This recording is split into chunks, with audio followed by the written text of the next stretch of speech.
Thank you for attending the September 2nd, 2025 Hutchinson City Council meeting. I will now call the meeting to order. Please call roll. Richardson. Here. Garza. Here. Fast. Here. Magers. Here. Goss. Here. Pledge of Allegiance. Pledge allegiance to the flag of the United States of America And to the republic for which it stands, one nation, under God, indivisible, with liberty and justice for all. Thank you. Pastor Houseshield from Trinity United Methodist Church will lead our prayer. As a pastor in Hutchinson, I'm grateful for the work that all of you do as council members. I pray that you might always be wise in your leadership, but tonight I thought we would specifically pray for the helping agencies of our community, if that's all right with you. Holy God, we lift up all the agencies in this community dedicated to serving those in need. We pray for their volunteers, staff, and leaders who give of themselves daily to uplift others. Bless them with wisdom in allocating their limited resources and with discernment to meet the most urgent needs.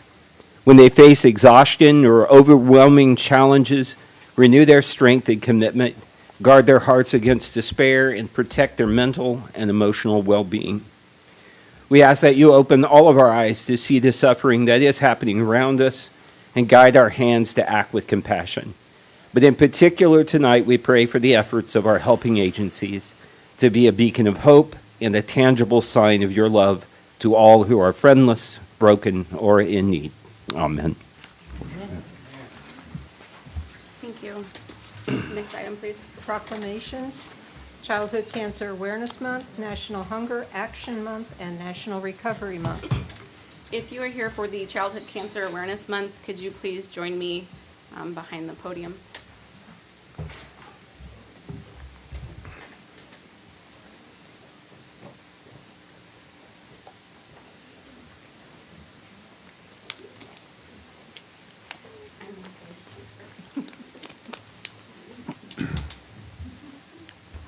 Come on in, guys. Come on. Your parents can't see you. You're on TV.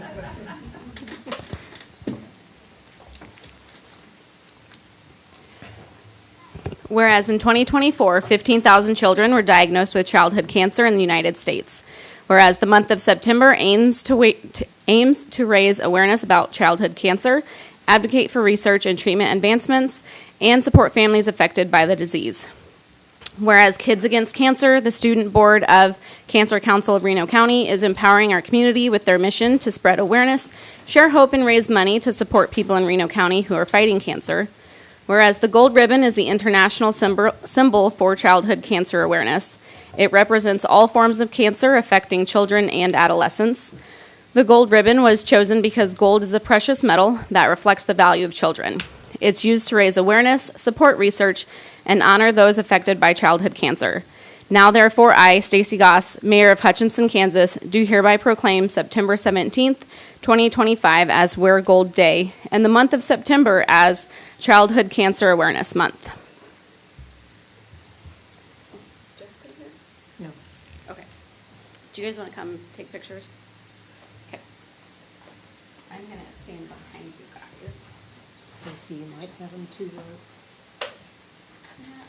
You stand. Let's make 2 rows. There you go.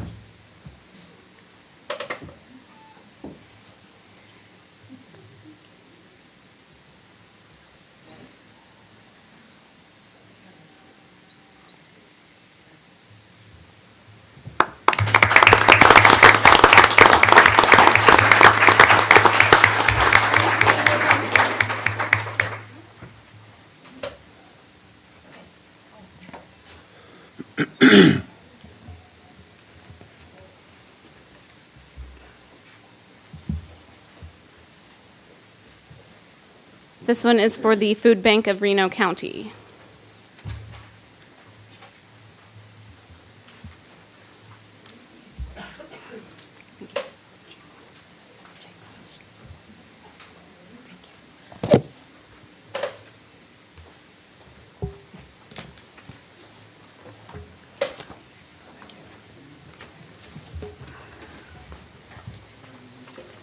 Do you have anybody else who wants to stand up with you? Do you have anybody else who wants to stand up with you? Okay. Whereas the City of Hutchinson recognizes that hunger and food insecurity are significant issues affecting residents, and whereas in Hutchinson, 52% of our children qualify for free or reduced meals at school, 1 in 5 children and 1 in 8 adults are food insecure. To help with this great need, the food bank last year served 150,000 pounds of food to over 18,000 individuals. And whereas organizations like the Food Bank of Reno County are working to address these issues through various programs, and whereas raising awareness about hunger and providing support to these organizations is crucial. Now, therefore, I, Stacy Goss, Mayor of the City of Hutchinson, Kansas, do hereby proclaim the month of September 2025 as National Hunger Action Month, and encourage all citizens and businesses to support the efforts of local food agencies and participate in activities that raise awareness about hunger and promote solutions to to food insecurity within our community. Did you want to say a couple of words? Do you have anybody take a picture? Okay. We've got a photographer on demand. Can I have some pictures? Yes. Okay.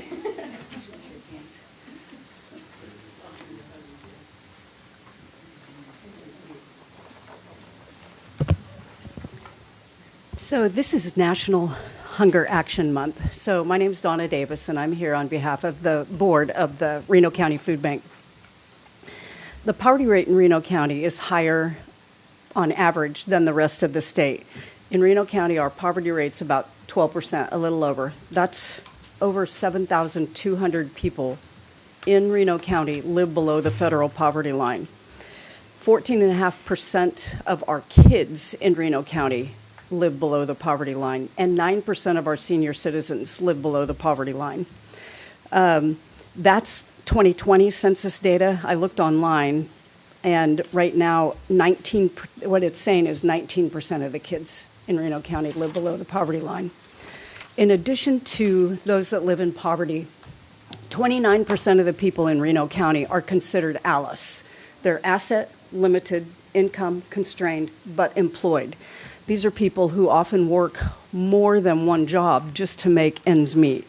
To be considered ALICE, it's $24,000 a year for a single person.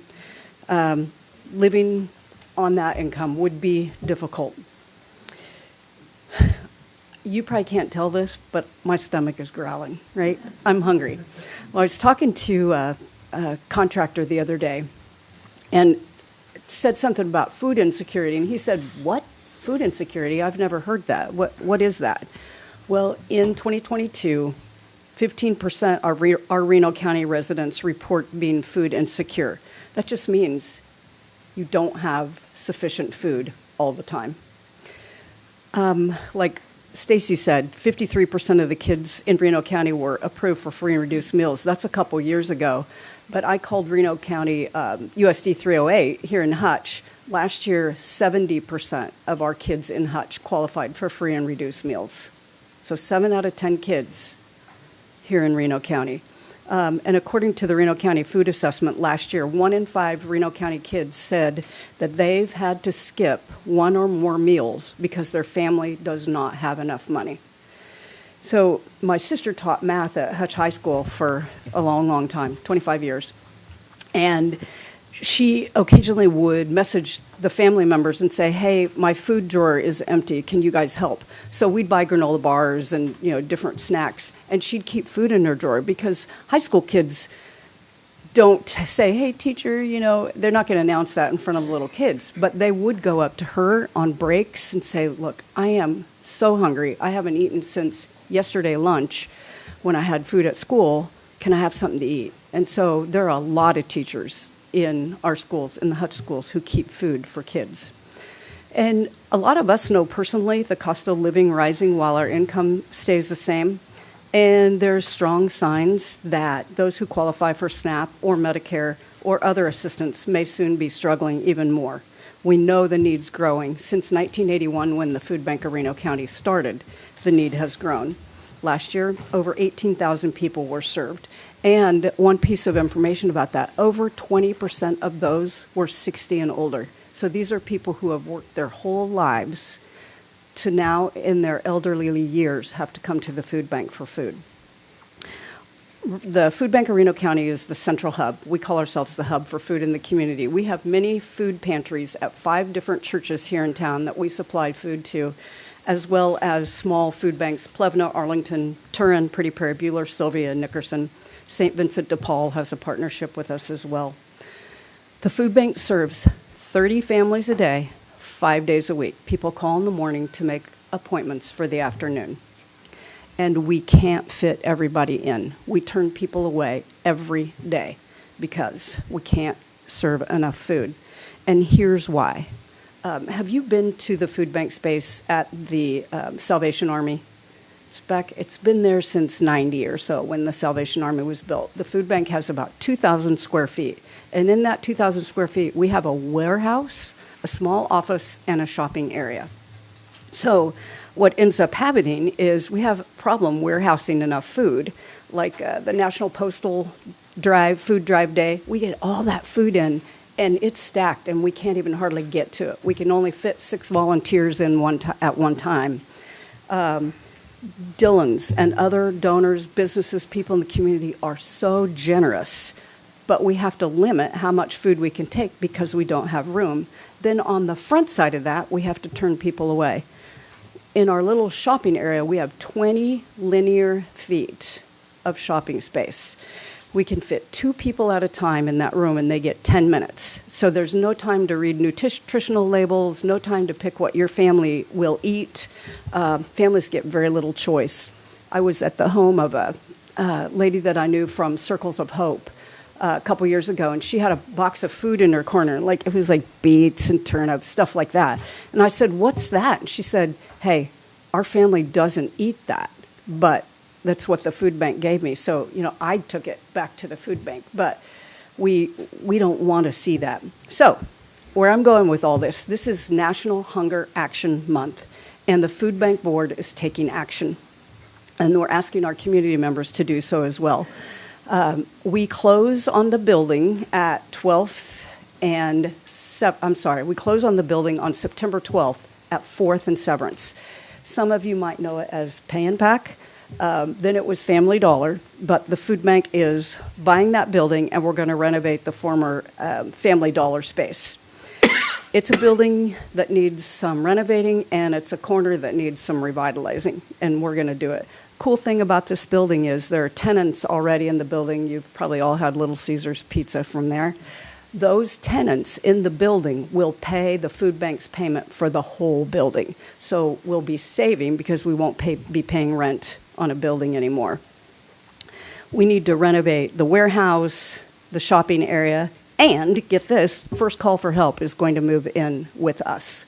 So we'll be able to serve clients in need all in one place. We'd like to turn that into a helping corner.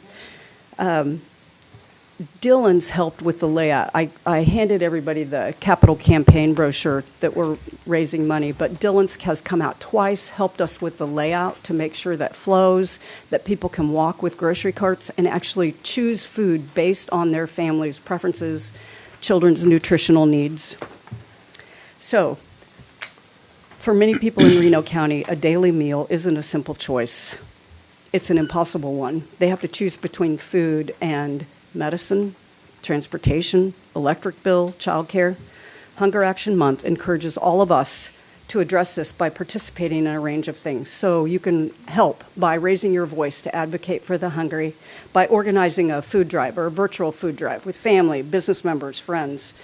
And you can support the Reno County Food Bank Capital Campaign however you can. There's information in the brochure.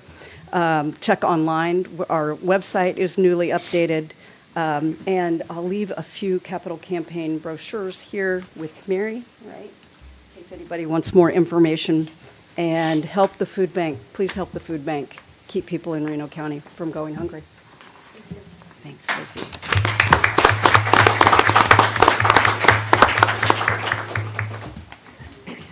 Gary.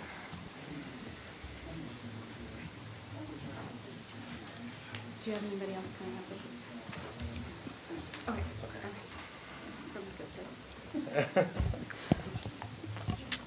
Okay. This is National Recovery Month.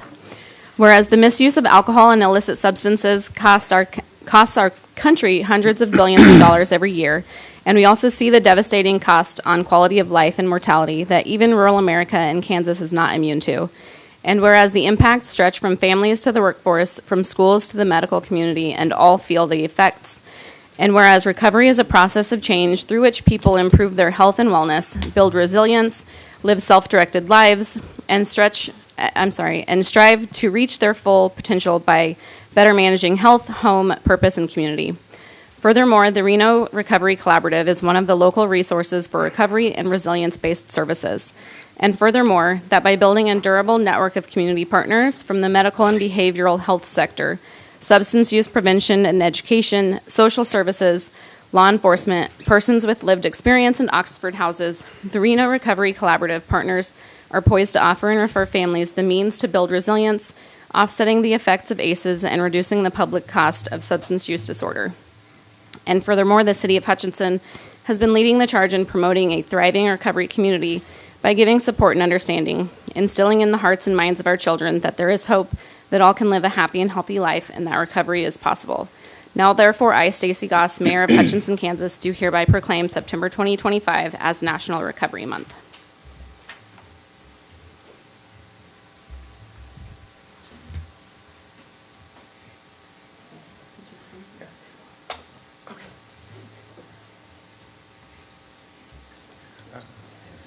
Hello, my name is Gary Race. I'm one of the public health educators with Reno County Health Department.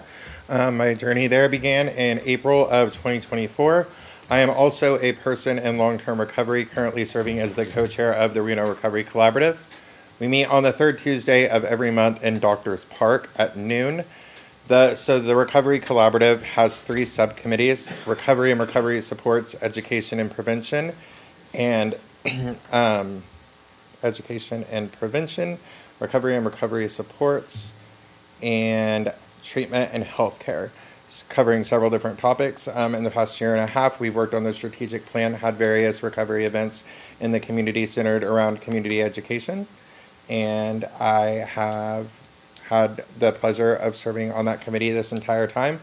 Anyone in the community is invited and encouraged to join this coalition. And yeah, awesome. Thanks.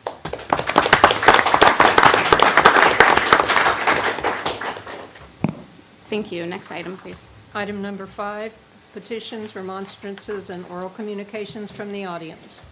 I would like, if you're sitting out there or standing out there, we do have a couple of seats in here. I can see, oh, maybe not.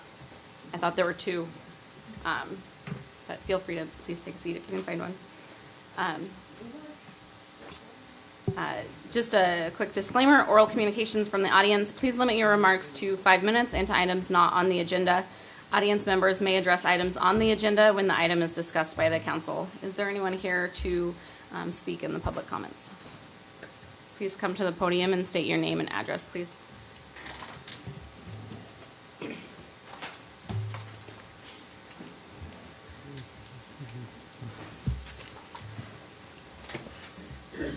I'm Mark Buckley, and I live at 29 Middle Ark Lane. And I want to talk to you about something a little different than my house. It's my business. I own the Toy Depot, and I apologize. I've been working on toys all day. We've been in the warehouse and the back room. But we're having trouble at the Toy Depot because of the homeless in Avenue A Park. It is hurting my sales. My customers don't like coming in because they're afraid of going by the homeless.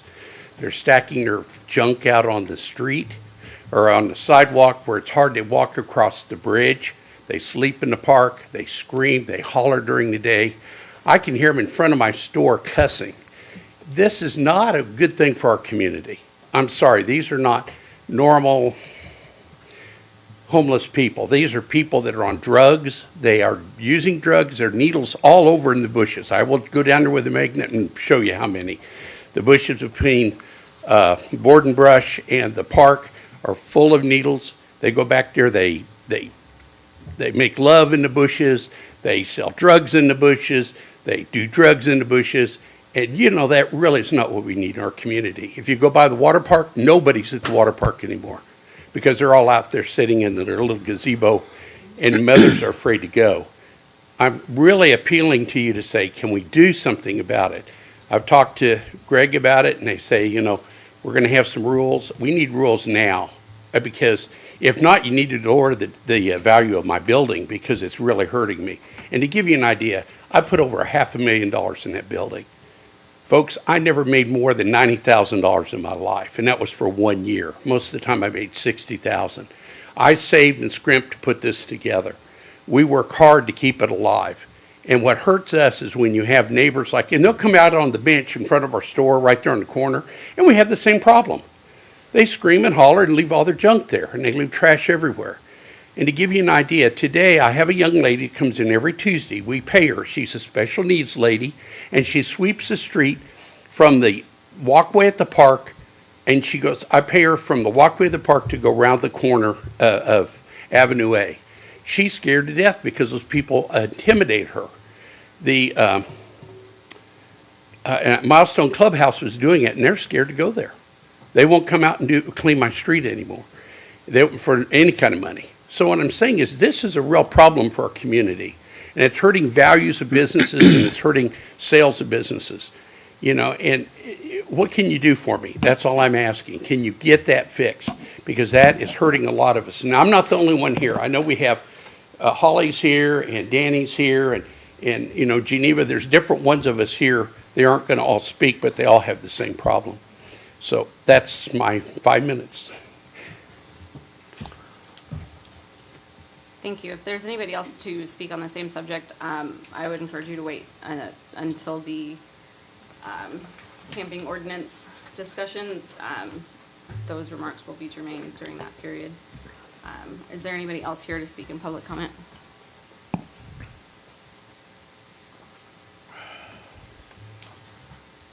Seeing none, next item, please.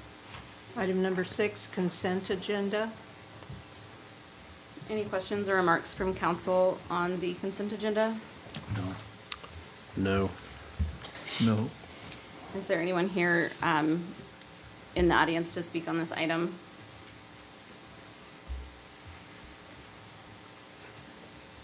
Seeing none, I would entertain a motion. I move to approve the consent agenda and authorize the mayor to sign. Second. Richardson? Yes. Garza? Yes. Bast? Yes. Magers? Yes. Goss? Yes. Next item. Item number 7, public hearing A. Public hearing to consider 2026 budget revenue neutral rate budget hearing and resolution to levy property tax exceeding the revenue neutral rate. I move to open the public meeting. Second. Richardson? Yes. Garza? Yes. Bast? Yes. Magers? Yes. Goss? Yes. Angela Richard, Director of Finance. Tonight we are holding our revenue neutral hearing, and following this we will hold the public hearing for the 2026 budget. During the revenue neutral hearing, we are setting the maximum amount of our mill levy. We are proposing to approve the resolution attached that states we will exceed our revenue neutral rate. Our revenue neutral rate, which means that we are levying the same tax dollars as we did during the 2025 budget. That rate is 38.612. Our 2025 budget mill levy was 30.395. And as we have published and notified the county clerk, we are proposing 42.395. We do not have to set that mill levy right now. That will be set when we adopt the budget during the next hearing.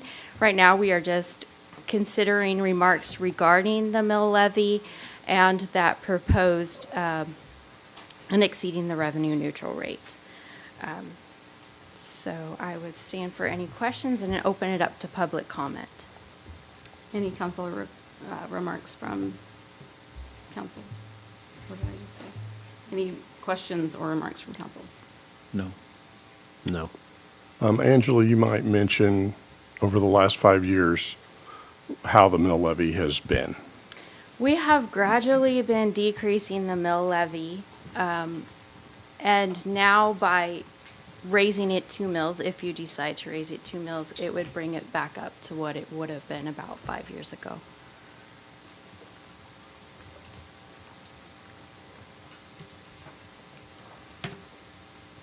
John, any remarks from you?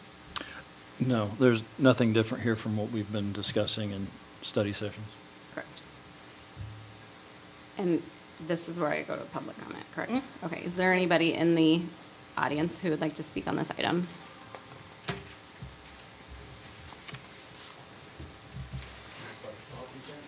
Yes, sir. So what all? Can you please go to the microphone and state your name and address, please? Jonas Souter, 119 Superior, Hutchinson, Kansas. So what is this all for? I mean, you know, I get it, you know, you need funds for stuff, but you keep taxing people to death, and then you're going to put people that's worked their whole life out of their home because they can't pay their taxes. So where does it stop? You know, you got people out here on fixed income, you talk about all this other need. Well, what about the people you're going to be putting out of their homes because you keep raising their taxes and they can't afford taxes? So there again, I'm going to ask, what's this for, and where does it stop? Where does it stop taxing the people to death? The ones that have worked their entire life, now they're on a fixed income and they can't afford their taxes because they got a home sitting here paid for, but now they can't afford their taxes. And then you're going to come and take the poor person's home that they've worked their entire life. The American dream has went down the toilet because of this. I get the need of the city and stuff, but there again, you've got people, you talk about your citizens and stuff, and your senior citizens. All you're doing eventually is going to be putting them out on the streets and making them homeless because they can't afford their taxes. That's all I got to say. Thank you.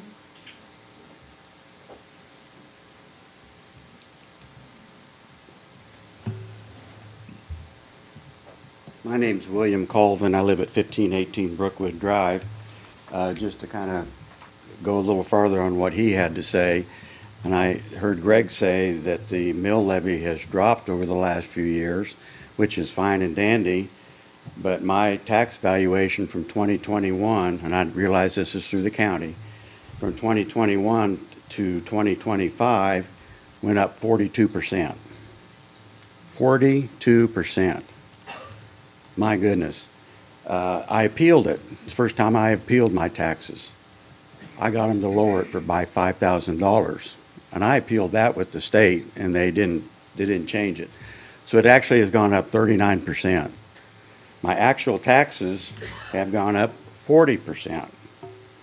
He talks about living on a fixed income. I'll be 73 next month. My wife is 71. We've been retired for 6 years.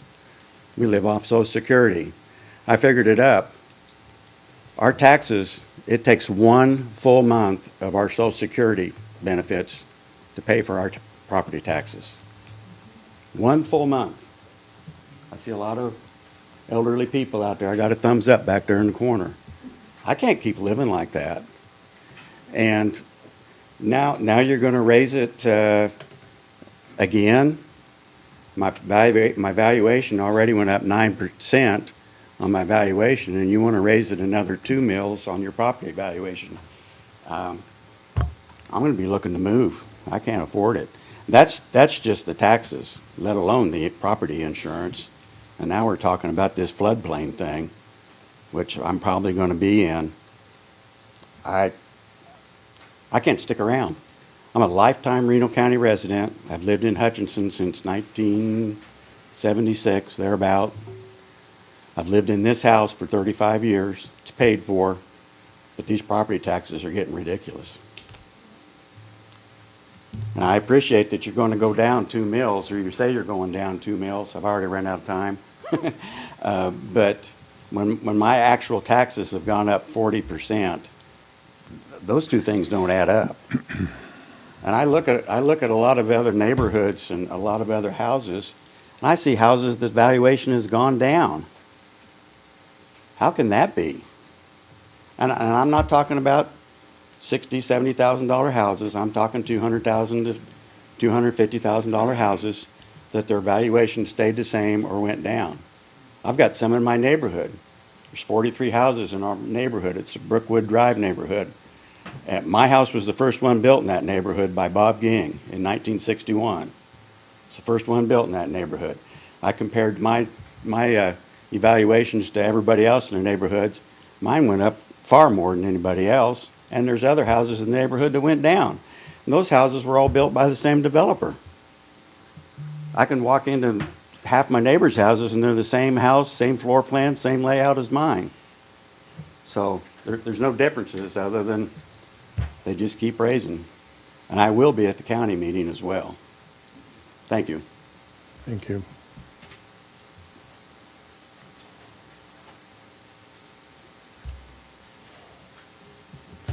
Good evening. My name is Duke Duvall. I live at 2501 Canterbury Drive, and I'm going to probably repeat some of the same things. I get confused a little bit about mill levy and then and then our tax levy, and I read something about the school district. They're going to lower their mill levy, but they'll be bringing more money in because of our property being worth more. So you can talk all you want to about reducing the mill levy, but when property tax keeps going up, you people, I'm saying the city of Hutchinson now, I'm not blaming anybody, but we pay the price. And it's time we made cuts. We have to figure out how to get by with less and do the job. I mean, nobody wants to see cuts because everybody has a special interest. We all do. But it's time we really took a hard look at where our money is going to. And I'm an advocate of this. I preach it all the time. We have to stop the madness. I was told one time that powers to be would love to see people that own homes where I live to move out of them to give younger professionals a chance to move in. And I thought that was pretty rude, but I let it go. And so where do we stop it? And where do we keep on asking for more money? Do city employees keep on getting raises? I worked at Consolidated Manufacturing for 25 years. I went 7 years without a nickel in a raise. So I think other people need to tighten their belts too, and maybe not give people raises and look at what's going on in the city and where we can cut money. And that's one good way to do it. Put a freeze on hiring and put a freeze on raises. That's all I have to say. Thank you. Thank you. Anybody else for the public hearing?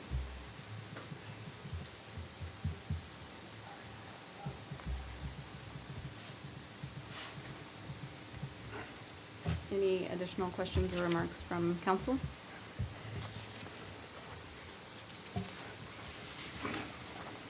Well, I mean, you bring up some good points. It's a tough balance each year with budget season. I would go back to 3 or 4 years ago. We went 2 years in a row revenue neutral when inflation was above 9% each year. That lowered our mill levy because we remained revenue neutral, so our mill levy went down. At one point, our mill levy, I think 5-6 years ago, was at 44 mills.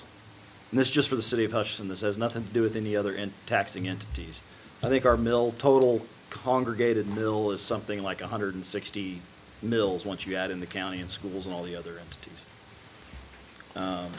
It's really tough to step in when you have 9+% inflation, and the cost for construction goods, which makes up a lot of your city streets and your infrastructure and whatnot, goes up even higher than that. That's an average inflation.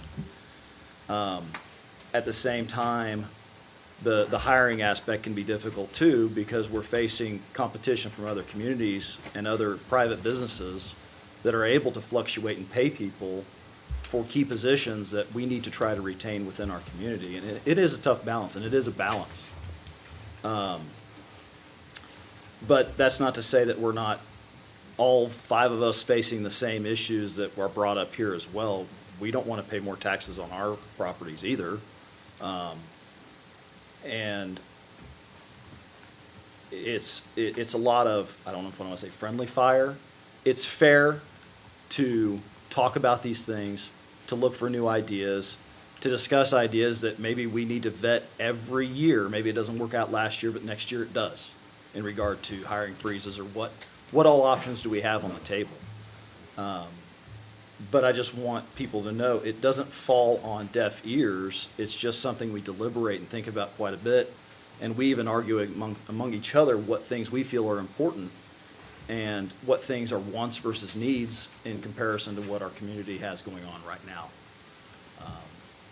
Now, as far as moving out of Hutch, I hope you don't. Every community is facing the same issue. I know there's communities around us we compete against that are almost twice as much on their mill levy. There are some that are less than our mill levy. And there's things that you give and take. If you had a four-bedroom, 3-bath house in Hutch and a comparable in Johnson County, they're not going to be appraised the same. So it's weighing those types of things out, and I get it. It's the costs overall have gone up more than income has, and that's private income, that's fixed income. It's a tough thing, and it really makes us strain on what things we have to try to hold on to and what things we can give up for a year or two. But that's where these study sessions come up, and that's why we have these public hearings. And I'll let everyone else talk for a little bit. Well, I agree with everything that you've said, Mr. Richardson, and to Greg, to pointing out that we have gone down 5 mills in 5 years. And when the budget came to City Manager Villegas from the directors, he had initially requested, did you request a 5 or a 10% cut? I can't recall. It was a range between 5 to 10%. So prioritizing projects that have the biggest impact for this city, while also battling inflation, increase on insurance and et cetera. I mean, the list goes on. We do all live here as well, and we've seen the valuations go up on our own properties and our own homes. I just have a house. I don't have anything besides that. But we've tried the cut and cut approach for the past 5 years, and I'm not sure that it's accomplished the things that we've wanted to.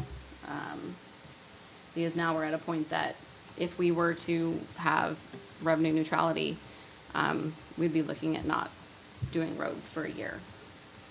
I think that's one thing that I get complaints about, and I'm not willing to cut. I do believe there are some items on the budget that feel more in the wants versus needs category still, even at this stage in the game. So I'm trying to balance that with the long-term health of with the city, of the projects, and an understanding of the issues that have been raised here tonight is challenging. Well, I got something to say. Let me take my coat off of this because I'm getting hot. It is hot in here. Yeah.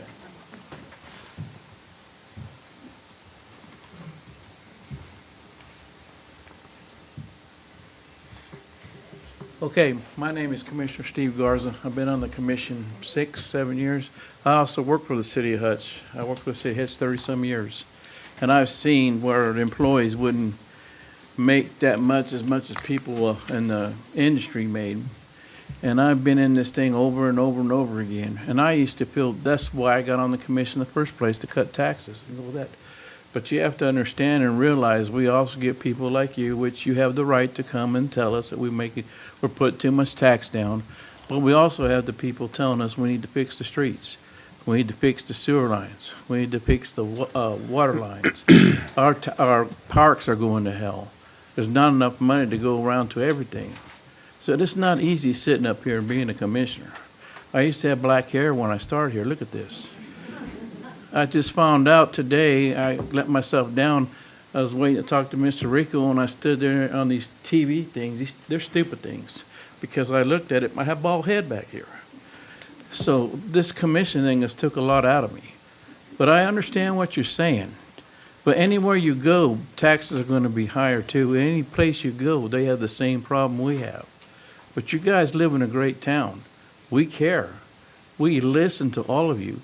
Trust me, I don't get much sleep at night. Just every time I got to look at this, we're doing the very best we can of what we have. We have to cut. We have to say we're going to keep this, we're going to keep that. It's not an easy job to do. And the biggest thing, I wonder why I sit up here, because we don't get a dime. I work at the correctional facility. I go to work at 5 o'clock in the morning, get off at 2. Trust me, I get calls all the time at the correctional facility. I'm an electrician there.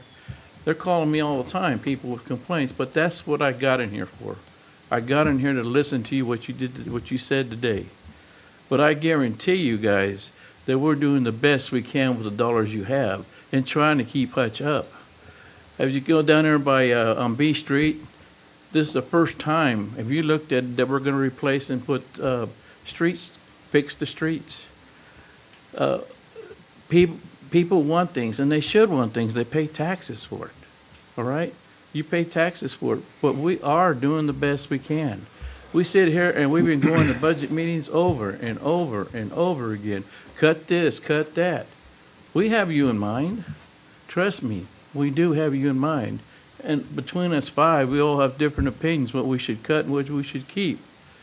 As far as your employees are concerned, those employees, without those employees, you wouldn't have water, you wouldn't have fire, you wouldn't have police. And if we don't give raises, they need raises just like all the rest of us. And we don't give them big raises, we give them raises just enough to stay with the market. If you don't have those city employees out there, they wouldn't clear the streets, they wouldn't fix your water lines, they wouldn't fix your sewer lines. And we have cut positions too. We have cut probably 8 to 10 positions so we can stay even and make sure that we have an honest for you guys. So I'm here telling you that I used to work here, and I'm still a working man, still pay taxes and go to work every day, but yet I sit up here and I understand what you're saying. But trust me, I've been here 30-some years with the city, and you have the best council that I worked under and worked with. These guys care, and I care. If we didn't care, we wouldn't be here. We just talked to these 2 young people right here in front of me on the park. What's the name of the park? Well, Grace Arbor Park. They were upset, and they should be upset a little bit because we cut their funds to make their park up there. That was the hardest thing we ever done. There's a lot of stuff. You've noticed Steve Garza up here, when he makes a decision, there's a couple of decisions a couple of weeks ago I had to make, and I didn't like that decision, but I had to do it for the best of the city. We make decisions that's best for you guys.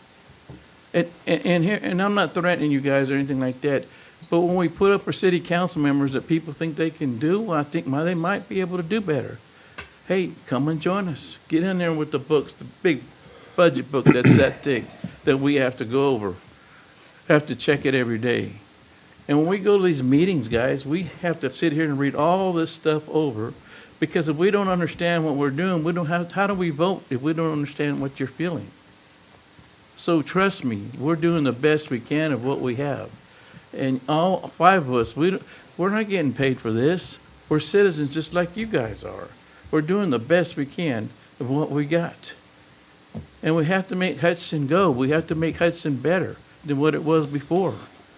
If we just keep doing and cutting taxes and don't fix the streets and just put a budget on our thing, we're just spinning wheels. We're spinning wheels. We're not getting anywhere.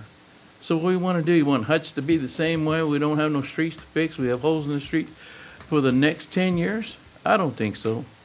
I think I want a better place for Hutch, but it takes money to do that. And this is the best place to live. My dad was in the Air Force. I traveled all around the United States for 28 years with him. And this was the best place to work. And I'll tell you something right now. We know the taxes are high, but we also look at the other towns. Their taxes are high. So really, you want to move, you ain't going to get no better place than Hutchinson, Kansas, where you can come here and speak what you want to speak, and we listen.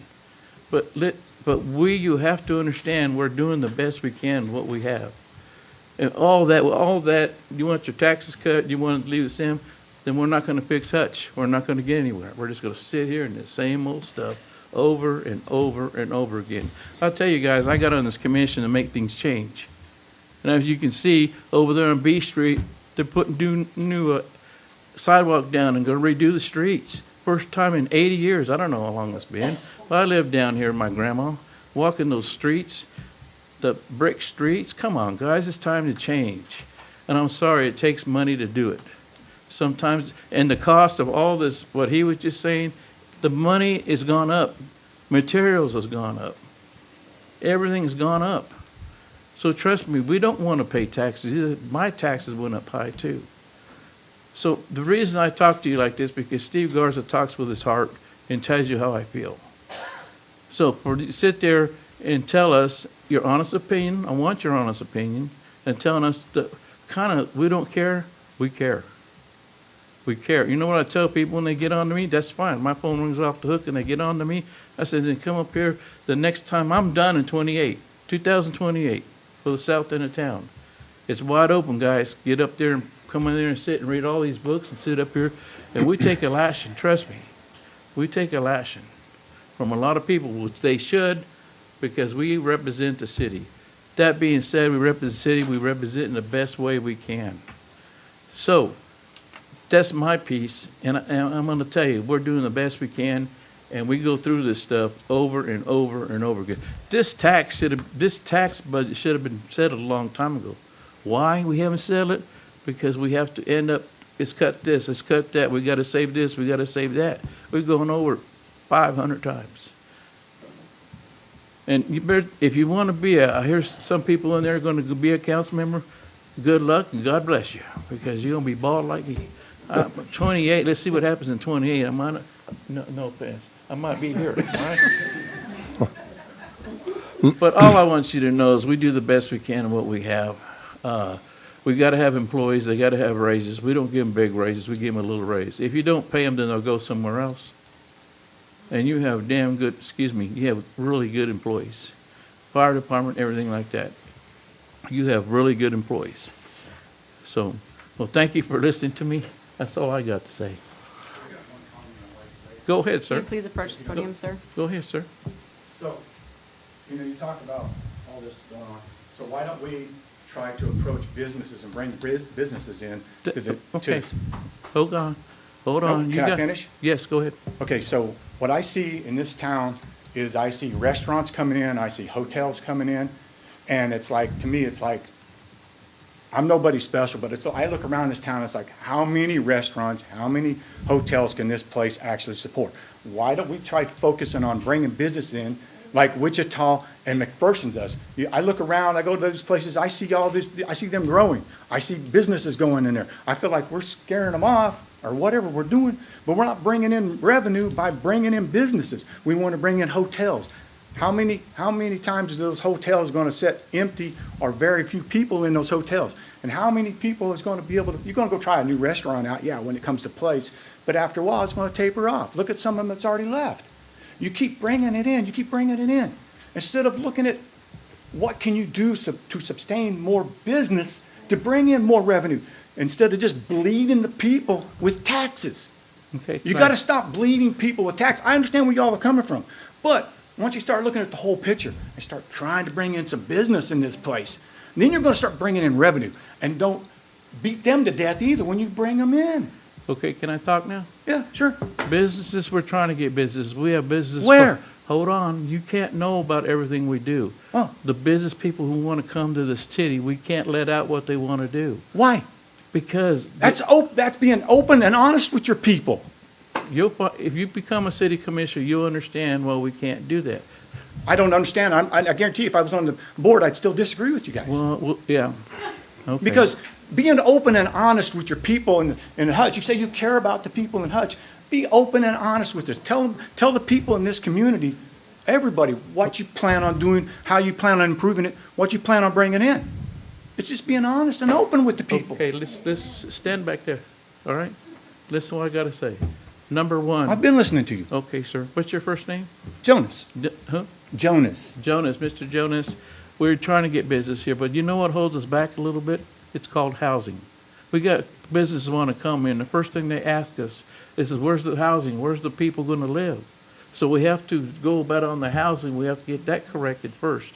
And then when we can offer housing, then the business will have more looking at us. But putting up more hotels? Okay, no, that's a different part of being a council member.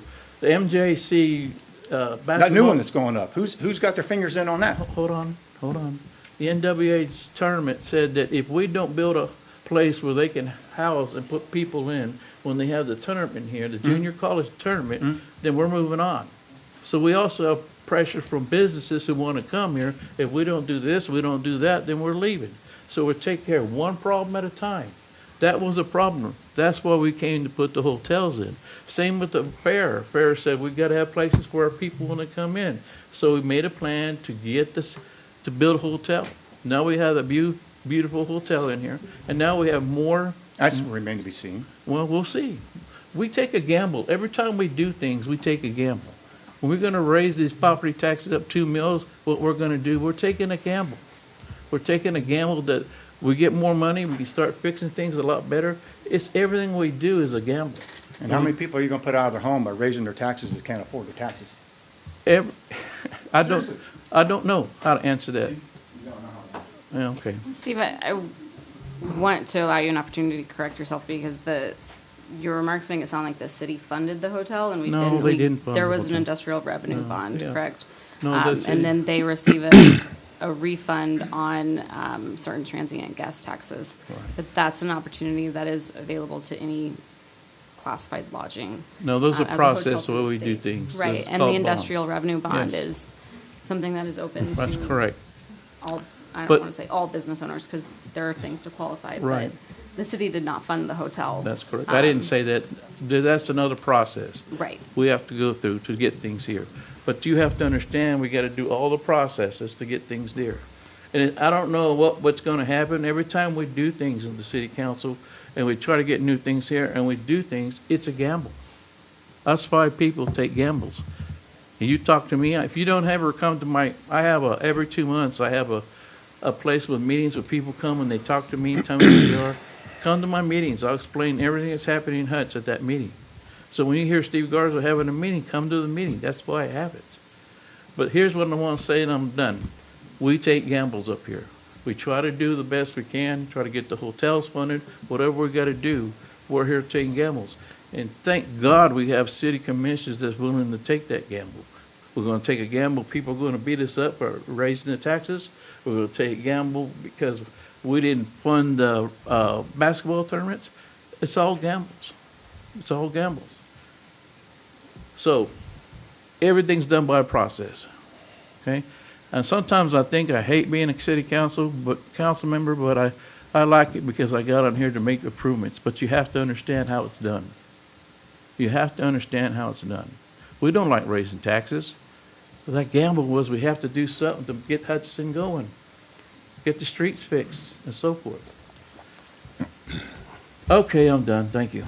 Well, I have a few comments. I would want to talk about the hotel, the employees, and jobs. I can tell you that we are all under a non-disclosure agreement. That's right.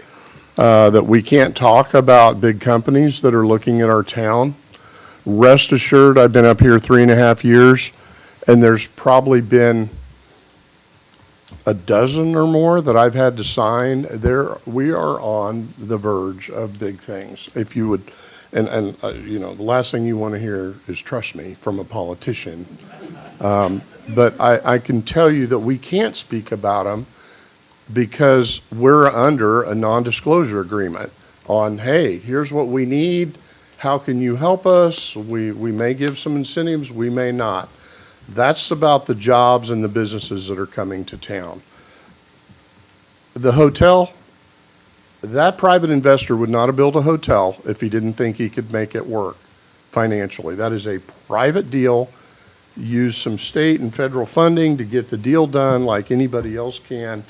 And from what the studies show, we could use another 100 rooms. So, you know, we need hotels for the kind of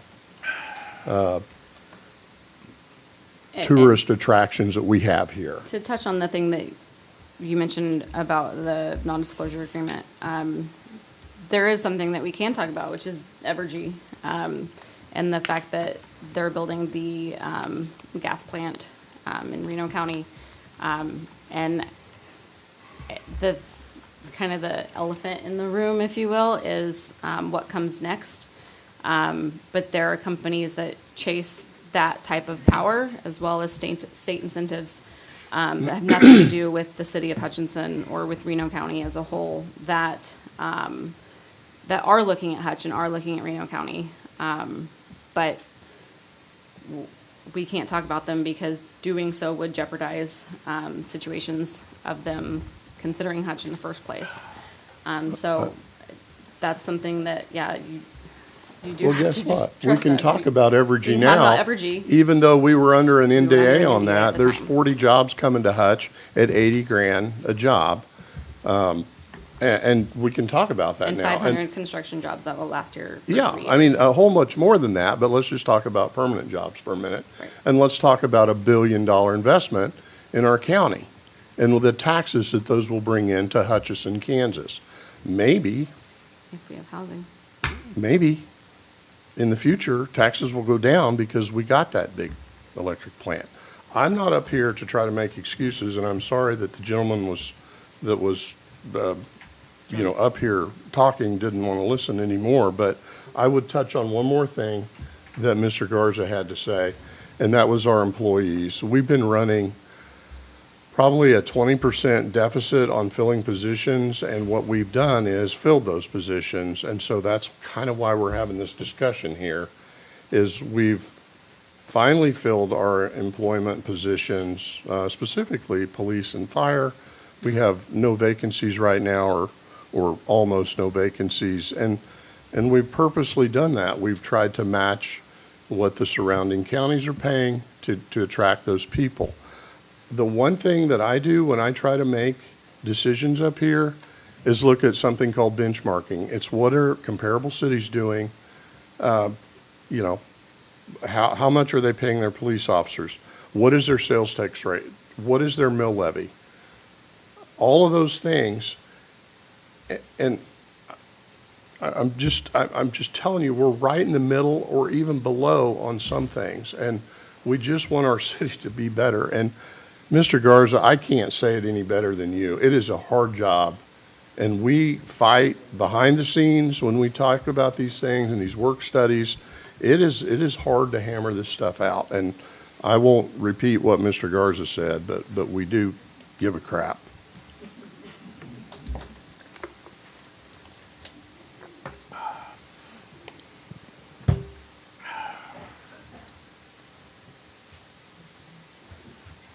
Any additional remarks from council? Is there anybody else in the audience who would like to speak on the subject?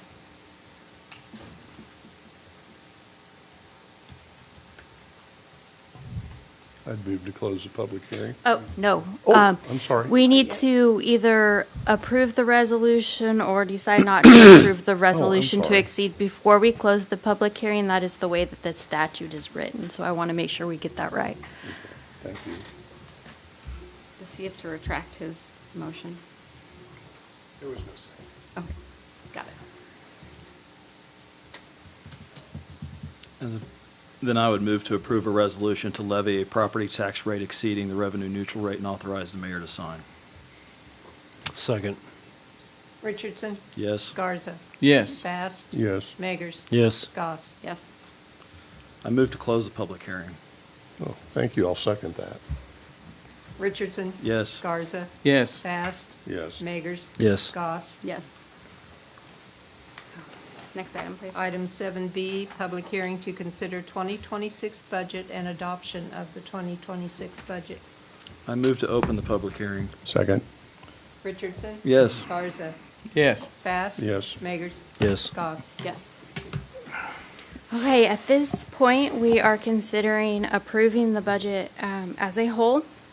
This action will set the maximum property tax that we will levy, and it will set the maximum spending authority for each fund as published or as you approve tonight. Just as a reminder, we do have all of our videos for the many sessions we've held for the budget on YouTube, and the proposed budget was available on our website under Finance, Annual Budgets, and Financial Statements. Tonight, we consider the mill levy that we are going to approve. The 2025 budget mill levy was 40.395. We had published 42.395. City staff is recommending 42.095. That would be a 1.7 mill increase from the prior year.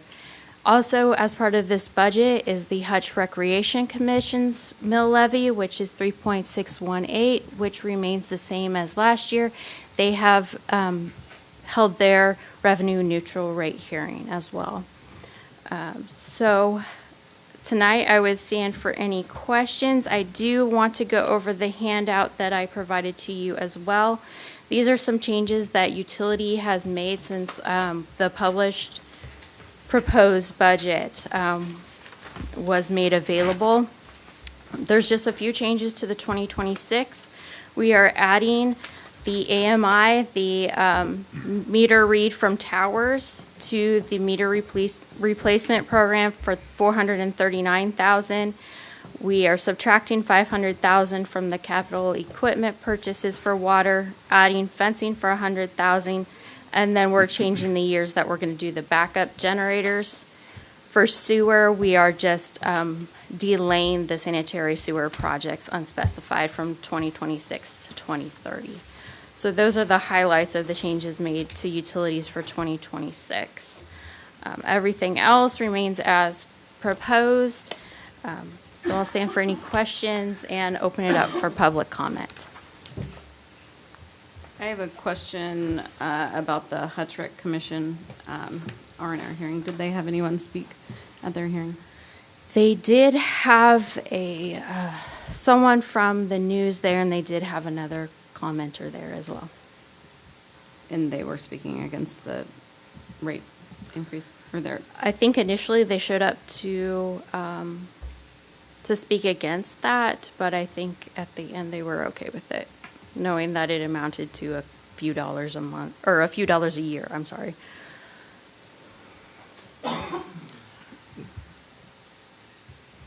I don't see the, going to the flyer here. So we removed 2.96 million from 26, plus another 2.07. But of the removal, the electrical backup generators, it's not moved to another year. It's just, it's taking 3 million off and just putting $1 million in 27. There's no plans to do that work to that level. I'm sorry. I was talking with Enrico. Can you repeat that? On which one? We removed $3 million for the electrical backup generators. Yes. But it didn't get moved to a future year. Only $1 million got put into $1 million went to 27. The rest of it's going to be pushed out past 2030. Okay. So it will show up, but just not in the 5 years we're looking at right now. And just to reiterate, that suggested 42.095 is up to that amount. It doesn't necessarily have to meet that amount. You can go up to 42.395. Okay. Yes, you can do anything below that, and you can reduce any expenditures for any funds. You just can't exceed what was published. And as a reminder, the way the proposed budget is, it does not include Grace Arbor Park. So my suggestion would be either we approve the budget with an amendment allowing up to a dollar amount for Grace Arbor, or you can close the public hearing now and make the motion after we discuss Grace Arbor Park.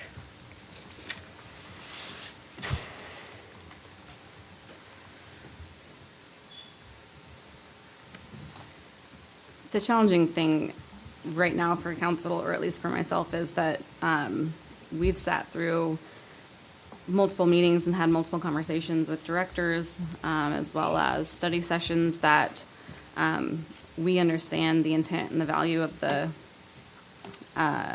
projects. Like, why would you spend $100,000 to fence water utilities? well, we've heard the presentation on that. So like when you put it in black and white on this, it makes it seem like it's something that you would take out.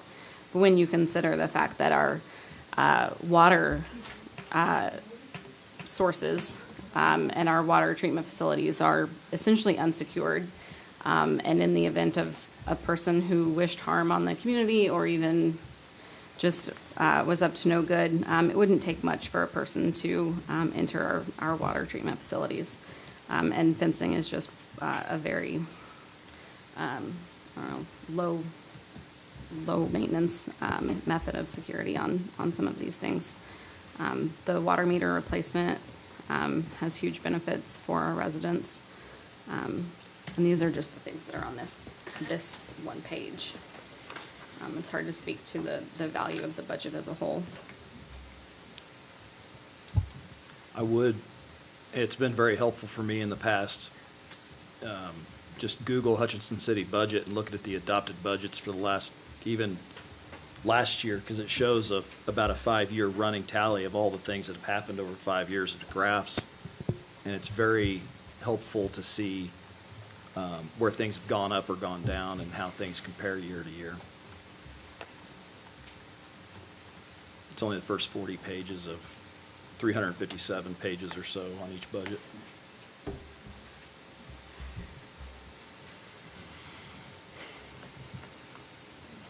Is there anyone here to speak from the audience?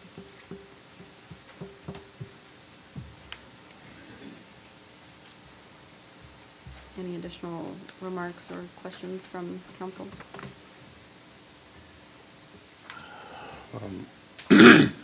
Mayor, how would you prefer we handle the talk about Grace Arbor Park? We went from upwards of almost $1 million park down to 100,000 or less. We think we can come up with that money. I understand staff could possibly come up with that money. How do you want to handle the motion or the discussion about that? There are people here from Grace Arbor Right. Park and have been Yes, I involved understand. in these discussions. Is there a reason we don't have the conversation about Grace Arbor now, from a process standpoint? The hearing is for the budget itself. That's kind of an auxiliary piece. That's part of the budget. I think for our standpoint, do we want to just work it into this, Angela? I mean, I think it's whatever your comfort level is. We can certainly just do that now. Or would you prefer the more technical route of closing this hearing and not having the an adoption motion until after we hear? What's your preference? If that's the only outstanding item, I think maybe we should close the public hearing. And then if you want to discuss Grace Arbor now or later in the agenda, you can, and then we could make a motion after that for the budget. I'm fine having it now. We can just do that. I would prefer to close the hearing and then move the Grace Arbor item up out of new business and into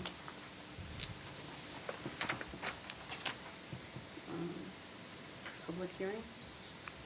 Would you want that to be C, like the new C?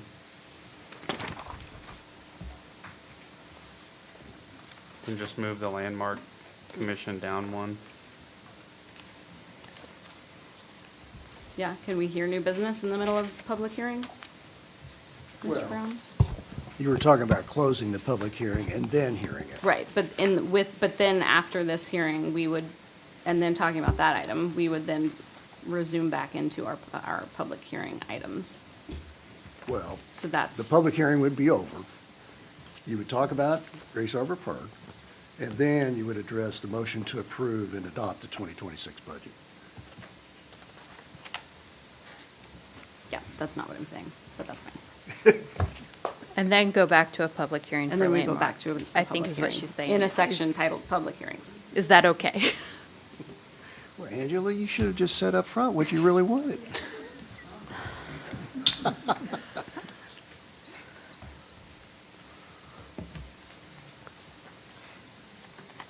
you said yes, that's fine. Yeah, it's fine.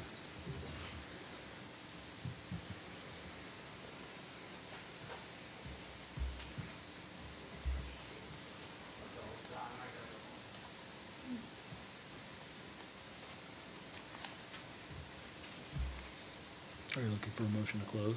Yes, sorry. Oh, sorry. I move to close the public hearing. Second. Richardson? Yes. Garza? Yes. Bast? Yes. Magers? Yes. Goss? Yes.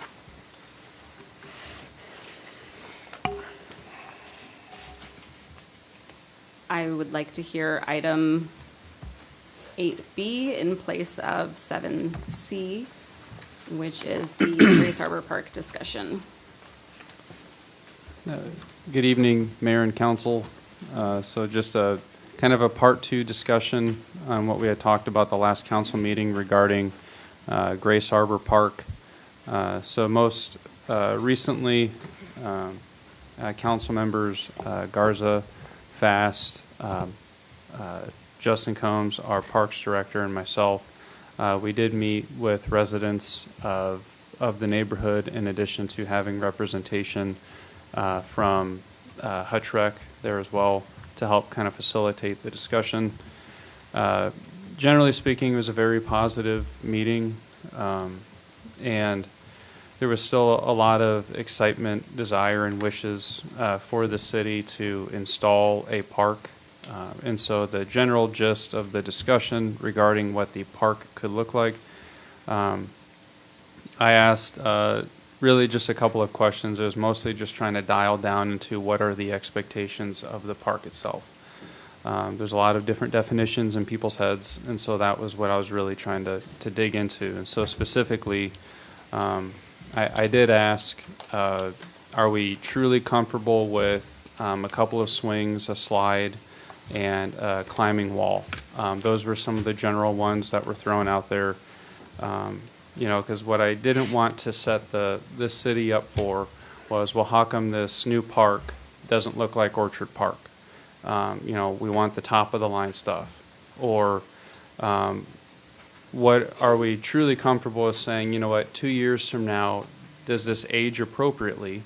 And say, hey, the city did it right here, or did the city do it wrong here? You know, I don't want to set us up for failure no matter what we do. And then ultimately I did end with, if we do make the investment to try to get the swing, slide, and the climbing rock wall, that there wouldn't be kind of follow-up intentions of, well, we want $100,000 this year, $100,000 next year, $100,000 after that, et cetera. And they had assured us that it was not their intention to do that, that they truly just want something that's simple and fun for the youth. And that certainly resonated with all of us that were in the room. And while we just heard that, you know, taxes are high and money is tight, this is just kind of an example of what, at least for us, we call competing values. That there are some things that people can look at as fluff, and then others look at as quality of life investments. And so this is an example of a quality of life thing, particularly for the kids. We did take a hard look at that, and Tony Finley with Hutch Rec did provide a rough cost estimate. Off the top of my head, it was somewhere like $150,000 for kind of a sidewalk that kind of wraps around the park. That includes the equipment. And I believe he was also trying to look at pricing for an irrigation system, although that's something that I believe we could do without. I mean, that's 2 acres of land. It'd be hard to irrigate that, let alone mow it on a frequent basis. But certainly for those equipment features, if you will, I certainly think we could make room for that. Because just to inform the audience, part of the reason for the cutting of the park initially during those discussions was that it was very expensive. It was around $750,000. And so when we originally cut, $250,000 was cut off of it, so then it became $500,000. And as the council, myself, and staff were going through the budgeting process, even after cutting across all departments, eliminating budgets, that eliminating positions. We still couldn't make weight. And so then it became, well, let's cut this. It's not part of our existing park infrastructure. Let's focus on the key things, on what we have. Let's prioritize what we do have versus kind of build new. So that was kind of a leading philosophy going into this. And we were engaged by the residents to ask to hold a meeting. And so we could have declined that meeting, but as Councilmember Garza says often, we want to hear from you. And, you know, it's about trying to make this right one way or another. And so we did hold the meeting with the residents, and that's kind of how this got kick-started again. And so there was a lot of passion there, and it was all about the kids. You know, it didn't seem like there were selfish motives or desires there. And so that went a long way. So anyway, that's how we got here, and I wanted to provide context for the audience as well. That was very accurate. And for me, it was all about the attitude. It was like, we never wanted that. We wanted a little bit, and we will do private fundraising to help if we want additional things. So thank you for that synopsis. Yeah. Can you come up to the podium, please? My name is Rick Borders. Rick Borders at 426 East 10th. I just wanted to say one thing that I didn't hear at that meeting that was just talked about. We didn't say a rock climbing wall, we said some kind of climbing apparatus. So it's not necessarily a rock climbing wall. Thank you.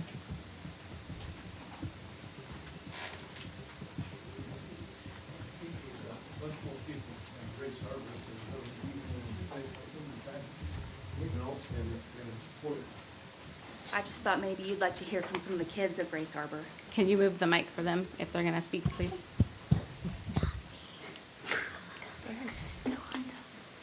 Is there a reason why you want this park? Rock, paper, scissors. No, do it. I'm fine. My name is Dawsey, and I would like the park so I could go hang out there after school. So it's like a walking distance close by. My mom would know where I am. Easy for her to just get there whenever there's like an emergency or something, since it's close by, and I could just ride my bike with my friend over there. Can I ask you a question? Yes. First of all, just thank you for being here. Yeah. How long does it take you to walk to a park right now? There's not one. I don't know. There's not one within walking distance. We get in the car and we either go down to Cary Park or the one at the State Fair, one with the splash pad. Thank you. Do you want to say anything? What do you want in a park? What's your name?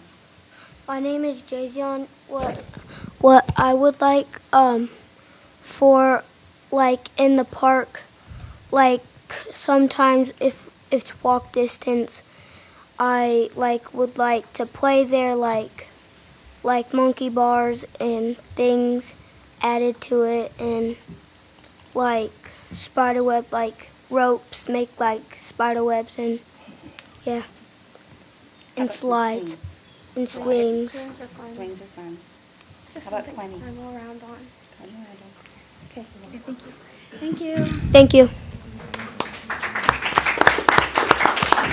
Hey, do we really need to hear from you, Adam, after that? I don't know if I can do any better than that. But, Okay. My name's Adam Pena, 414 East 10th Avenue. Going back to what you guys were talking about, the huge elaborate design, while it was phenomenal, it was beautiful, it would have looked great, we never asked for that. That was on the Parks Department. They kind of ran with that and went a little too far with it. All we want is a usable space for the kids. There is nothing in that area right now. Ferris is locked up. Like she said, they got to go down to Cary or somewhere else. And I just feel like you all have invested time and money into this. The residents have invested time and money in this. We just want to see something come out of this. Rosa Fass, Larry and I reside at 407 East 6th, And it was kind of a disappointing decision to cut the park from the budget. But with the explanation of Mr. Valagas and Greg Fast, we kind of understand the situation. We know that what was proposed originally was a huge amount, and like Adam, we just want something. Start with something simple, something that the kids can come up with, can play on. They have no place to go right now other than, like they said, the fairgrounds or the one out on 43rd Street or Cary Park. And you just see a lot of children that don't have anything to do after school. And just that's all we ask. And we'd like your consideration for that.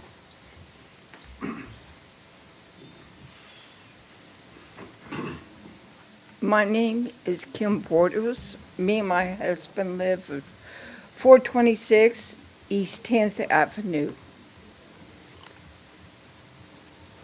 These kids need somewhere to go to play after school. When my grandkids come home from Nebraska, we got to take them down to Cary Park.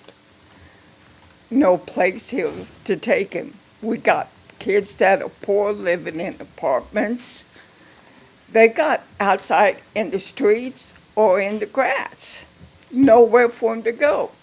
People live in the apartments at the old hospital. When they got family comes in, they just got the parking lot. They need somewhere close to play. A lot of those people in those apartments don't have vehicles. Where are the grandkids? Where's a family member supposed to go for the family to play?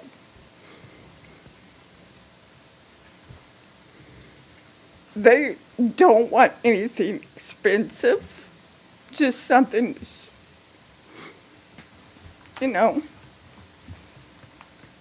So please, give them something. Thank you.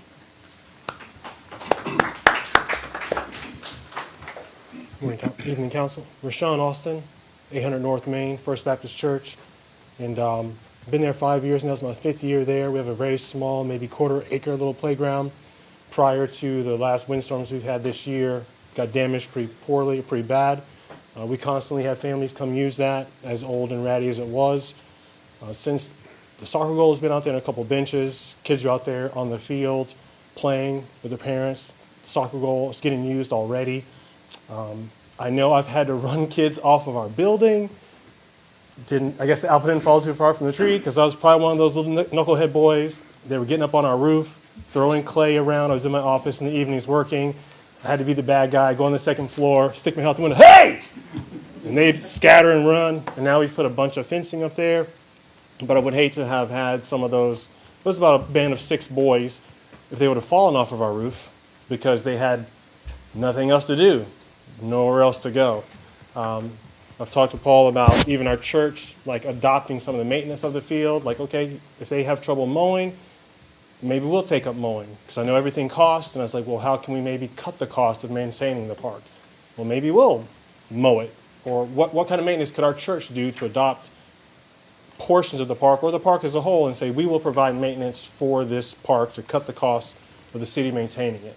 And I think what you proposed, minimal equipment and some usable turf would be adequate and a huge nod for the walking distance community, if that's something the council would consider. What church was that, sir? 800 North Main, First Baptist Church. Okay, thank you.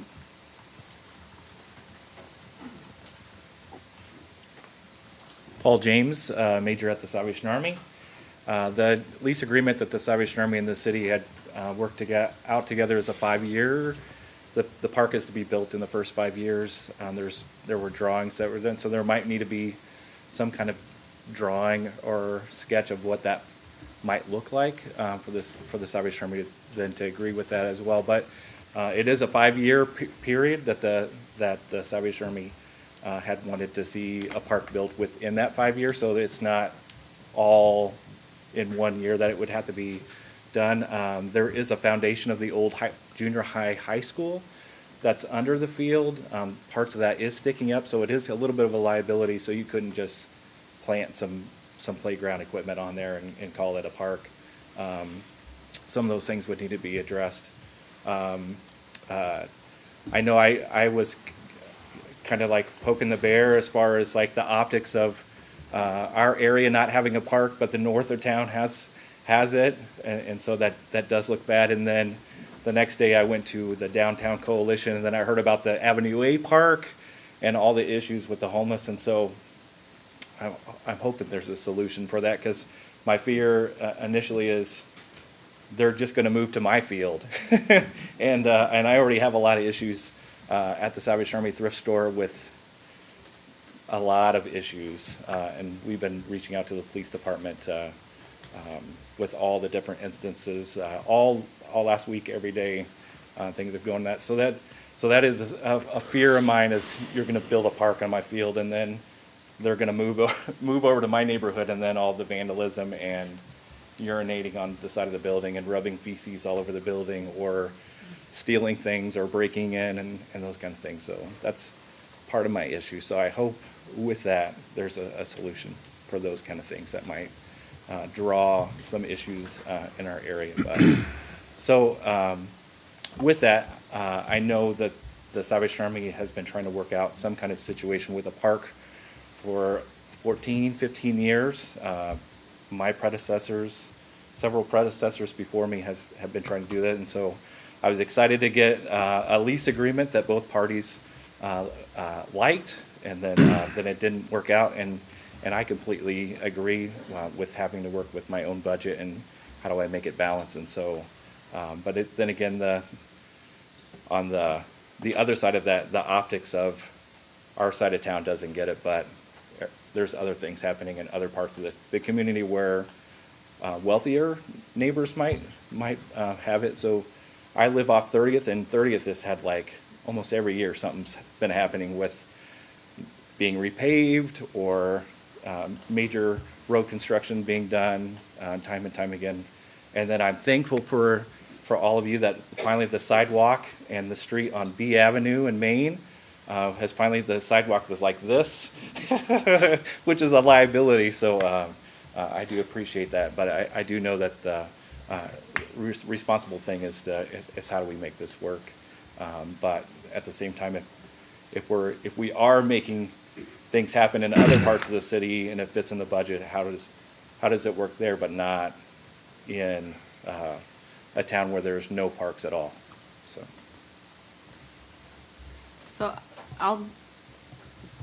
did you all have a chance to speak, sir? Okay.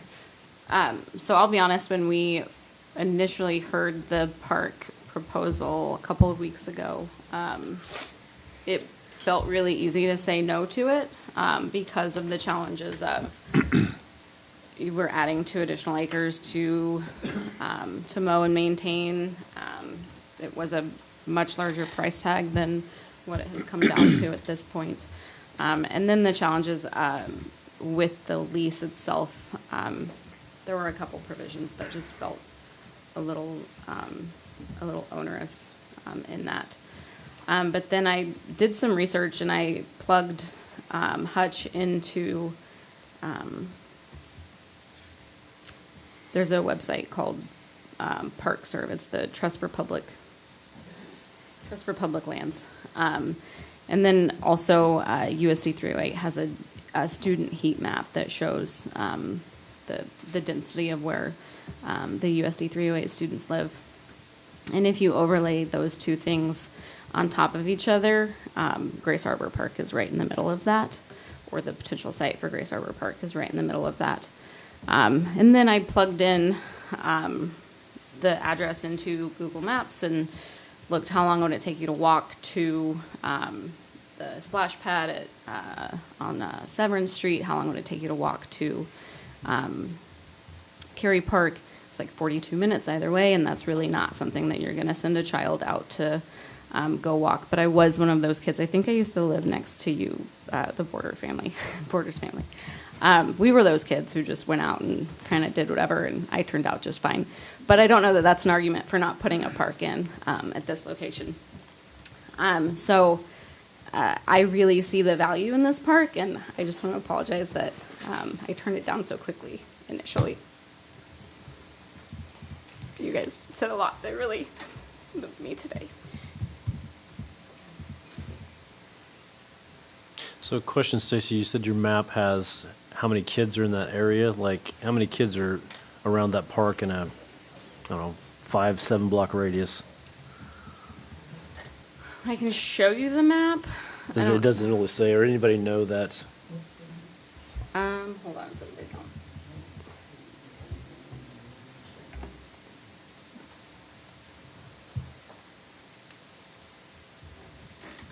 Hold on, I just trying to pull up the file. And so they can't use the school playground at all? Is that I also looked into that, and yes, Ferris did begin locking the playground recently because of the same issues that Major James mentioned, needles being found, vandalism, etc. And it got to a point that essentially it puts the responsibility of sweeping the playground on janitorial, custodial staff, or teachers, and that's not what teachers are employed to do, when they go out to recess. So here's the map. I've zoomed in. So the other question is kind of like going, are we going to have the same issues with this park as Yes, 308 did? And how do we address or stop that issue? Because I mean, we're trying to make a safe place for kids. But if that's going on there too, we don't want to cause that issue. So I don't know how we. It's going on Cary Park, and it's going It on happens at in every Orchard park, and I mean- it is going on at every single park. And if there isn't a park there, it's still going to go on there too. So to use that as a argument to not put a park there. I'm not using an argument to put Right, not one. but I'm putting like, how can we help fix the problem? Maybe. And we may see a shift in the people who frequent Avenue A Park or other parks. I mean, they're going to go where there's access to services like water, or, they may, there's a reason that they are at the public library 2 hours before they open, because they can wait on Scott, I would them to think open there. that the wide open area and swings and the little area is much different than Avenue A Park. Right. Even Southwest Bricktown Park does not have the issue that Avenue A Park has. It's open, beautiful grass, there's one gazebo. I think that's where the difference might be. Well, it's just really discouraging because I grew up in this town I came to see my grandma all the time in this town, and I ran parks all over this town growing up, and it's just discouraging. We have to lock the stuff down. We have the issues that we need to really try and figure out how to address it to make it safer for the kids to go. So hopefully some of the topics we're going to be discussing maybe later might solve some of those issues. I know it's, even from Mr. Buckley, even talking about the homeless downtown and everything, it's an issue that's going on in every community around us as well. So There is a park design conversation to be had, and I'll let you two speak in just a second. There is a park design conversation to be had, and that's part of the reason why we are beginning a Parks Advisory Board in the spring, to take some of the responsibility away from staff and to put it back to community input and community members. And could you design a park that you could see across from at every single angle? Yes, absolutely. Could you design a park that has lighting and doesn't have anywhere for a person to hide or camp? Yes, absolutely. Like, it can be done in a way that is not welcoming to possibly spend the night with landscaping and equipment selections. because I'm all for creating a space for children, rather than sitting inside looking at, their phones or whatever, getting out and doing something. It's just a great thing if we can make that happen for those kids in that area. I just like that sentiment has been shared over the last few years about that space being created and then nefarious activity now taking place there. So I do appreciate being there at First Baptist Church in that corner. My window is right out there on that land all the time. And we have a very to some people it's not a nice thing, but we have a strong police presence patrolling that area constantly. So I believe that would be an initial deterrent. I don't know if that's the case at all the public parks, but we have a strong police presence patrolling that area all the time. Yes, please state your name and address. My name is Robert Ross. You could say Bob Ross, but I don't paint artist pictures. I'm here to support the park. I'm vice chair of the Salvation Army board, as well as a member of several civic organizations. One thing I was going to mention and suggest is that throughout the state, the civic organization, and I know specifically one is Kiwanis International, they offer grants and they offer funding that builds parks for children. And I'm just suggesting if we might have some sort of a joint project where that can be done, it may help assist making this park successful. The city of Ellsworth just have a new park and a water park that was built last year. There was another one that was built out in western Kansas as well. And I'm just saying that there are maybe some civic organizations that have funding, or they may raise funding, and they have also people that can provide those types of things if the city would approve it. So I'm just saying I think it's a good idea, and I put that on the table. I'll be happy to be kind of a liaison to help make that happen. Major trusts me, so thank you. You bet.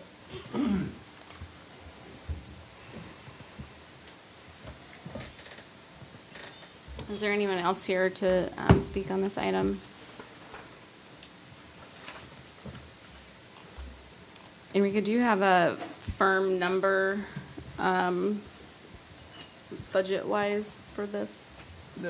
I mean, I think that what was proposed is workable. I mean, we'd break it into chunks so we could look at doing the playground equipment first, and then the next year look at doing the sidewalk installation. I mean, we can phase it, over a 2-year period and still get to the same goal. So I think for something like this, if we say $100,000 for the park to account for any hiccups along the way with the foundation being there, et cetera, I think we'll be okay. Is this something we can actually use and hire use our own staff to build this park versus hiring an outside entity to save costs that way to put it more back in? Yeah, that's what we're going to try to do. I mean, I've helped put in park equipment before. It was a pour in place, but I mean, I've done it personally. So it can be done in-house, and that's what we try to do to save costs. But just on equipment delivery and stuff like that is where it really ratchets up. But the playground across the street was put up with volunteers on a very rainy Saturday. It was cold. Mm-hmm. I would note that, and this is going to sound bad, I guess, I think we have a lot of parks per capita. I think a lot of them are poorly placed. This seems to be in a little bit of a park desert in some ways. I'm not a fan of the fact that kids can't get into the grade school. I understand why.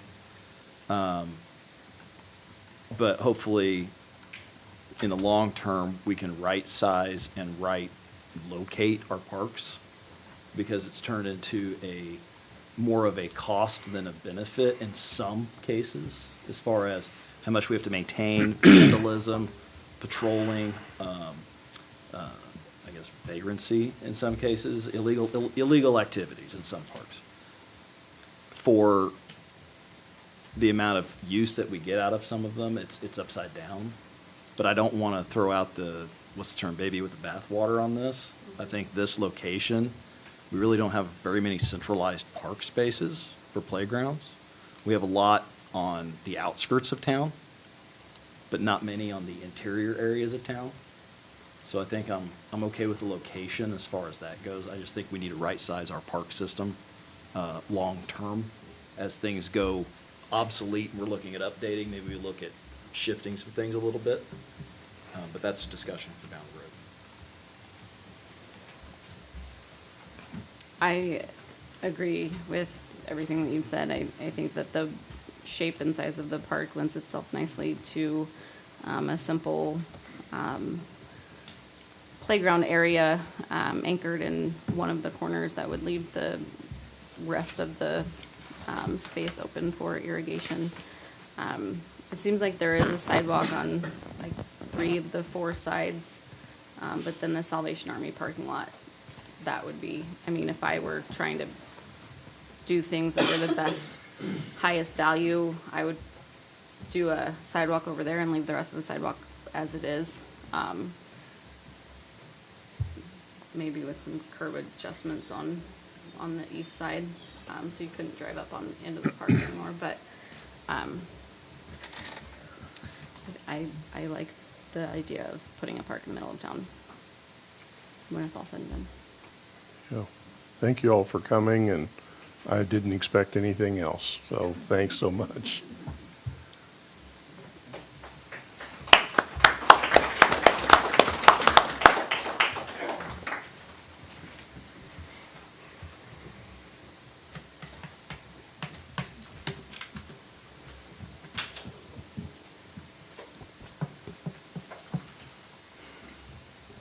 Do you need a formal motion for anything on this? No, I got general feedback. Thank you.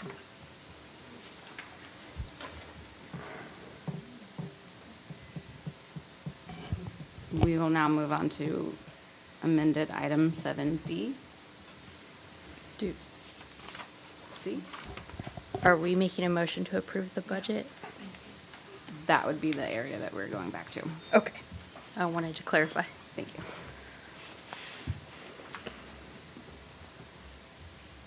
You're looking for a motion to approve and adopt? Correct. I move to approve and adopt the 2026 budget and authorize the mayor to sign. Second. Are you wanting to include the Grace Arbor Park in that motion or not? You didn't need that as an I don't amendment. think so, but if you want to, you can. I mean, I got the general consensus that to move forward with the Okay. park, so. Paul, from a technical standpoint, do you need us to vote no on that and then have a second motion? What would you prefer? The boss says he can cover the cost, so we can go ahead and approve the budget. Okay. Richardson? Yes. Garza? Yes. Bass? Yes. Magers? Yes. Goss? Yes. Item 7C, public hearing to appeal Landmarks Commission's denial of a certificate of appropriateness for demolition of 2100 South Bone Break Street commercial property. We're going to take an 8-minute recess. An 8 minute? 8? Yes. Oh, wow, 8. How do you come up with 8? Because it's You going to be 7:12. even number?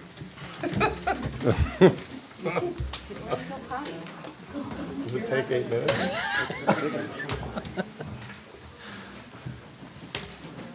You're on the clock.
Mary, could you please?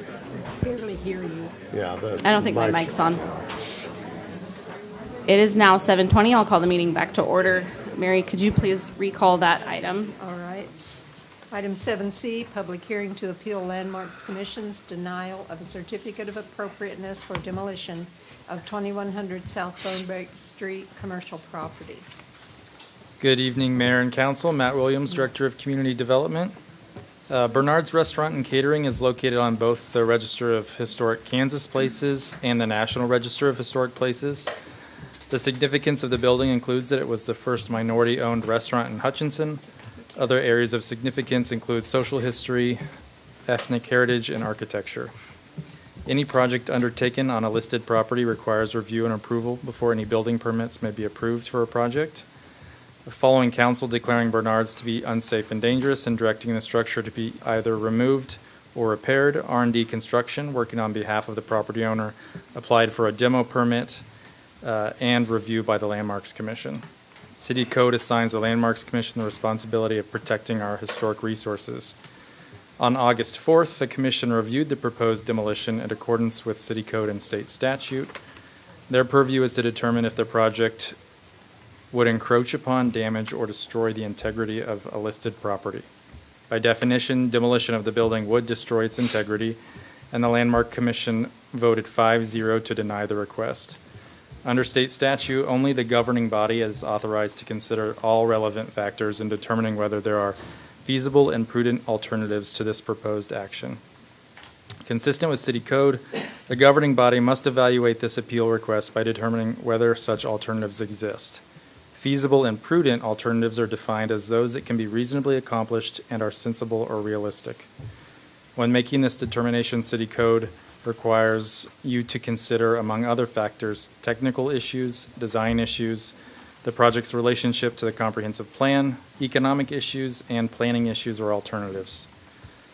Staff believes that while the structure could, in theory, be rehabilitated and may qualify for federal and state historic tax credits, the length of time the city has requested rehabilitation, combined with a significant financial burden such work would impose on the property owner, makes rehab unlikely.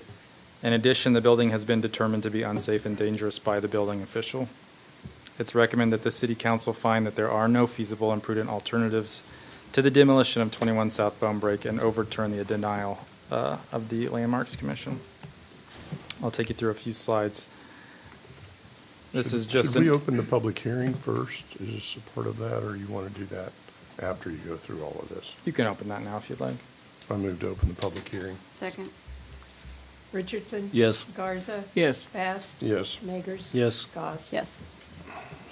Here's an aerial just showing the location of Bernard's Restaurant and Catering on South Bone Break. Here's a couple photos looking west at the site, looking northeast at the site. And then here is a timeline that I put together. This shows the dual track timeline for the property. So on the left side, or in the middle column, I guess, you see the property owner and the dates that they're working through. And then per last City Council, where City Council gave permission or directed city staff to pull a demo permit for Bernard's, you can see those timelines there. So should the property owner not demolish the property, if this were to be approved, then the City of Hutchinson would then move forward with demolition. We would have to go to Landmarks Commission and City Council, just like the property owner did. So should this item be approved, the appeal be approved, and Bernard's be given the permit to demo, that would be issued tomorrow, and then they would have 60 days to complete that demolition before that demo permit expires. Be happy to answer any questions you have. So if they don't get it demoed, then we go through this process again so that we can demo it? Is that what, am I understanding that right? We are actively working on going through that process now so that when they hit the 60 days, if it's not demolished, the city will then already have the demo permit and be able to so we complete won't the have demo. to wait. We can just proceed forward then. Is that correct? Yes, that's why we're doing this dual That's what I track. thought. I just wanted to make sure that was what I was understanding. Yep. As far as proceeding forward, that'd be putting it out for bid. I believe that the expense of this project will be low enough that we can just go with our normal demo contractor rather than having to go out for bid for it.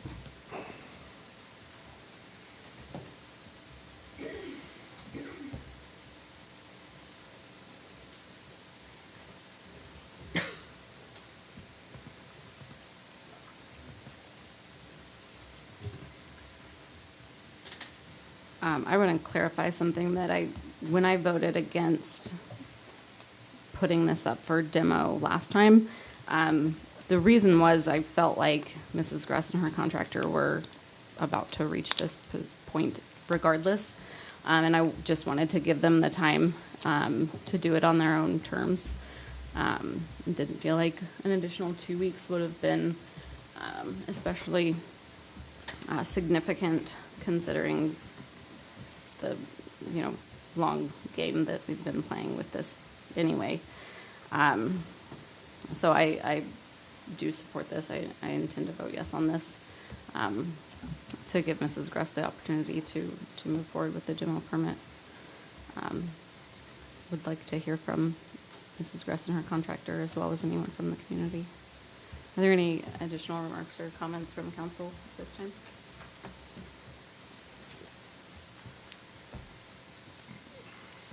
I'd like for her, I got a question for you. You come up to the podium, please.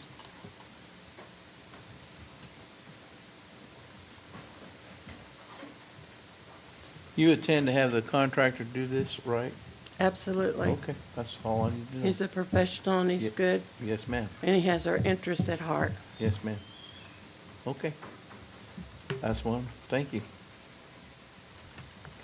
And I'm sorry, can you tell me your name again, sir? Rick, okay. And Rick, this question's for you. And you feel like you have a good understanding from city staff of what the standards are for demolition? Yeah, first of all, I want to start off, thank you, Matt. So clearing that up. He started the meeting off letting you guys know that, the city, is making every due attempt through city code or whatever to try to salvage the building. So we've kind of skipped that process. But we're going to go straight into the demo and make the building safe. Now, I am going to pull a building permit, and we're going to go through this whole process all over again, because I got to go back to the landmark committee on the building permit. I'm going to make some modifications to the existing building that is salvageable, because there is a part of that building that is salvageable. So I'm going to go to landmark committee. It's their obligation to say no to do modifications on a historical. I'm going to have to appeal it. And then I will be back in here in front of you guys again, requesting to grant us to move forward with my drawings of blueprints. And I have talked to Jason about this. So, but we are going to start the demo process. So. Mr. Williams, does this require a full demolition, or is the path that he's talking about, is that acceptable practice for you guys, for you and Mr. Lady? I would say that City Council directed the building to be either rehabilitated or demoed.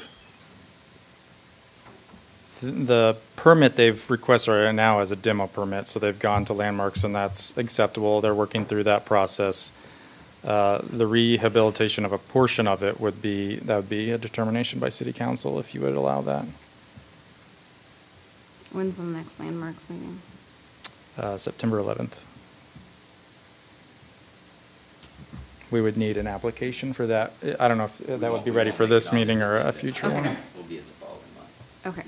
But we'll still be within our timeline of the 90 days of our demo permit. So then I would say, if this is approved tonight, they could start the demo, or they could get the demo permit tomorrow. They'll start theoretically making progress towards that.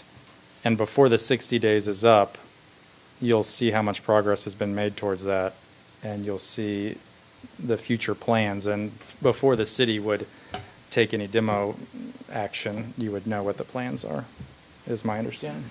Yes.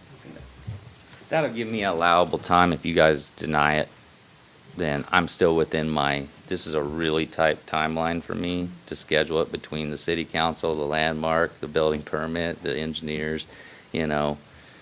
I've got practice now, so I'm gonna go ahead and I'm gonna follow that schedule. And then if nothing all else fails, I still have an opportunity to demo the complete project. According to the city ordinances, talking to Jason, you know, and multiple of the other commercial buildings that's on the condemned list, you know, really we just, you know, based off of that list, they've mowed, they've cleaned up, you know, really the roof is the issue. I've asked for the metal roof. I didn't get the metal roof, so we're going to take part of that off. But the part of the building that does have a metal roof is structurally sound.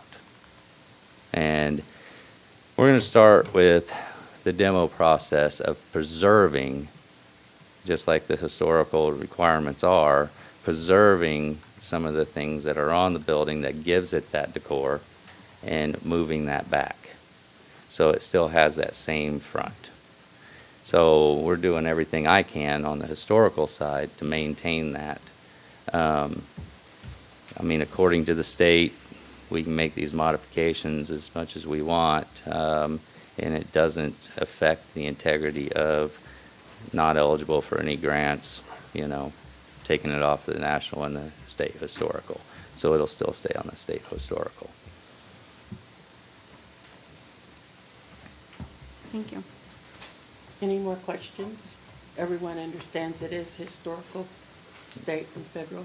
Yes, ma'am.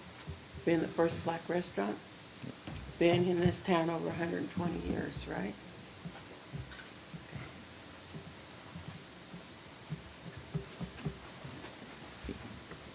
Anything else? So what you're wanting is for us to overturn the Landmarks Commission so that you can move forward with the Just- operating under the demo permit. Yes, tonight is just the Tonight, demo permit. just that part. Yep, we're appealing their decision to move forward with demo. And it'd be the same process with, you know, giving examples if, you know, we pull other permits like a parking permit or a fence permit or, you know, a construction permit. It would be the exact same process that we have to go through with the landmark and coming back to you guys because it is on the historical. Has to go back the way, the landmark's got to keep it the same. You know, that's their requirements. So.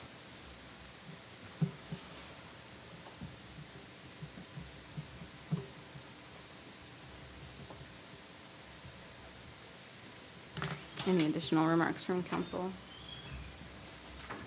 Is there anyone here in the audience that would like to speak on this item?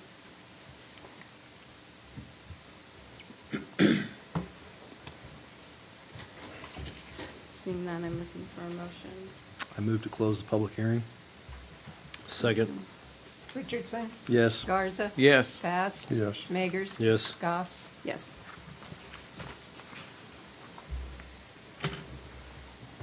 For me, I think this really makes it come full circle in that, you know, the goal of holding the hearings, not only for this property, but for all of the properties, is to have owner involvement and for them to kind of keep up with the process and to not force this to a demo or a cost to taxpayers.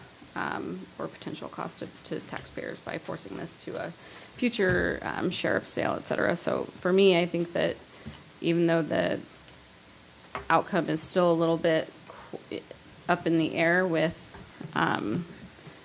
will the renovation and the partial demolition work or be acceptable, that's to be determined. But I think we're on the right track with this.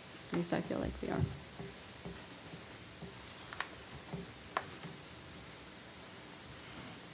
Are you looking for a motion? Yes, please. I move finding there are no feasible and prudent alternatives to demolition of 2100 South Bone Break and overturn the denial of LM 25-3 and authorize the mayor to sign. I'll second that.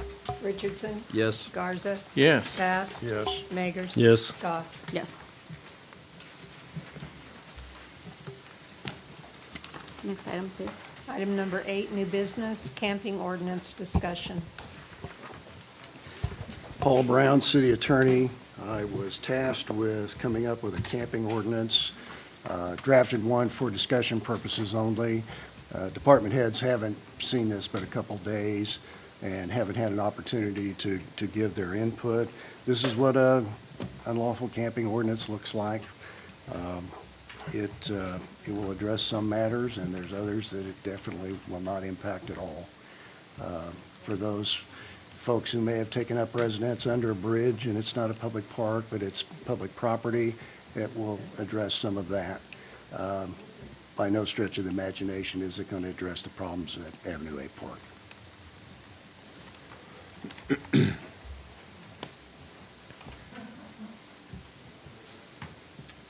Well, what is your suggestion then? I don't have a suggestion. Avenue A Park, and I'll just talk about it because I went and had a look this morning, and you can see what's going on there. There are those who congregate in the park. Are they truly homeless? No. That's where they gather. I checked under the bridges to make sure that they hadn't left their belongings down there, drawn in mattresses, and were they truly camping there? No, nothing under there. Stirred up a couple of stray cats. But beyond that, they were just sitting at picnic tables underneath the gazebos. That's not an offense, folks. And this camping ordinance won't change that. And I understand the complaints. I understand. I don't argue with Mark Buckley. I'm sure that's exactly what's going on. But I don't want to give someone the false hope that this will make all the problems go away.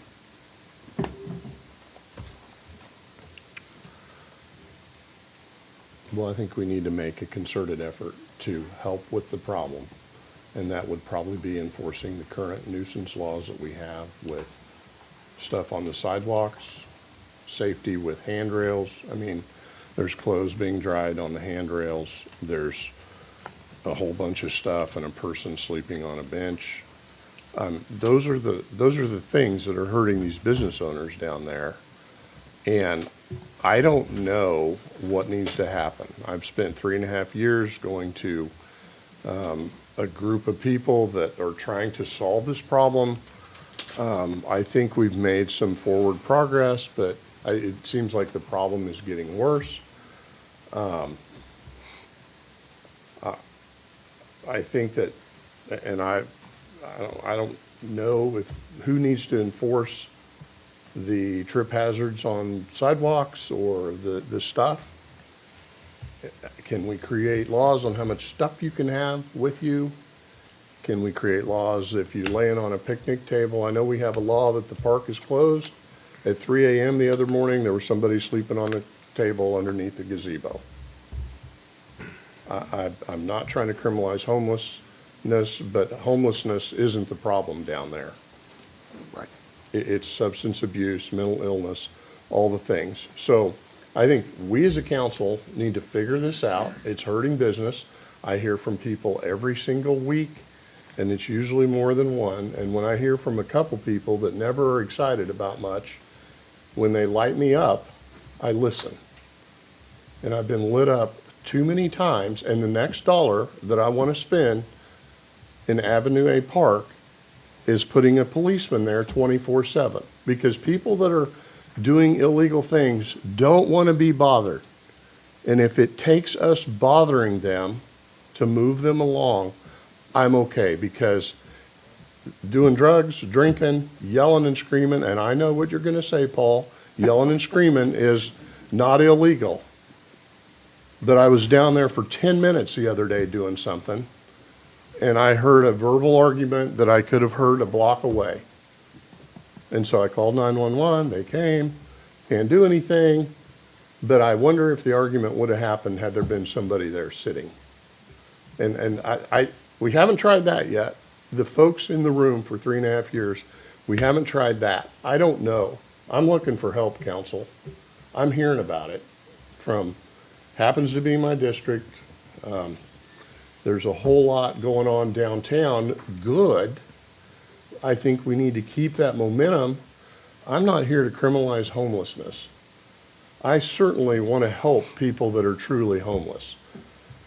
That really isn't the problem that we have at Avenue Park, in my opinion.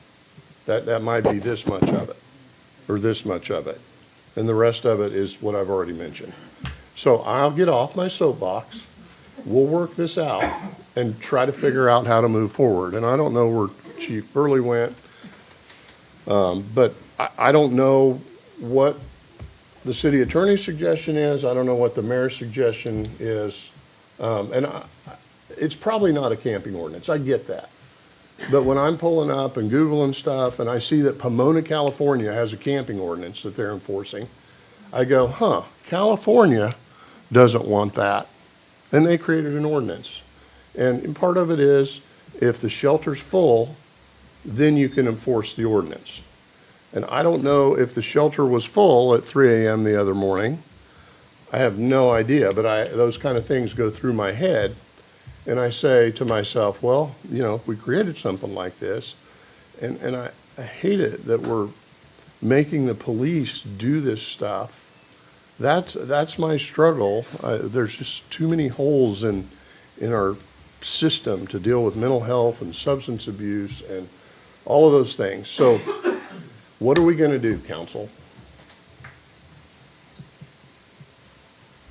I mean, there has been talk about funding a full-time downtown patrol at some point. Well, maybe that needs to be moved up as a priority, you know, to this gentleman that was here talking about business and you know, that, I mean, if we're going to lose businesses because of this, these are maybe how we should be spending our tax dollars. And it's not necessarily, it's more of the presence to discourage. And that's all I'm saying. The bad presence. I hate to put that on our police because it's going to be the most boring job ever. And maybe when the police aren't there, when they go away, they're going to come right back. I don't know. But it's something we haven't tried yet. I don't know if it would be a different position because it'd probably be a lot more interactive with downtown businesses and downtown individuals than some of the other just patrols.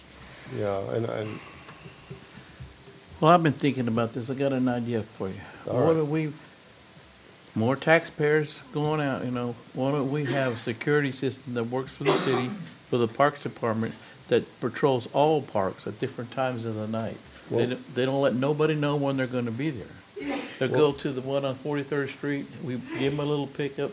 They go patrol the parks, write down when they were there, and patrol all the parks because of the NATOs and all that other stuff is happening.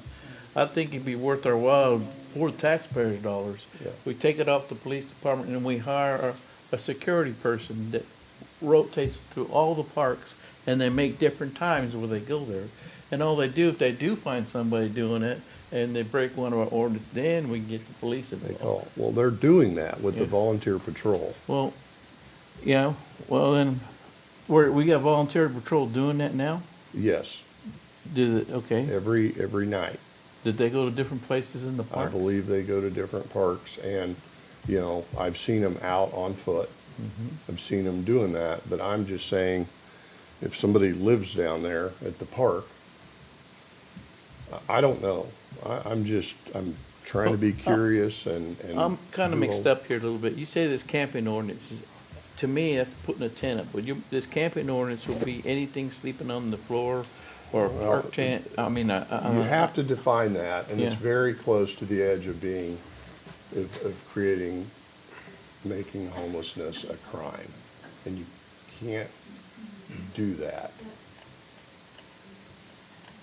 But can we make it to where it's illegal to be camping in our public parks to give the law enforcement the authority to do something, going, hey, you're camping here, you can't be, and then, I mean, I hate to put that on our police as well. Yeah, I mean, that's the issue, but I think we need to try something different than what's being tried.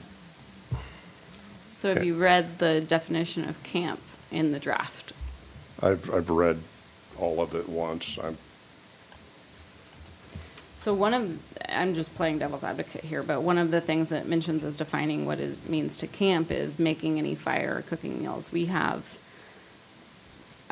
charcoal grills in almost every park. So that would be against the rules. If you had again, just playing devil's advocate, if you took stuff for a picnic, would that be preparing or cooking a meal? I mean, the items that are listed explicitly as camping items, backpack, kitchen utensils, cookware, does that automatically make those items contraband? Like if you stopped someone with a backpack and they had these things on them, would you assume that they were camping? So I think that the definition, while it works for some communities, I don't know that that definition works for Hutch. Well, it might work for certain parks because our parks director has the ability to make park rules. He does. That people can follow. And if we don't want any backpacks in Avenue A Park, we can probably have a rule like that. Isn't the reason we closed the Avenue A Park at 11 that nobody can go in there? That's correct. So why do we need some other stuff? Right there, that rule says, you're not gonna sleep on the bench, you're not gonna be there. That right Well, there. the bench is on the actual public street Okay, and whatever. sidewalk. Well, that's not closed. I mean, you can't close a public sidewalk, I don't think. Okay. I'm just, Right, I I'm thinking, got you. I'm telling you what I think. Yeah. I don't know for sure, but. But if we made camping illegal, then that would go out into the street where we could patrol that too, correct? I mean, it would essentially make stopping on the sidewalk during a period of time illegal, or for a certain period of time illegal. I mean, this mentions flood control works. We already have that you can't be on the levees. We already have park hours. Drug use and alcohol use is banned in parks. We have a personal property ordinance that we just put in 2 years ago. An explicit ban against camping, doesn't it feel like the right solution? It feels like we have the solutions in place already. They're just not being enforced. Well, step one, maybe we need to enforce those already in place. And what does that look like, council? I want to set expectations for myself so I'm not disappointed and so that I can pass that on to the business owners down there and the building owners. I think the question is, so we have two ordinances. We have multiple, but we have section 15-103, which is about obstructing streets and sidewalks generally. I mean, it's already illegal to block the sidewalk with your stuff or dirt or your body or anything like that. Sidewalk, alley, street, etc. Is that a misdemeanor? Yes.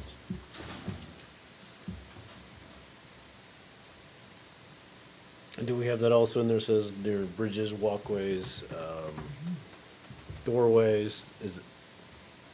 Is that in our verbiage now? I mean, I think it's when you look at the laws as a whole, the doorways would be private property and that would be trespassing. Is that correct? That is, the owner of the property owns would be any up to the owner of the property. Alco, and they could advise of criminal trespass. Correct.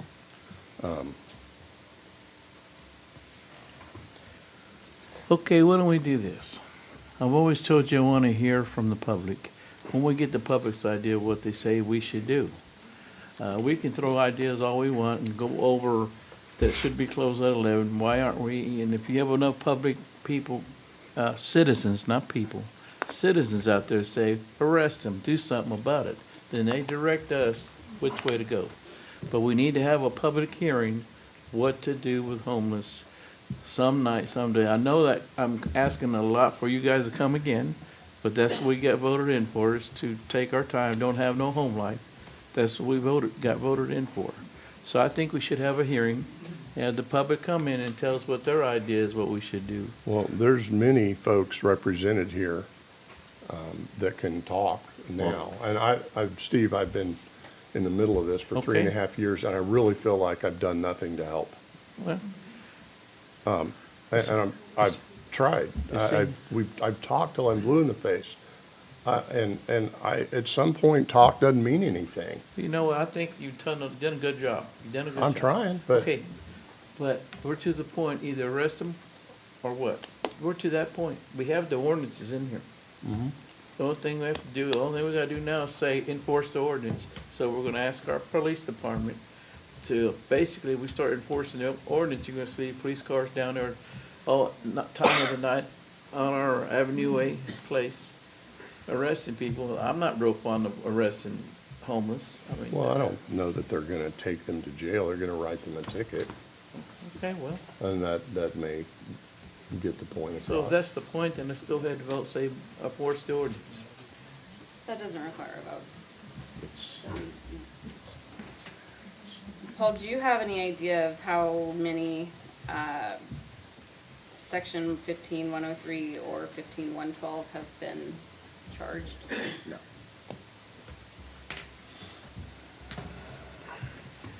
Mr. Chief, come over here, please. Please, sir. I know you're standing there, I know you don't want to get involved, but you're going to. I don't have a problem getting involved. Okay, so what you think about us telling you to enforce the ordinances? What specific ordinances are you looking to be enforced? The ordinance that we have on the books right now. 103 and 112. Which is the leaving the debris on the sidewalk? One of them Yeah, I'm is gonna pull it about up that. and read it for those that are here. You have it right there. Yeah, you printed it off. Section 15-103, obstructing streets or sidewalks generally.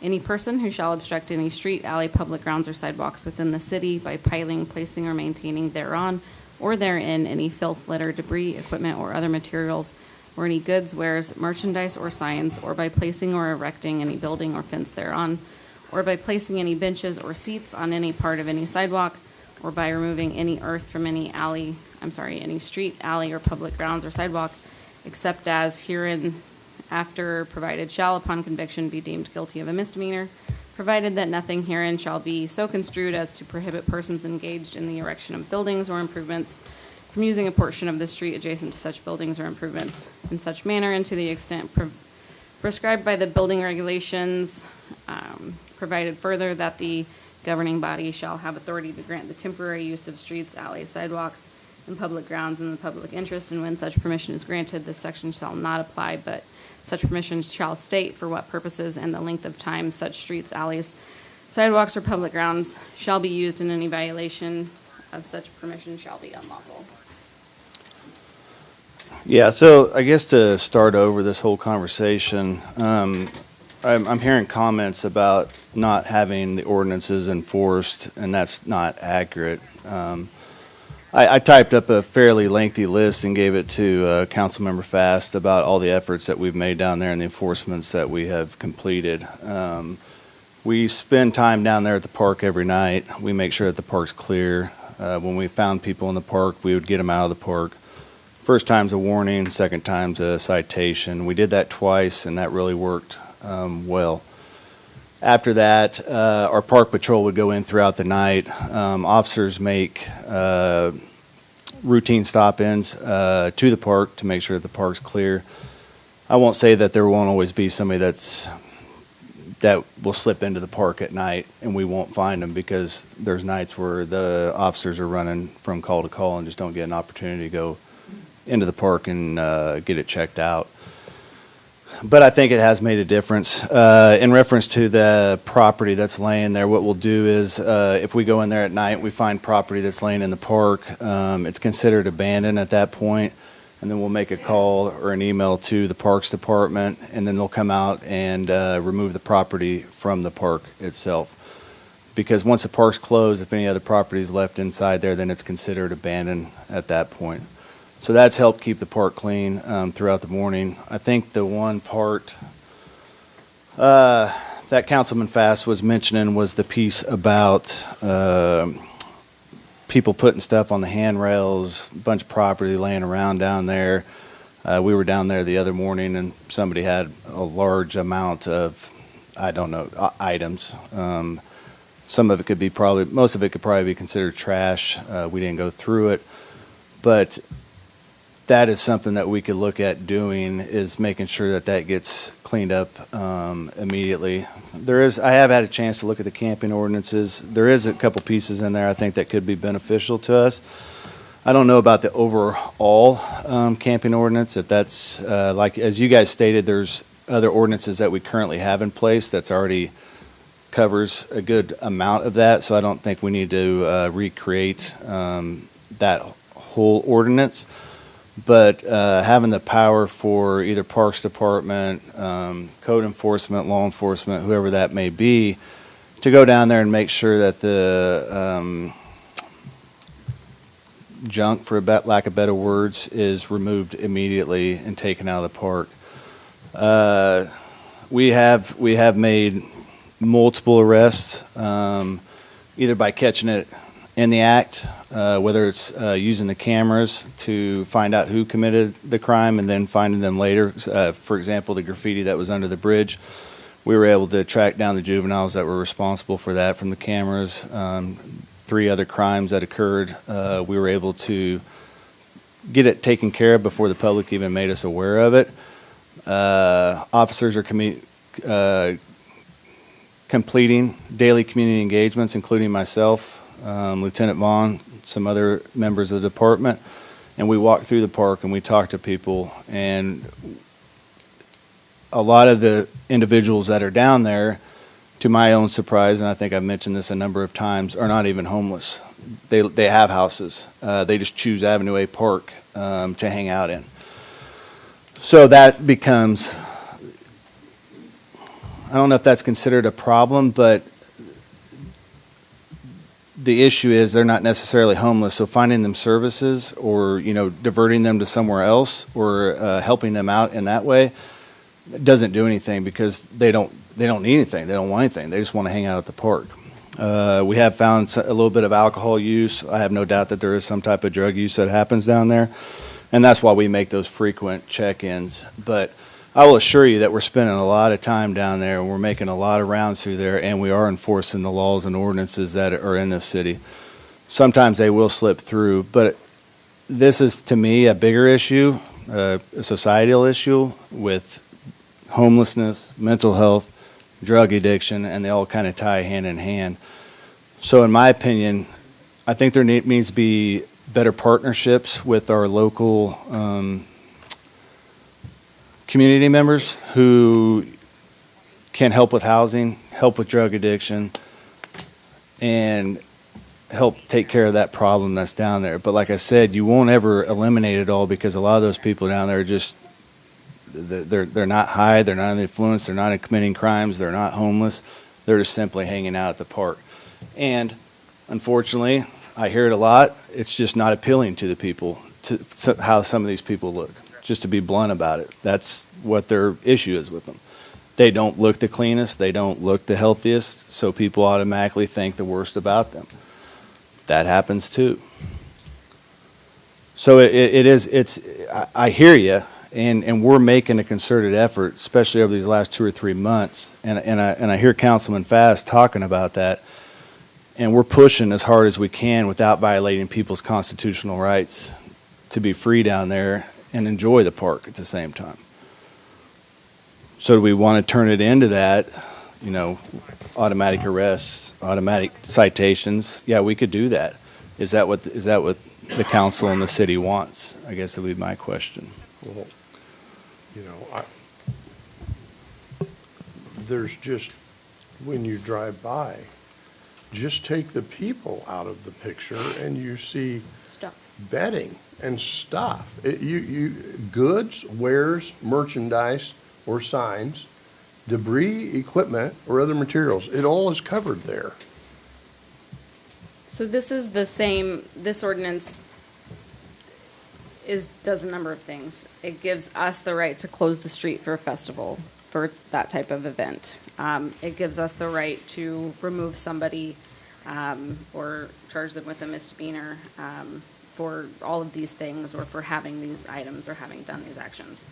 I think this layered with the solution that we already have in place, which is the personal property, the abandoned property definition, I think you could amend that definition to broaden it and to say that abandoned property is abandoned property regardless of the time of day, because right now it's only when the parks are closed, right?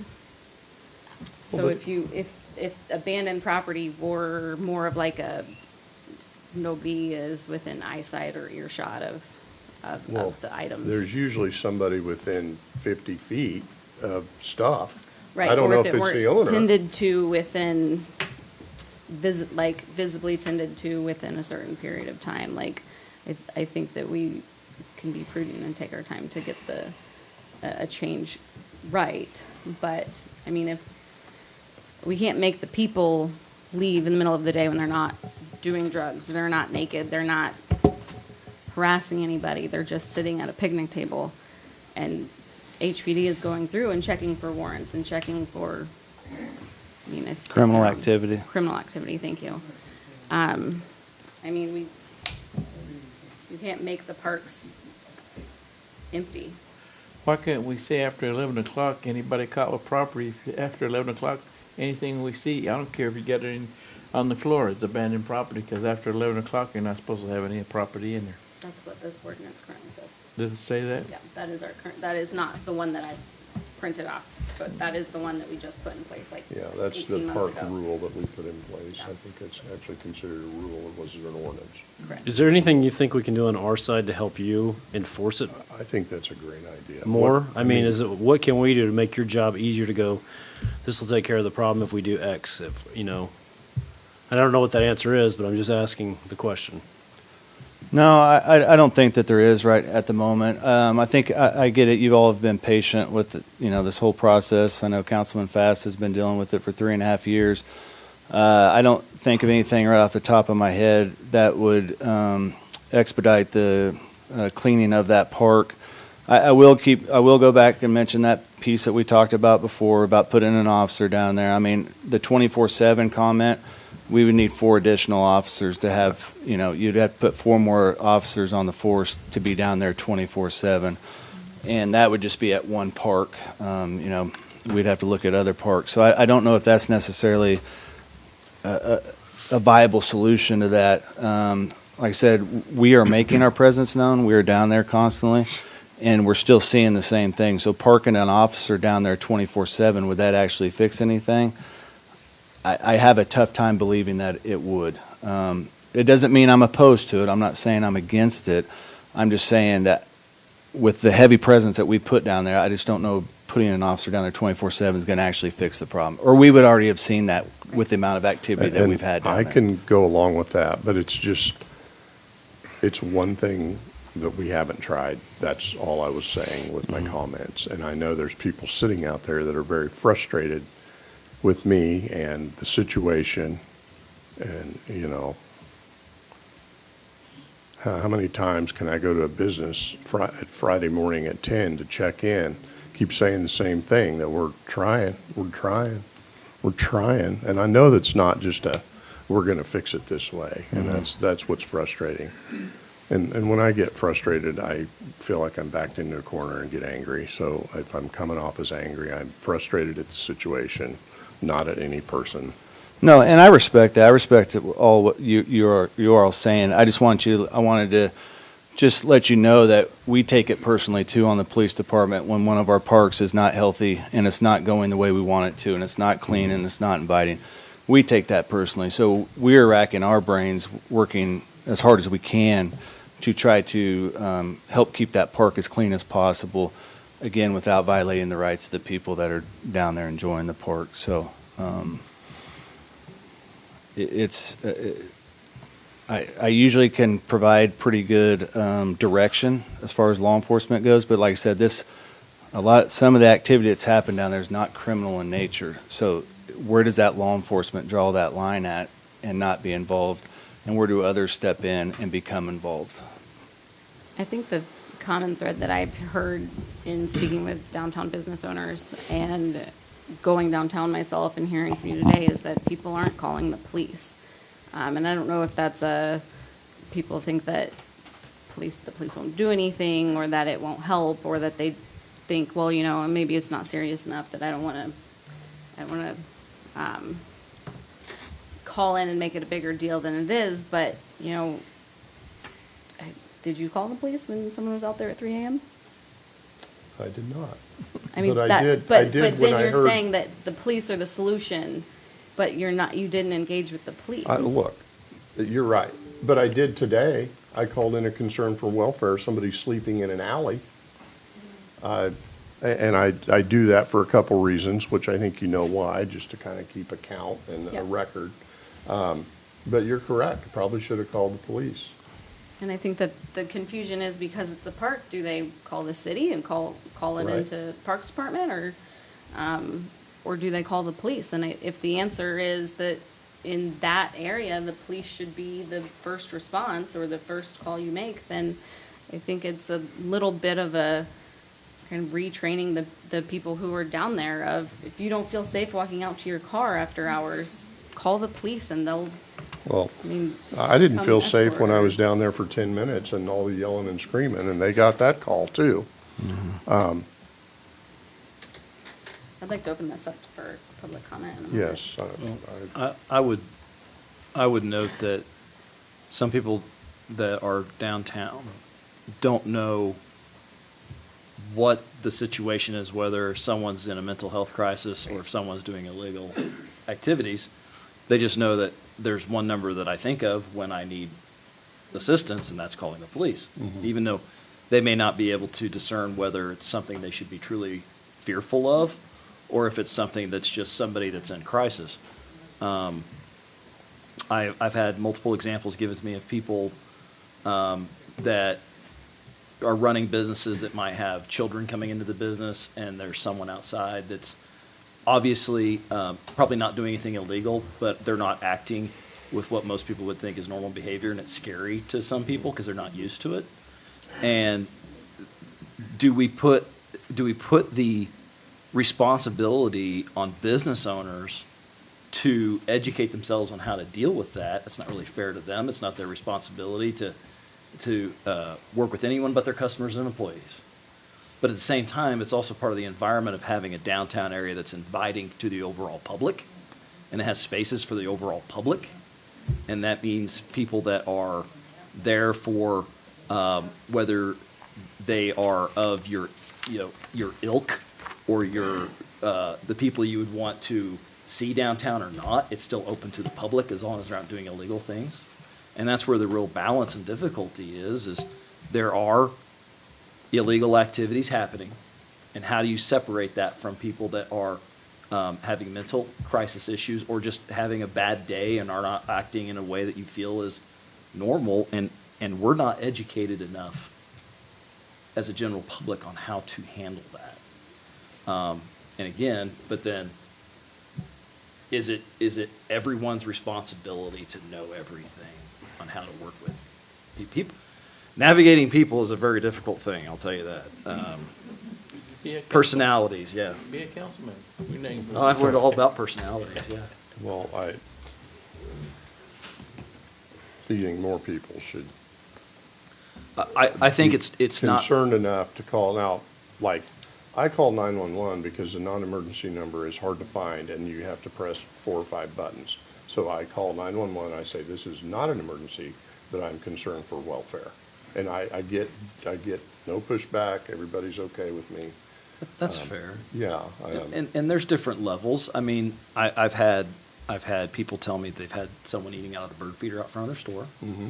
I've had people tell me that they came around the corner and someone's sleeping in front of the door in their store and they have their children with them. I had one person tell me that a person came in and was wanting to use the restroom and was hard to understand, but then was very scared of the dog and ran away. And it's when you have those interactions, for some people, they're more understanding than others. And some people are more comfortable than others, and we have to take into account not every business owner is going to be comfortable being, and quite frankly, a lot of them are working alone and may not feel comfortable with some of the public interactions. Or they have younger kids working with them, or But we have to be, money. we have to look at the whole thing. We can't just say that group is a problem or that group is a problem. There's three groups we have to take into I account. totally agree, and there's, But we also have to recognize that usually the catch-all is to call the police, no matter what the concern is. We have to recognize that. And I think we do recognize that as a community. Sorry.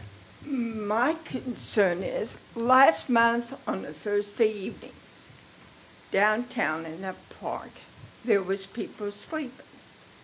And yeah, like you said, the clothes were out. And we went to a business to look at several businesses. But I was thinking about calling the police, like you said. But at the same time, I was hearing sirens.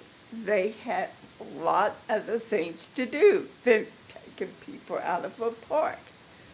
But there was people visiting our city from out of town. Downtown was very busy that night, and it doesn't look good on the town. But when I go visit family down in Denver, it's all over the place, and it's coming here. And we gotta be ready for it. We have 800 homes that are empty. People do not want to pay high rent, high taxes. And we're going to get more and more people living on the street. And they're going to sleep on city property. If you go look in Kansas City, Denver, Los Angeles, they're all over the place. And they're going to sleep on city property, nowhere else. And we got to deal with it.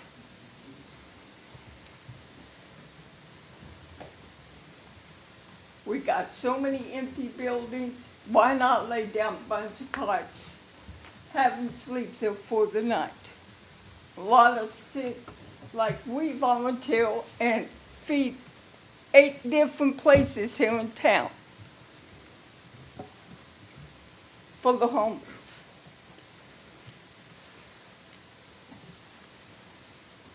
Why not sweep the floor up of some of these empty buildings and put carts down so these people have a place to sleep, sit outside, like Denver's doing?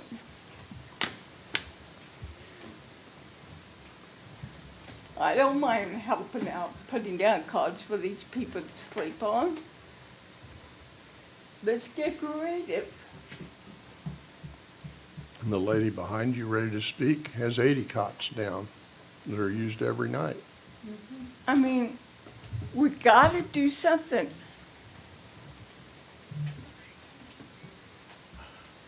We got too many empty buildings, sitting there shut up, nothing going on. I know we need more businesses, but we have to do something because the homeless people are gonna come.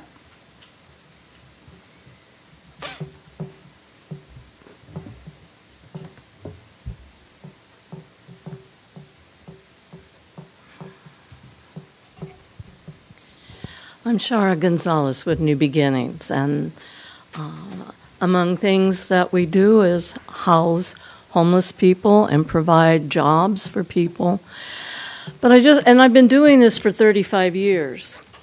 And so I've seen the changes that have happened within our community and across the country. And first off, I can tell you that the number of homeless people or aimless people has a lot to do, is a bellwether to your community often. It's telling you that there were services that were missed. And so if you look at homelessness, yes, there's the cost. The number is growing across the United States in every community, even the smallest communities, Nickerson, et cetera. It's everywhere.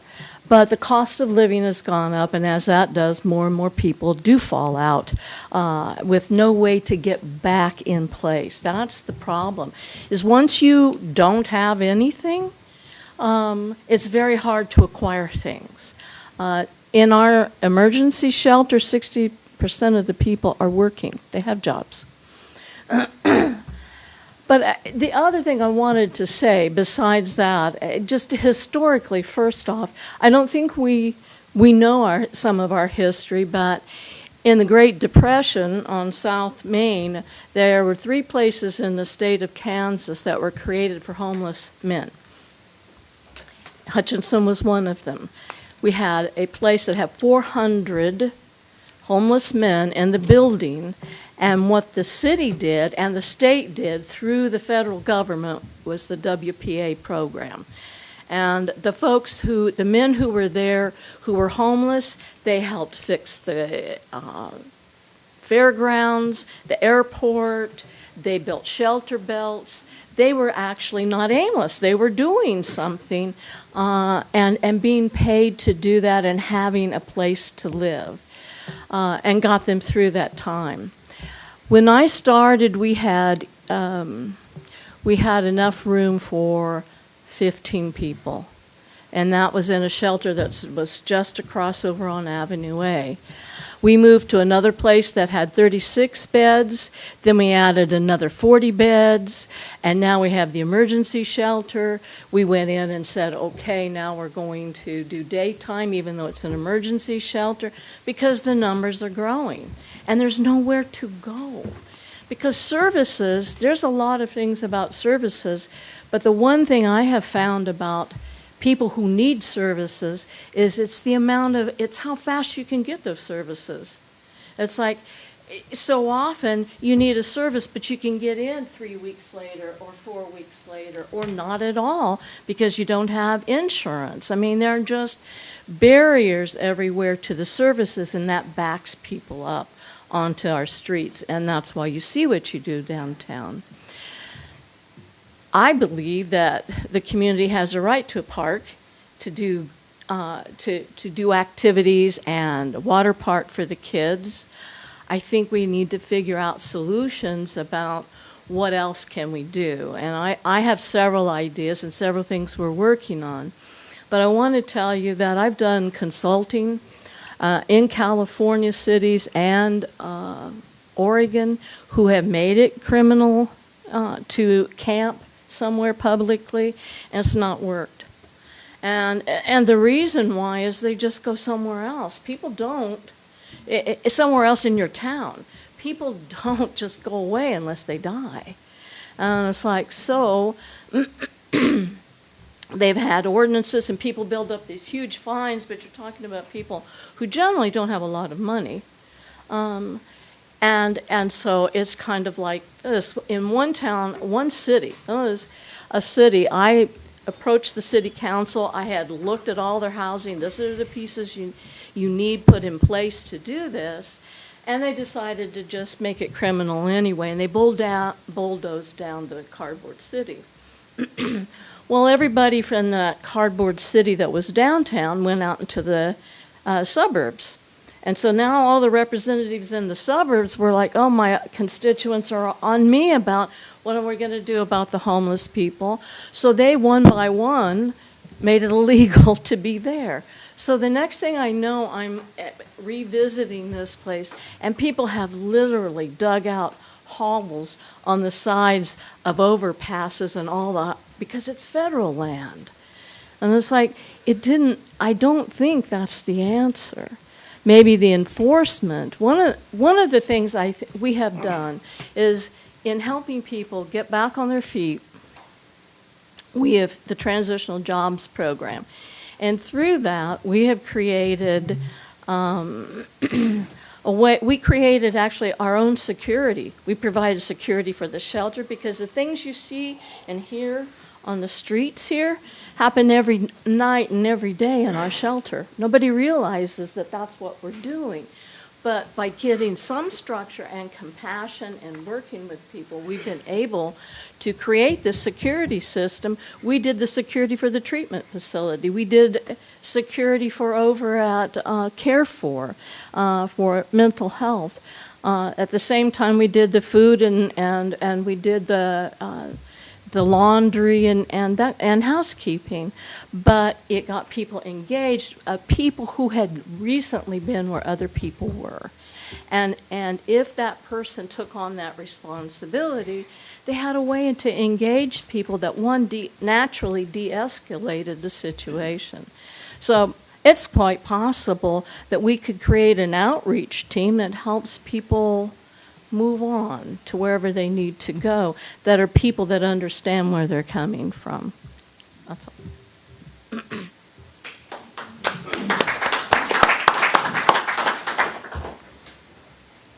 Just for the sake of time, I'm going to try to get Tyler in the back room.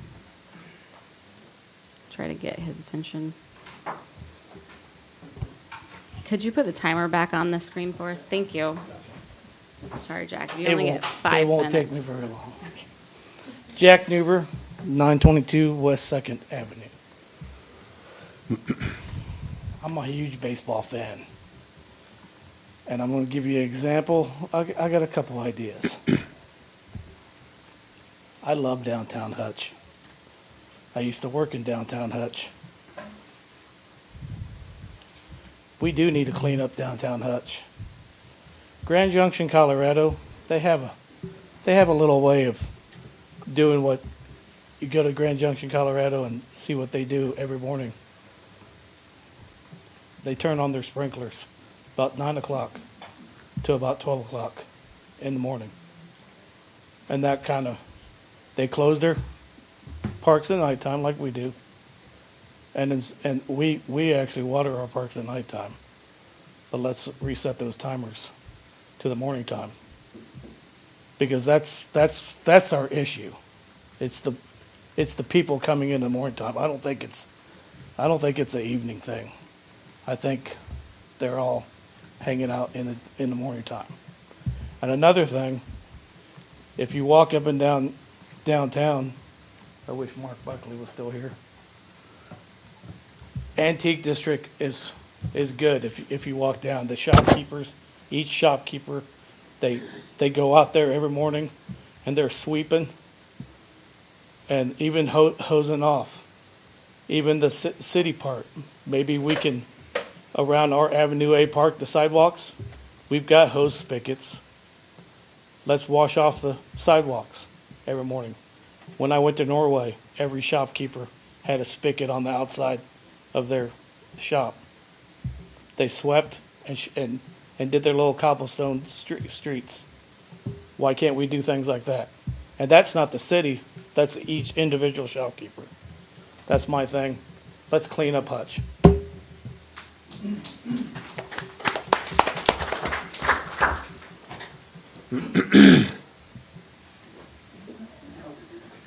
Hi, my name is Darren True, and I live at 1801 East Avenue G. I want to reiterate something Chief Burley said 2 weeks ago at the meeting, and Mr. Garza brought it up. And is it Ms. Gonzalez? I want to ask you if this can happen. You brought up using the Avenue A building, okay? Chief Burley and I spoke. I'm a retired police officer, retired last July, 24 years here in Hutch. And I totally agree with Chief Burley that homelessness is not a law enforcement issue. But I know now, I know through my career that we have New Beginnings. Horizons now has a response team.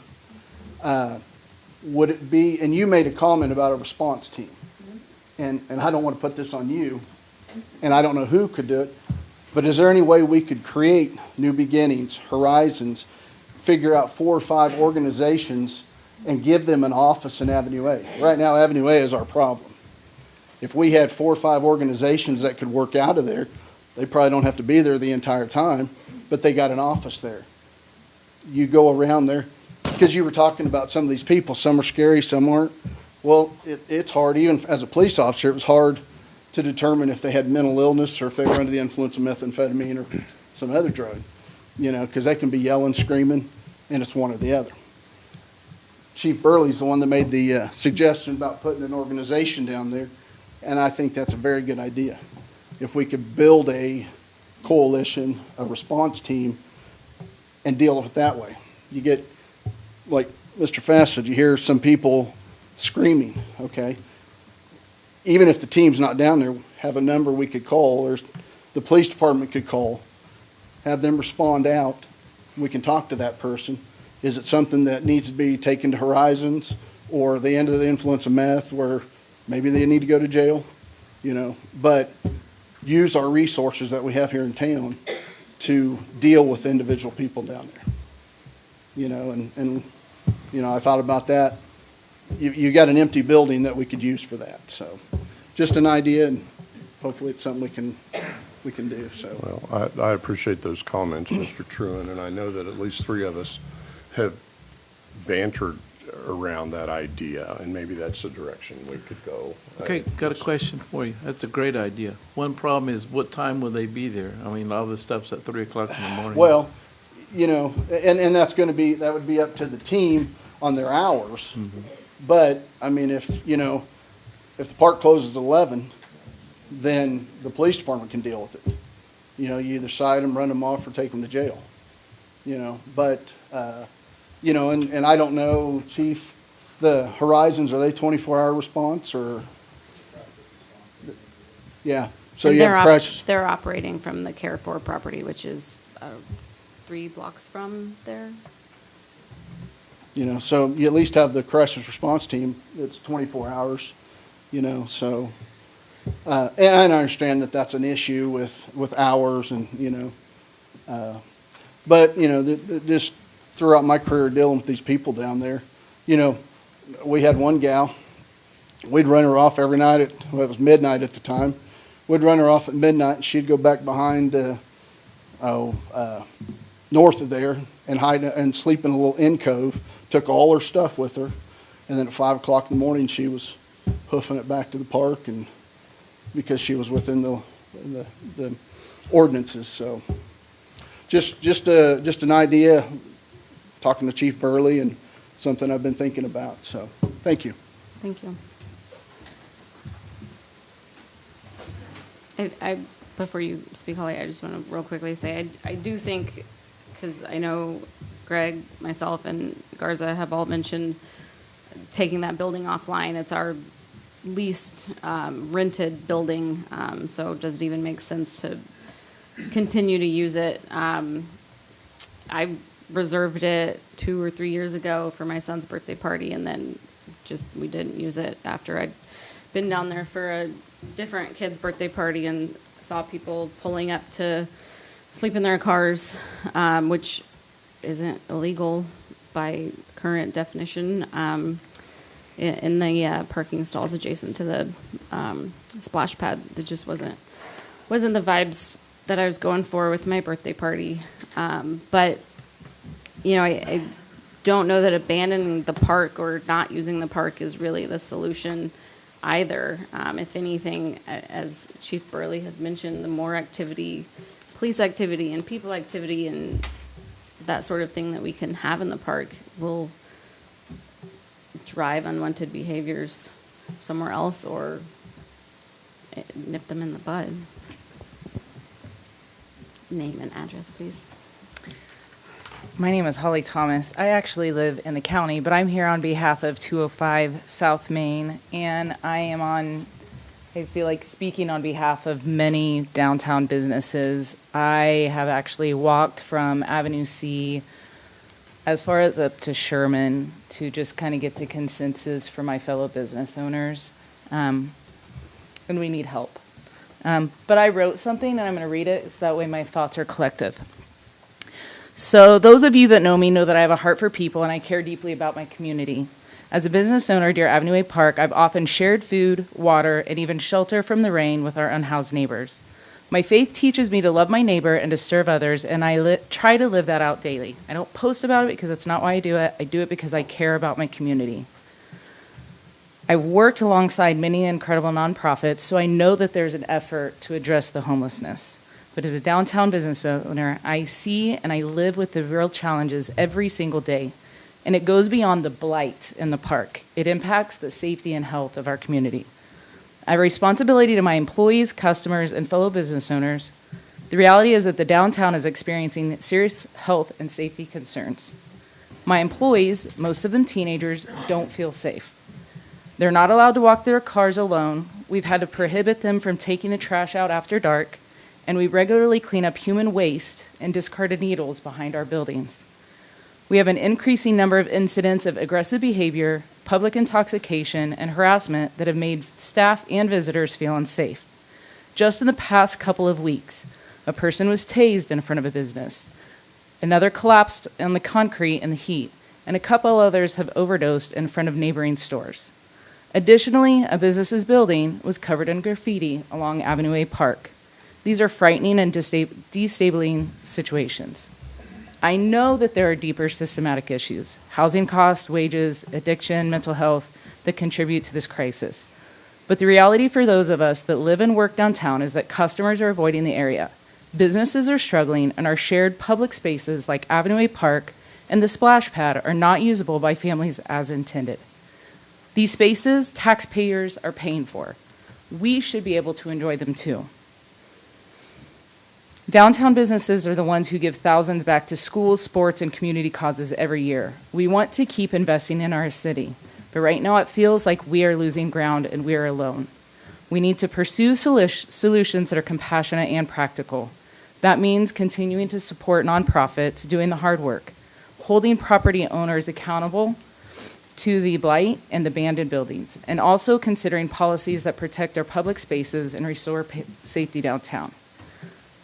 I actually love the resource center idea. That was one of the suggestions I put in here, having a park ambassador program, trained staff, not just the police, to walk through the parks regularly, provide information on services, and set clear expectations about the park use. The businesses need help. We are dealing with this issue every day. We are down there every day. We are asking for visible, immediate steps, more police walkthroughs, park enforcement, the code enforcement, sanitization. There's poop. You may not have saw camping underneath the bridge, but there's poop smeared everywhere underneath the bridge. Together, we can restore Avenue A Park and downtown Hutchinson as a safe, vibrant spaces for families, businesses, and all residents.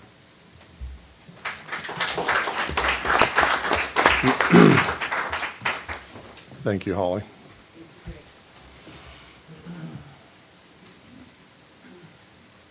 Devin Reese, 1303 West 24th. I think we need to address the real issue. I don't think that the police can solve the problem. Some of the real issue is mental illness. Some of the issue is the fact that we have communities that drop off their unwanted people in our community in the middle of the night. You can go down Main Street between 2 and 3 o'clock in the morning, and there's people being dropped off. Why are we not sending those people back? Why are we not, I mean, we have great facilities to help people. We do. We have A1 facilities to help them. Fine, let's help them, but let's charge those communities. It would help our city problem of money. I think that we need to address the real issues. Like I said, the real issue is not after 11 o'clock at night. I was downtown at a event, the tech fundraiser, which was by Avenue A Park. Myself and the person I was with was leaving, and I saw some things that I did not want to see. I would not want anyone to see that. I mean, sexual acts are great at your house, but not in a park. But that's during regular park hours. It's not after 11 o'clock. I was downtown in the morning. I was down at Mark Buckley's store, actually. And as I was walking down that part of Main Street, there was a person who scared the living daylights out of me. And it wasn't because he was trying to attack me. It was because he was flailing his arms. He had something going on with him, who do you call for that? I don't. 911's not the call for that, in my opinion. It is mental illness. I don't know how to deal with mental illness. I'm not a professional in that, but I know that's a problem that the police probably can't even deal with it. They know where to take them, but it's not their specialty. Their specialty is law. It's getting them to the places, but they don't know how to deal with that. And that's all. Thank you. I would add to that I don't think they can make somebody go. I mean, they can come and say, hey, are you okay? Quit flailing your arms. You're scaring people. Hey, can I take you to?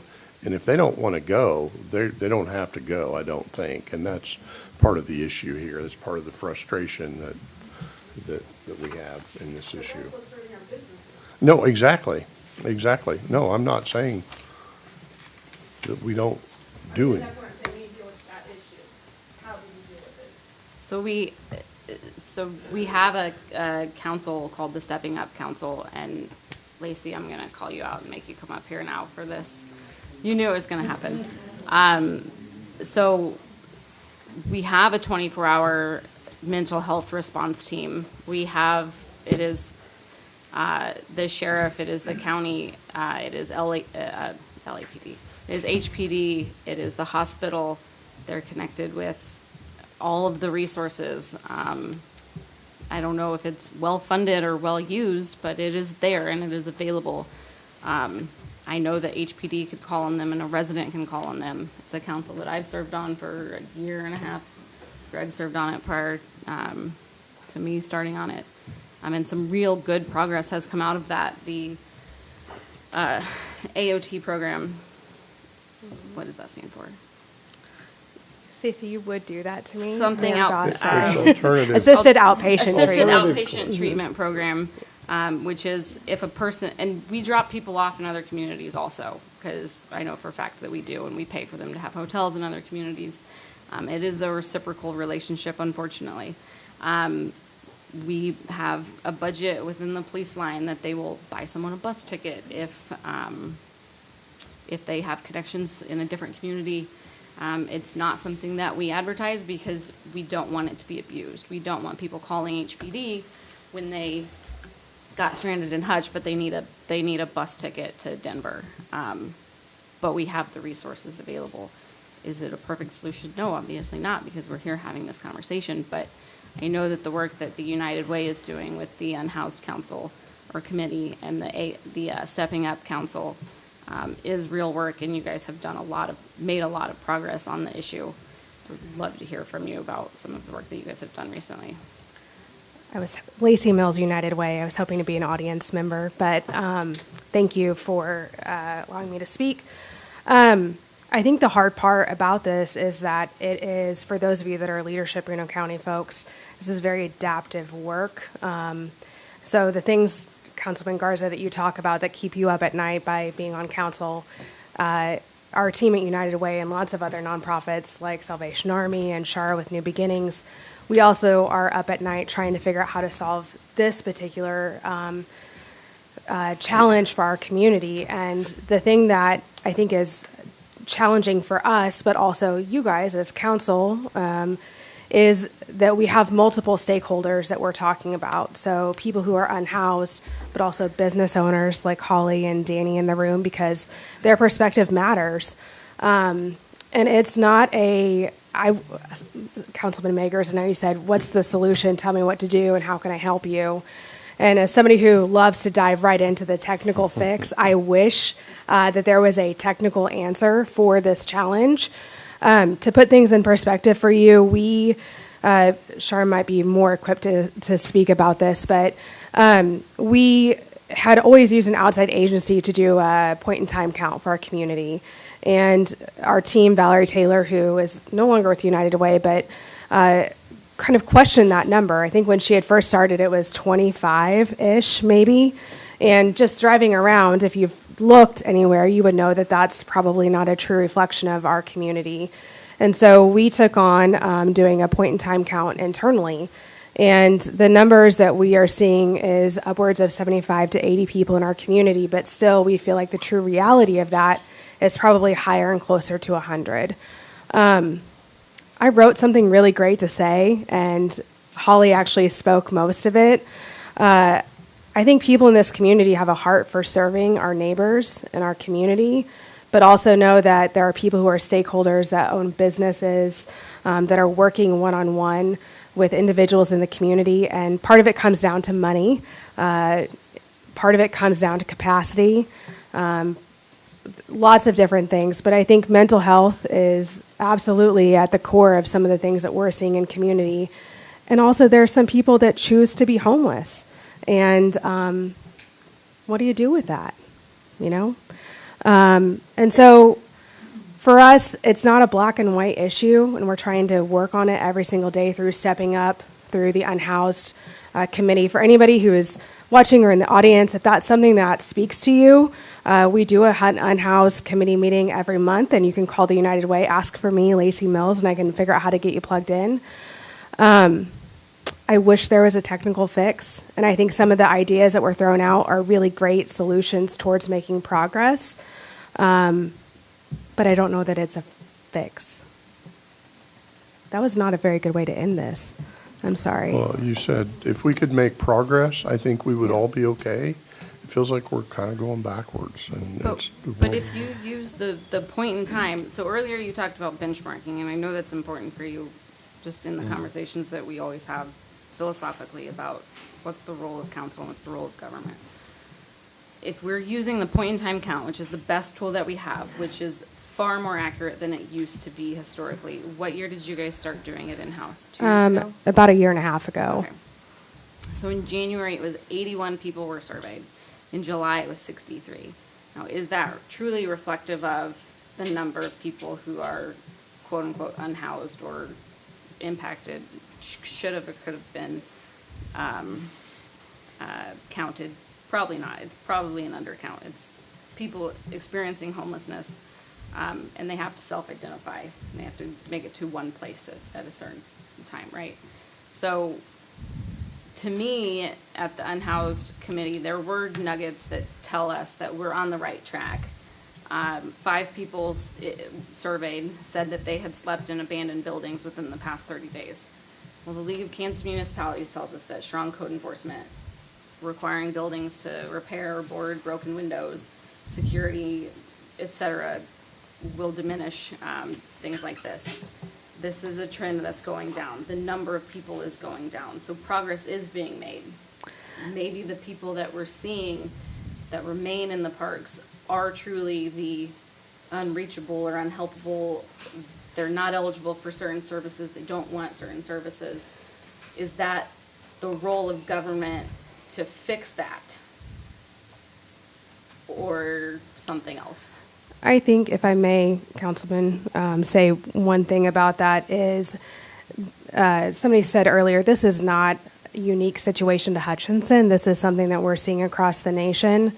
And I think there's a lot of really incredible nonprofits and community partners, Horizons as an example, that are trying to do their piece of the work to solve, the problem or make progress on the problem.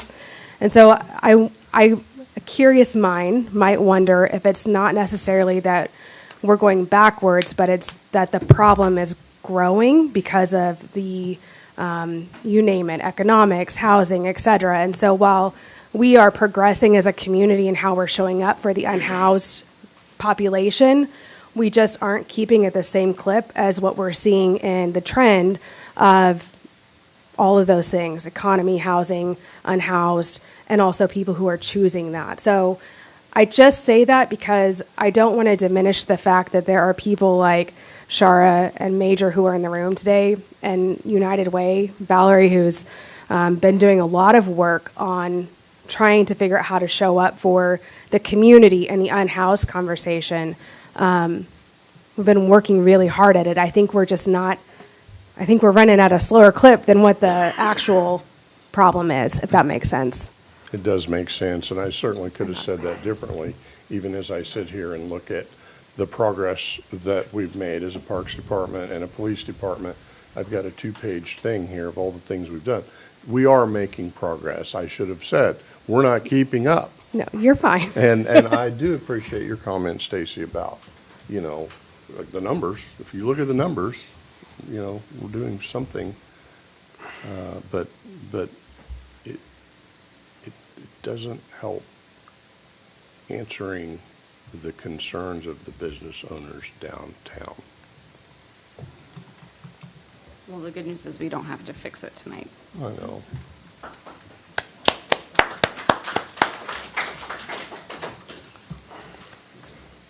don't know if they were clapping for Lacey or for your comment, Stacy. I'll give it to Lacey. All right. Is there anybody else in the audience who would like to speak on this subject?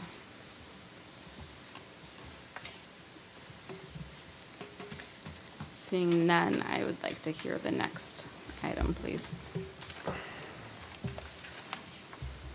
Item 8D, or C, excuse me, consider a zone change from R5 High Density Residential District to C1 Office Commercial District.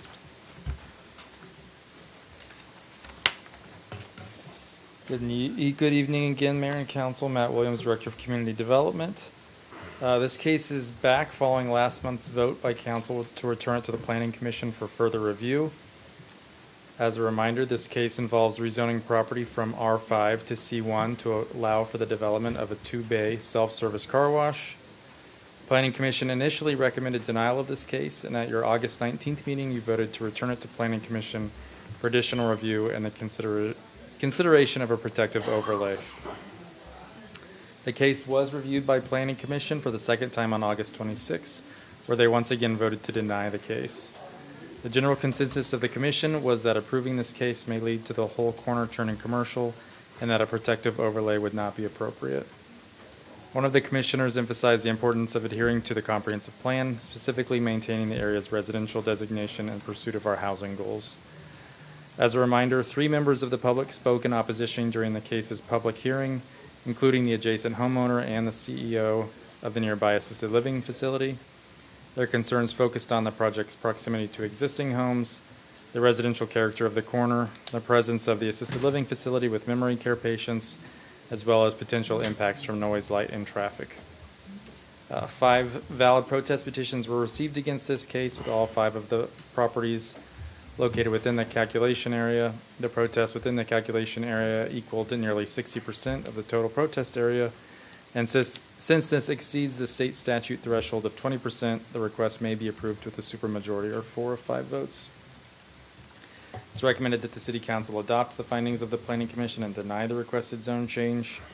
Alternatives include overriding the Planning Commission, adopting alternative findings, and approving the request. That would require 4 of 5 votes.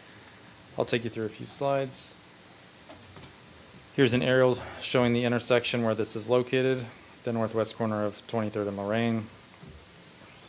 Here's the protest map showing the properties that protested in red and blue. Within the calculation areas, the green. Here's a chart showing the uses permitted in R5 versus those that would be permitted in C1 if we need to talk about that. This is the zoning map showing the R5 zoning, comprehensive plan future land use map, and then we do have some photos of the site and surrounding sites. So with that, I'd be happy to answer any questions. Can you go back to the other slide where it shows the other, is that C5 down the street? Keep going. There, right there. This property, right? Pink. Yeah. Or C1. Yeah, that's what I'm talking about. So the difference on this one was that the comprehensive future land use map showed it as commercial in the future versus residential. And it was a different use that the developer was proposing when it was requested to change from R5 to C1. Isn't that owned by the senior living group? I have not heard that. The what? That pink lot there. I don't know who owns it, but I know that now a car wash could go right there behind those houses.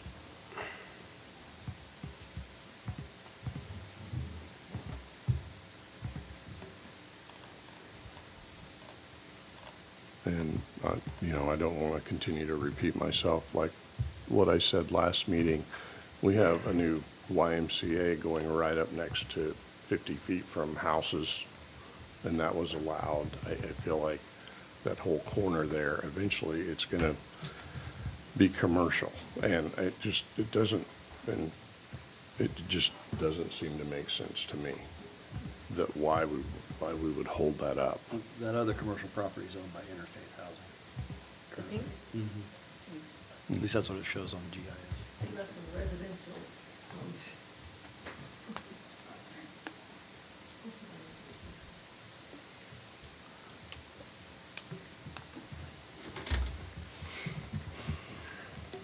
And so planning and zoning at first was 6-0 against, and now they're 5-2 against. Is that what I read? I believe it was unanimous the first time, and now it's 5-2, yes. Okay. All right, get this straight. I gotta understand all this, so I know what I'm doing. The arrows where they want to get it to a C5, am I correct? Right? The arrow and the dark black box is what's currently zoned R5 residential that they want to zone C1 commercial. They want to go commercial so they can put the car wash there. Correct. Now the pink one, going back to the pink one, what's the pink one? Talk to me.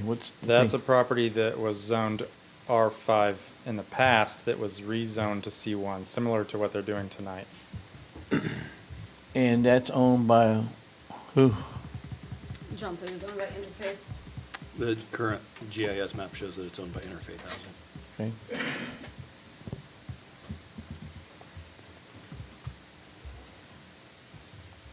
That's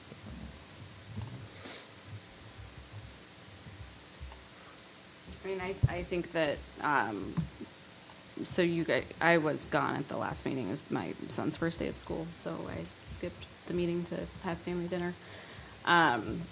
And I was watching the meeting at this part, and I was yelling at my phone, and my husband was like, why didn't you just go to the meeting? But I think that planning and zoning got it right the first time, and they got it right the second time. I think it should stay as it is. But I'm willing to listen. I'd like to go to public comment. Sounds like somebody... So what happened with the protective overlay? We sent it back for it. Sort of missed They that. addressed that in the packet. Yeah, we talked about that a little bit. You know, the protective overlay would be intended, for example, when we did the residential one, Right. that, okay, this new zoning allows so many uses, but we're going to restrict it to maybe one that's not as intense. The additional uses permitted in C1, staff and I think Planning Commission felt like most of those were less intense than a car wash, that car wash was one of the most intense uses.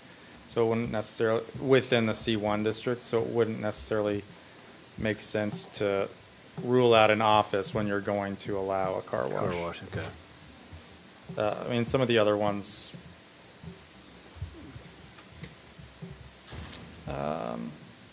eating and drinking establishment. Okay, you may have a restaurant there with a car wash that would be fairly intense, but it may not have as loud of noise as a car wash would. I think when we did talk about it and we gave some ideas of what could be included in protective overlay, my feeling was that they didn't want it to go to commercial. If it was going to go to commercial, it would just go to commercial. The protective overlay wasn't necessarily needed. Is there a protective overlay on the other one just west of there that Interfaith owns? No? Protective overlays didn't exist when that would have been Oh, that's true. done.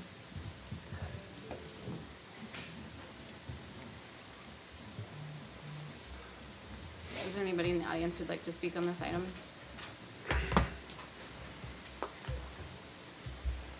Long meeting, guys. Keith Frederick, 606 East 42nd, owner of this property. And like I said before, I purchased the property a decade or so ago, planning to eventually turn it to commercial. That was my idea. There was a dilapidated house on the west side that I tore down because it wasn't house worthy. Some things came up in my business, and another opportunity became available. So I kept the property, still planning to turn it commercial at some point. With the YMCA, the new hotel, and 23rd and Lorraine is probably one of the busiest as it is. I know the YMCA brings 10 to 15,000 per people per month currently, and that's going to add on to Lorraine Street as well as 23rd and 17th. The new hotel is also going to add traffic into 20th and 17th, and I believe the city's considering putting a stoplight or an intersection at 20th. I may be wrong about that. I did speak with the tenant or the landowner just north of me today because I have a long history with her, and she was for going at commercial clear back when I bought it. And when I spoke with her today, she said the only issue she had was the car wash. And to be honest, to be transparent, Mr. Brunson is deciding to move on elsewhere. So if that helps council, I get it. If we need to pull that out, or if we can pull that out, I would be open to that as well. Any questions for me? I think you've made my point, and that is all of the other things going on right there in that area. I just can't imagine we would leave that residential. I feel it's not a matter of if it turns commercial, it's a matter of when. I agree with that, but the way that it was put to the neighbors in the original application is that the use was going to be for a car wash, and they haven't had the opportunity to respond to the now other options that may or may not go in there. I think having that, the partner that you mentioned, who had intended to do the car wash, who was speaking at the last meeting and at the planning and zoning, I think if anything, now that that person is no longer planning to do a car wash, it just kind of muddies the water for me even more and makes me more inclined to turn this down, because it kind of makes all of the hearings that the residents around there have held kind of a moot point. They were thinking car wash, and now you're saying not car wash, something else. Sure, and that's probably why they're in opposition, but I get that. And is there a fee for you to have put this before planning and zoning? Yeah, to start out the application fee of like 200, 250, something like that. And I had a question for Matt about if that could be transferred to a future application. Or do you want to table it indefinitely? So Matt, sorry, I had a question while you were, so Mr. Frederick has paid his application fee to have this considered for the rezone. If this were to die tonight, would he be charged an additional fee if he brings this back to planning and zoning in the near future, and when he finds another suitable partner for development? Yes, he would. It would be a new fee, and that's simply because we'd have to republish it in the paper again. We've got a lot of it, small expenses that we have to go through. Right.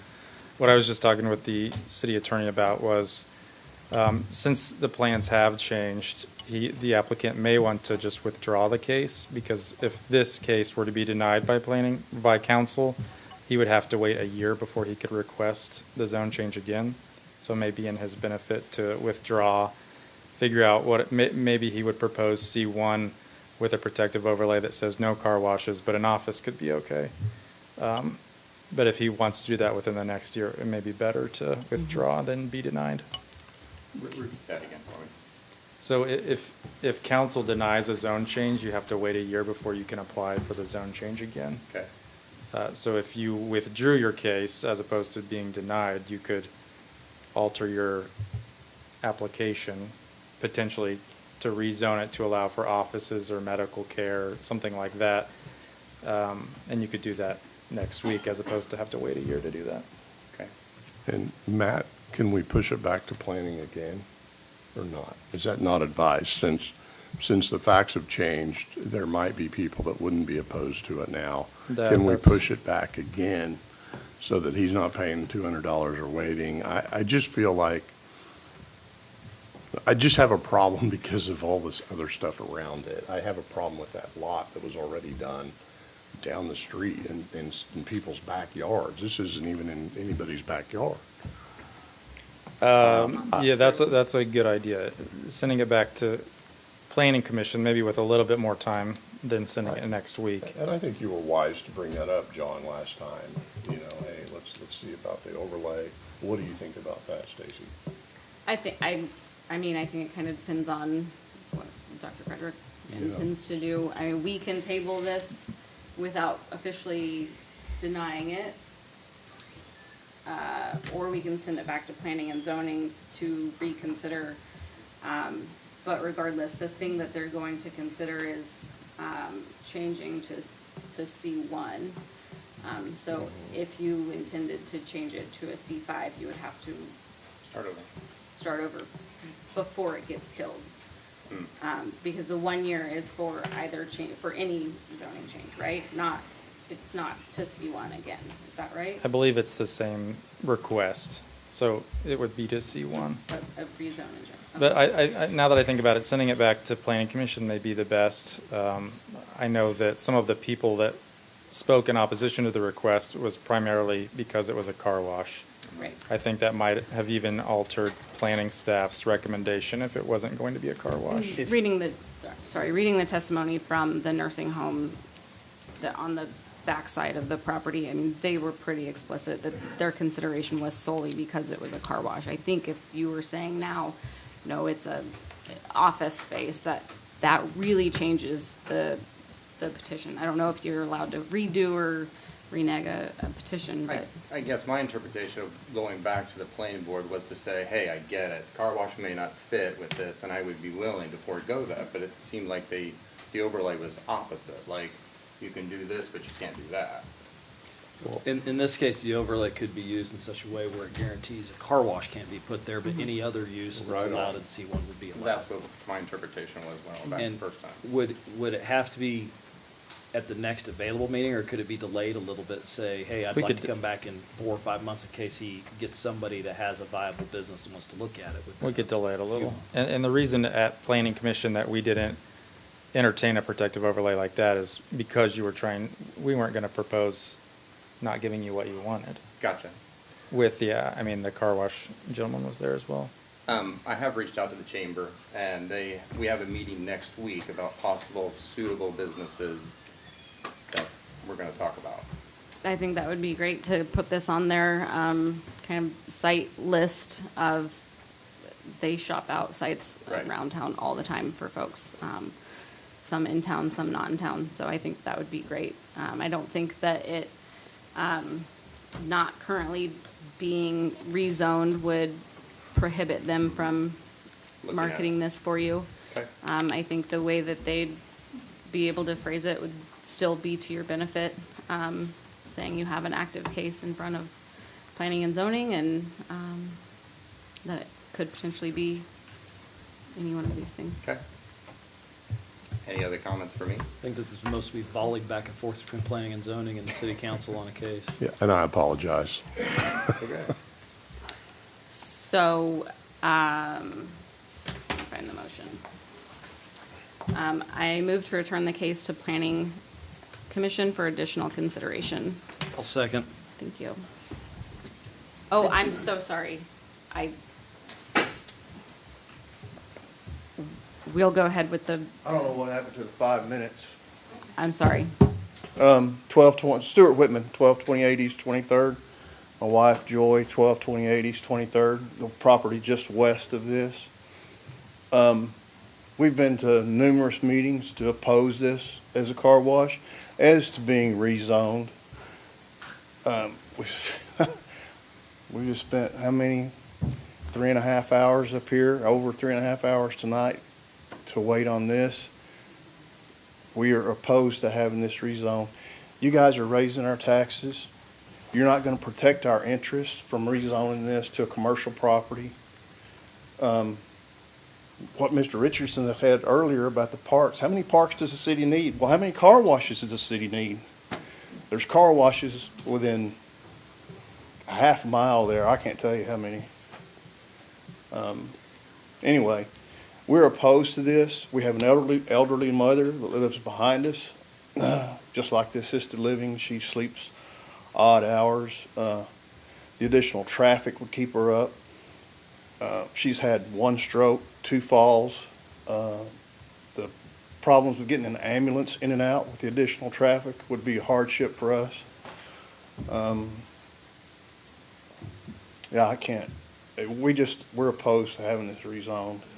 We would please ask the council. On top of that, I don't know how many times it's allowed to go back and forth between the planning commission, city council, planning commission, city council, planning commission. How many times y'all want us to come up here to oppose this? I mean,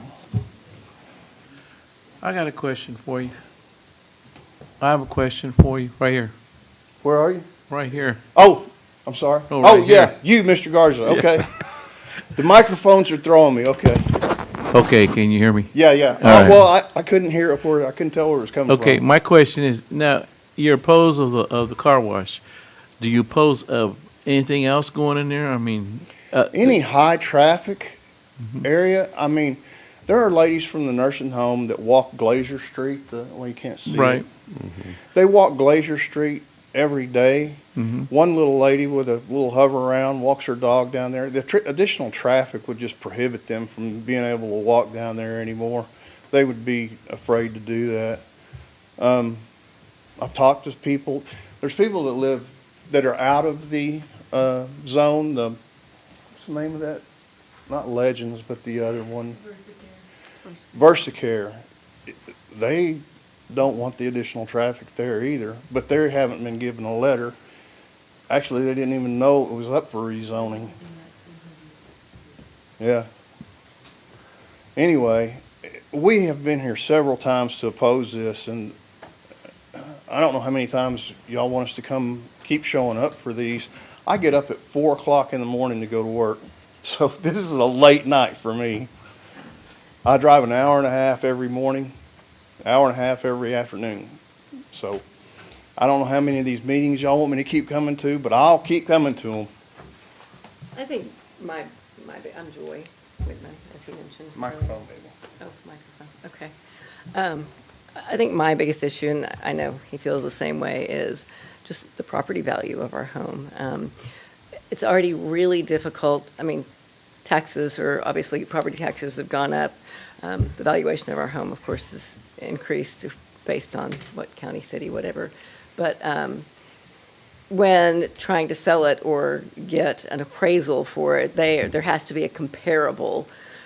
We have 2 or 2.5 lots and an outbuilding to the west of us, and then the accessory dwelling unit behind us. So it's already difficult to find something comparable. And then adding just another commercial property to the east of us would affect that, I feel like, greatly, on top of, the burden of just the additional traffic. I know you mentioned the YMCA going and up the street. When it comes to light pollution or noise pollution, which is another thing that we were bothered by, I'm not sure that would really impact us like something. And of course, we were thinking it would be a car wash. But in terms of, whether just changing changing it to C1, we wouldn't know. I mean, that would open it up to allow things that still could affect us that way, and it would definitely still affect the value of our property. That's another thing. We already have the alley across the street. I can't tell you how many nights I've been woken up by loud music or whatever, how much trash we have to pick up out of the yard. You add another business to that, additional people driving up and down the street, throwing their trash out in our yard. It's already hard to keep up. So I think we have a nice looking place. We pay a lot to have it, keep it looking nice. I'd rather not add to that. I mean, our taxes are already going up, so please don't make me spend any more money on upkeep. What I'm concerned about is, they could put an apartment building right there on that corner. A pretty small apartment building, but that would be better than a car wash. Yeah. Better than an office building even. I apologize for not calling on you. No worries. Didn't see you guys initially, I thought I did. I know how to interject myself. Well, and I'm glad you did. I think that sending this back to planning and zoning gives you guys an opportunity to object to the other uses, potential uses, because I think that the petitions and the objections of the original two meetings were pretty singularly focused on, and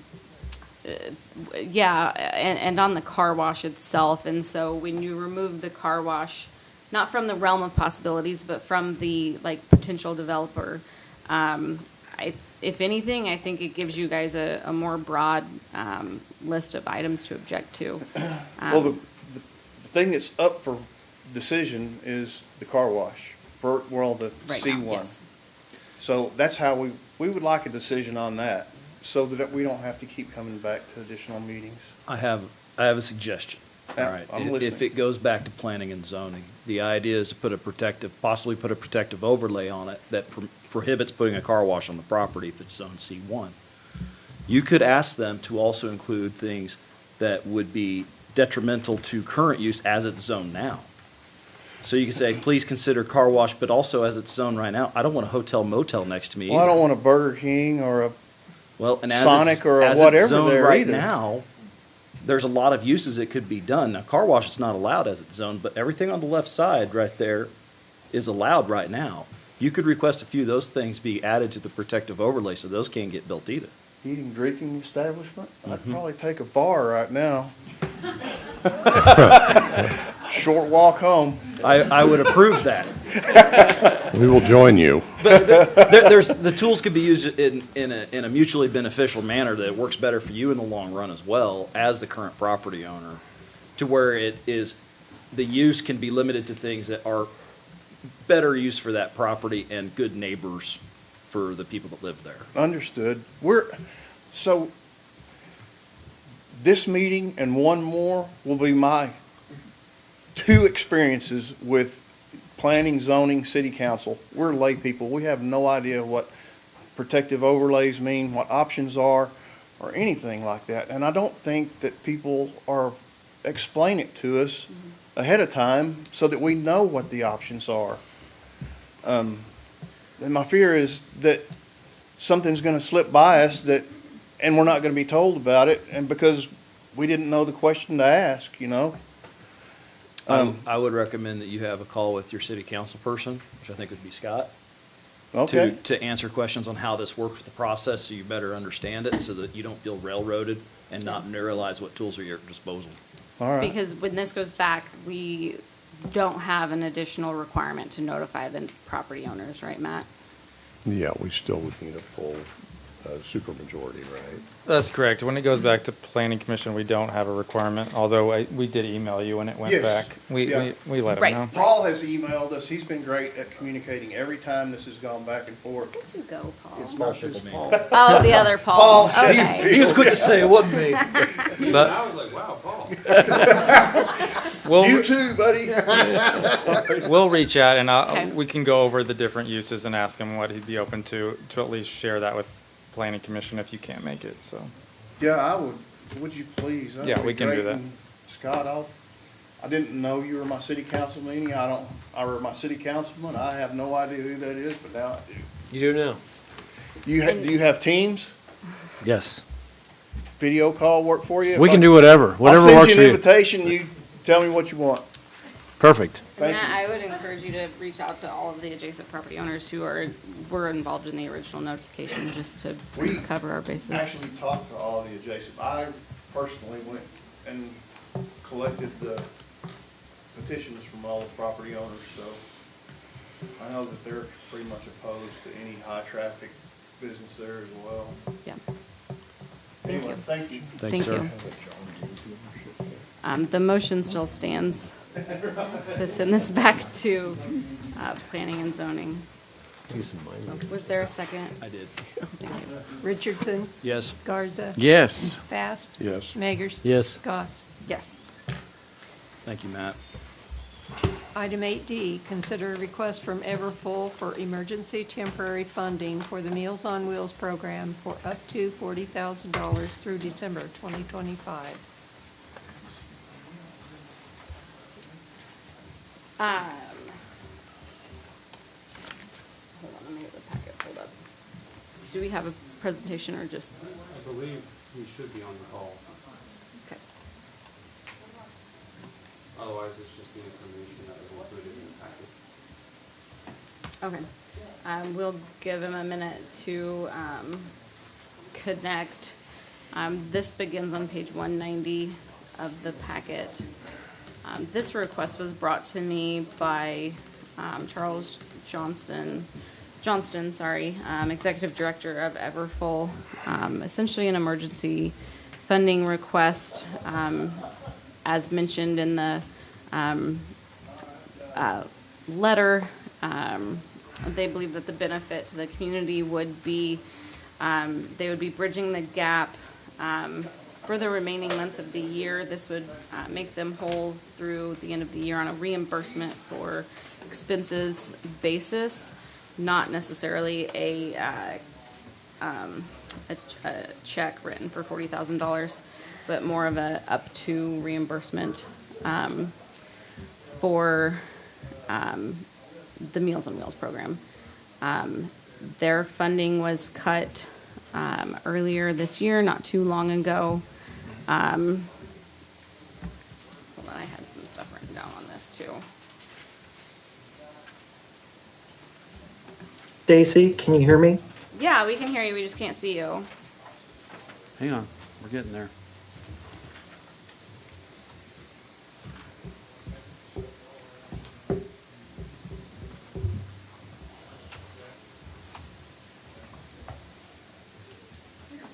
There.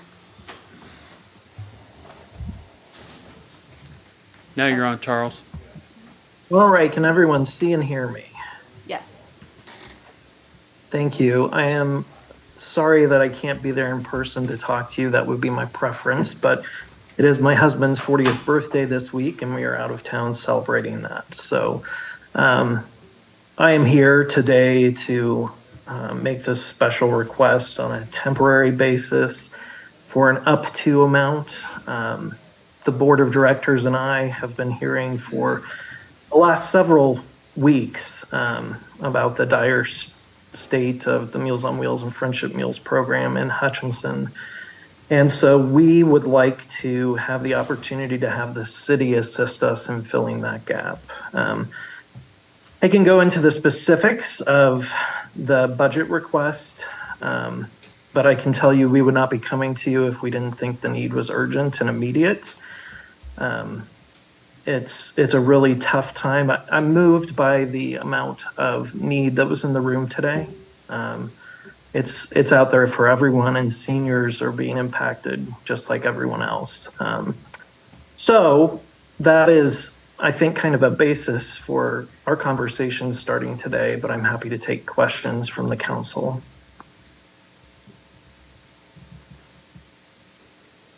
Does council have any questions or remarks for Mr. Johnston? Yeah, I do. I'm going to ask, this is more for clarification for me. I was of the understanding that the South Central Kansas Agency on Aging had received a grant once the relationship was stopped to continue providing the Meals on Wheels or that service. Is that not what's happening? So the $100,000, as I understand it, was used to buy shelf-stable meals that were distributed by the South Central Kansas Area on Agency. All I do know, John, is that our home-delivered folk here in Hutchinson have not received hot meals since June 27th when we stopped services. I don't know why. I just know that we've given the agency 2 months to figure that out, and that hasn't happened yet.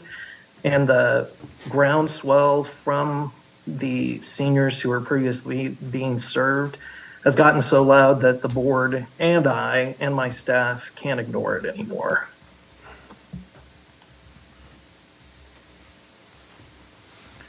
And what about the other counties you were serving?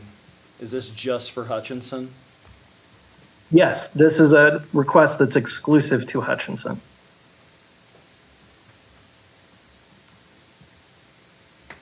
How about the county? The county don't offer no money in this either? Do you serve meals outside Hutchinson in the county? So Councilman Garza, formerly when we were under contract with the South Central Kansas Area Agency on Aging, we did offer services for Friendship Meals and Meals on Wheels in Turon and Pretty Prairie.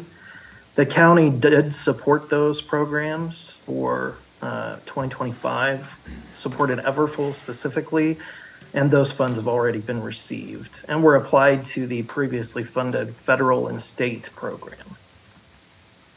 How'd you come up with 40,000 just for Hutch? How'd you come up with it? You count how many people have Meals on Wheels in the city of Hutchinson, and then you times that. I don't know how much a meal costs. $10, $17. How did you come up with $40,000? Yeah, so the budget I put together kind of explains the basis for that, Councilman Garza. Our costs are several-fold, just like any business. We have program staff, we have shared personnel costs for kitchen staff and administrative staff. We have the fringe benefits. So all of those items that you're regularly seeing as council members, we have those same expenses. And so the cost of the meals is based on the expenses that we project would be for these 3 months. And the budget is reliant upon, as you can see in the budget that I provided, the city fund to make the program break even. Actually, in this proposal, it allows for a gain for us, which obviously if the program is profitable, we don't expect the city to contribute to $40,000. The risk that we're asking the city to help us mitigate here is we don't know exactly what the timing, what the pace will be of people engaging in Everfull for service. What I can tell you is that I feel confident with members of the community and former staff members as well as volunteers that we should be able to launch this with around 50 people on day one, which is, and excuse me for this, but the budget had a typo. It forgot a 0 after the meal sales. We should be having people purchase $7.50 meals for 50 of them every day. And our hope is to go to outside donations to get an additional 5 meals per day provided for those who can't. Obviously, all of this is in limbo. It's a new program for us, but I can tell you that in my estimating, we are being really conservative so that this is the worst case scenario. The numbers are always going to be complex. And believe me when I say that those complexities are well known by me after running the program for 2.5 years now. So we guess that this is what we know as of today, which is why I want to be very clear that I'm not asking the city for a $40,000 grant. I'm asking for a reimbursable amount up to $40,000 with the hope and the expectation, frankly, that we'll be able to not expend that full amount. Does that make sense, Councilman Garza? Yeah, that you're not asking for the money. You just said that we would cover $40,000 if we have to, if you come to that much, correct? Basically. Yes, that's my goal. I would like to know more about why we lost the funding, and did other counties and cities lose this funding as well? So it's a little more complicated than loss of funding, Councilman Fast. What I can tell you is that back in March, I was submitting our financial report to the South Central Kansas Area Agency on Aging for the entire 10-county area we serve. And what I noticed at that point was that we were spending funds at a rate that would put us through state and federal funds by June 30th. So I approached the South Central Kansas Area Agency on Aging and said, look, this is the situation we're in. We're really concerned and we need to have a plan moving forward. And I don't know the specifics, but I can tell you that the end result was our contract being canceled. I am aware that some of the city and counties that have been impacted have their own services starting up again. The budget, I can also confirm, for federal and state money has been completely expended because we submitted our financial report and it was right in line with what we were expecting. So if there is additional money to be available for those communities, that is coming directly from the South Central Kansas Area Agency on Aging. I don't know the amount to which they're getting, but I will say this about funding, and I think that this is the opportunity for us in this moment.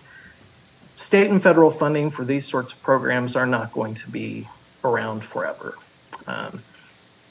As you know, in the news, especially this spring, there was lots of cancellation of Meals on Wheels programs. A lot of that had to do with national politics, but it's a state and national reality that funding is going to go away for this. So it's time for our community to have a plan. And the plan, I think, that we put in front of you today is a viable solution that we can expand to people who didn't qualify earlier. I think that's one of the things that most excited me about this opportunity is we know that there are people who need services like Meals on Wheels below the age of 60 because of illness, because of cancer. I mean, those services are necessary. Similarly, the friendship meals, those opportunities for people to gather to have nutritious meals together extends from all ages. I mean, you heard all of that tonight, right, with the food bank. I wasn't here for that, but I had some people tell me exactly what that presentation was, and that's absolutely correct, right? Nutrition, food, that's the basis of why we're here. So I know that's kind of a non-answer, Councilman Fast, but that's the answer I can provide. It gets really complicated.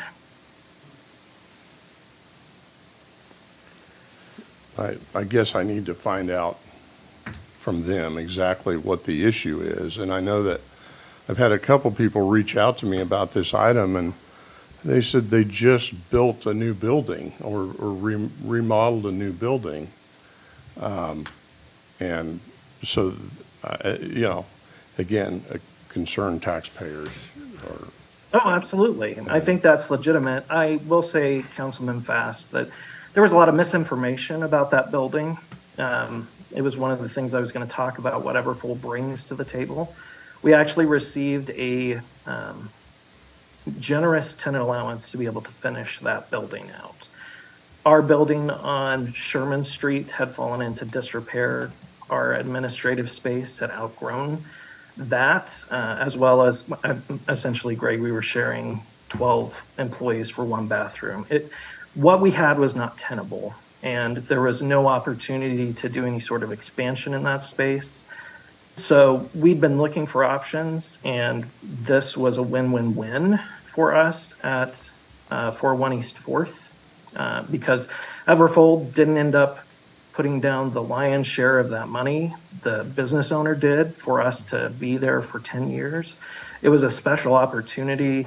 It was one that we would not have been able to do without that business owner, and he understood the importance of the work that we were doing. Well, and I apologize. I know I talked to you on the phone Thursday and asked if you'd been to our community partners like United Way, Community Foundation, and you said you hadn't, that the mayor just said she would put it on the council, the agenda. And so I appreciate you calling them and at least asking.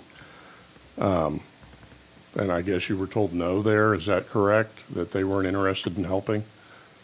So the Community Foundation didn't have any capacity to do that. The United Way does have a reserve fund that you can apply for in an emergency situation. The issue is that that fund does not even cover, if we were to be awarded the maximum amount, it covers 25% of this request. So there's a lot of risk for us as an organization. And the last thing we want to do is to put further services in jeopardy by over-promising and under-delivering, right? And so for us, and also, Greg, that's a 30-day process, right? And I think about what the 30-day process is for that sort of funding from the United Way. And I think about how many seniors are going hungry during that time. And that's what I'm hearing on a daily basis in texts and calls, that there are people who are starving. And that's not acceptable. So the solution, again, up to an amount, I think that if the city council authorizes this today and we're comfortable moving forward, we'll go to United Way to ask that question. And if we get that, we're not going to go up to the $40,000, right? It's just the situation is emergent, it's dire, and we need to address it. Well, I understand that, Charles, but I also want to go back to this agency and figure out why they suddenly, 2 months early, cut your funding off. I need to know that before I can support this. I definitely, I have more questions than I have answers at this point. Councilmember Fast. Yes. My name is Austin Stout. I am legal counsel for the South Central Kansas Agency on Aging. So to clarify on some of the questions and the statements made today, I know that that City Council Member Goss mentioned at the beginning of this that funds were cut. No funds were cut during this process. There was just a period of time where the funds were utilized quicker than they were initially allocated for. And so we got to the point where we did not have any additional funds to contribute to meals that were to be provided until the end of the contract period. And so at that point where we no longer had available funds to contribute pursuant to the agreements with Everfull, that is when we indicated to them, we need to figure something out, at which point there were conversations that went back and forth. And at that point, it was ultimately determined that June 30th would be the end date. There was no way that funds would be raised. There was no way for meals to continue to be provided unless the Agency on Aging was able to provide additional funds. At which point we then proceeded to consider terminating the agreement.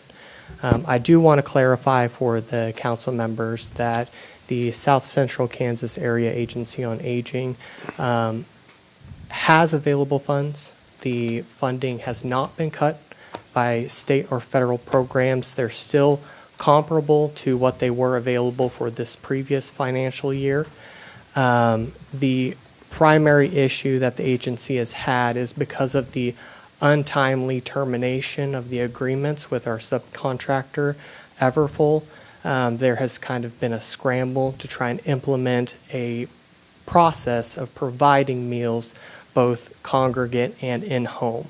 So we've had to scramble to try and figure out a way to provide these meals to individuals in this community and the surrounding communities in the 10-county area agency. So I hope that answered. Well, I guess, let me ask you very direct. So the money got spent too fast. It ran out of money. Correct. So then what happened to the grant funds that were given in June to? Yes. I'm going to get the acronym wrong, so.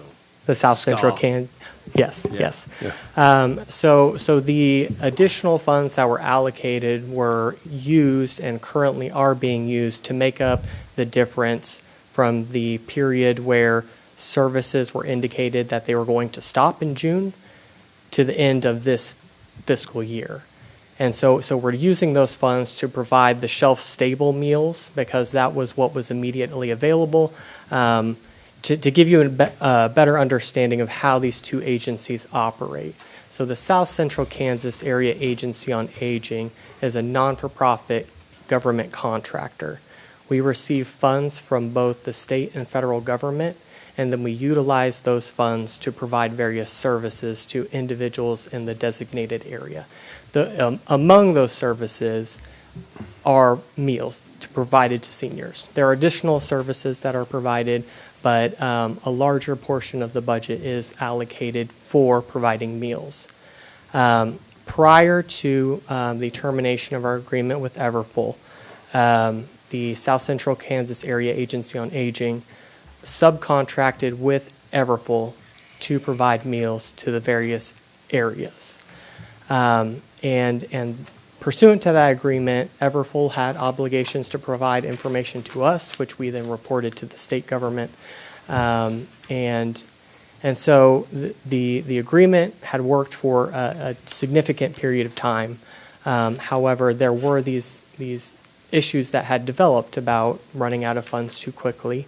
And once we hit that point, the board ultimately had to make a decision on how best to serve our area seniors. And the decision was made that the Area Agency on Aging would implement a process of providing direct services to the area seniors rather than operating through a subcontractor. And because of the untimely transition, we had not fully implemented a process of providing meals or logistics systems for providing the meals to seniors, which is why there was this shortfall, which then required the emergency funds from the state of Kansas, which we then used to provide meals that are not hot ready and they're not necessarily congregate at this stage, at least for Hutchinson is my understanding. But the intention is moving forward that the agency would provide both congregate and in-home meals that are of a similar quality to what has been provided in the past. And when will that happen? I don't know the logistics of that. I do know that the executive director is here this evening, and she would potentially have a better, she would be able to elaborate on that in a little bit more detail. I just want to clarify, nobody's going hungry necessarily, it's just that they're not having the hot meal. That is the intention of the agency. Okay. I understand that because a lot of the area seniors go to a congregate location for meals, and we, as the agency, did not take possession of the congregate location. If they continue to show up at the congregate location, they may be going to a facility that is no longer associated with the Area Agency on Aging, which could potentially be an issue. So there is a difficulty as far as the transition that is occurring, and so I don't know, as far as the community members, what their experience is. I obviously don't deal with this on a daily basis. Right. My primary work with the area agency recently has been in the termination of our agreement with Everfull. However, I have not been involved with the implementation of the new meal system. Well, maybe your director can tell us where folks Absolutely. need to go. Absolutely.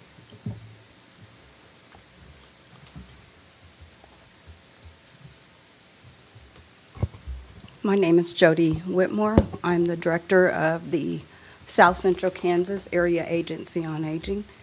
And just to talk about the $100,000 that we received from the state of Kansas, it was to provide moms meals to the individuals, and that was within our whole 10 counties. And so when those funds were expended, we had to go to using our own funds. And so we've been expending our own funds with moms meals until our new year starts October 1st. So we are currently, I have my board member back here, Marilyn Graham, and you want to come forward if she can.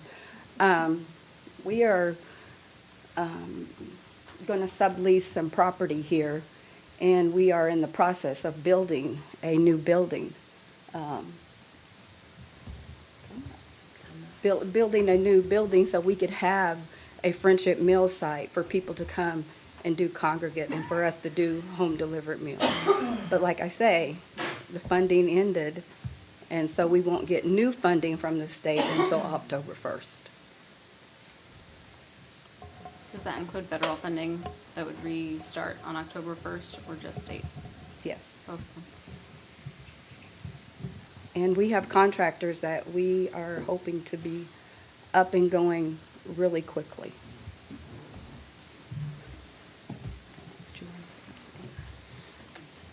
Do you have questions? I'm Marilyn Graham, and I am the appointed representative for seniors for Reno County from the Reno County Commission. And I received a call today, and they said, you probably should go to the city council meeting tonight. So do you have questions for me that I might try to answer? My main focus is the seniors in Reno County and all of the services. I kind of oversee that, and then I go to the monthly 10-county board meetings and report what's happening in Reno County and what isn't happening and how we best can address it. So do you have questions?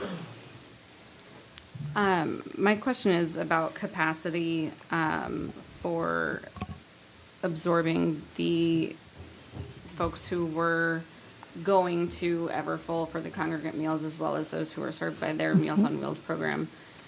Do the other agencies within Hutchinson specifically have the capacity to absorb those residents? The other agencies, are you referring like Hutchinson Meals on Wheels and the Soup Kitchen and Bread and Cup, Yes. things of this nature?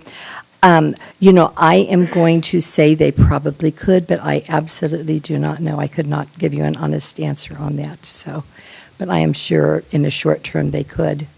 I do know that Stanley has reached out, and she has certainly said that, you know, during the week with the Soup Kitchen, she said, I will certainly help out. Bread and Cup meets on Friday, and they also provide meals. And Jane had reached out and said that they would be willing to help. And I know the food bank, which First Call will be moving in next to that facility, hopefully after the first of the year. They have said, you know, they have also set up a satellite site in South Hutchinson at Journey Mennonite Church. And so I think the ability to get food to the people is there.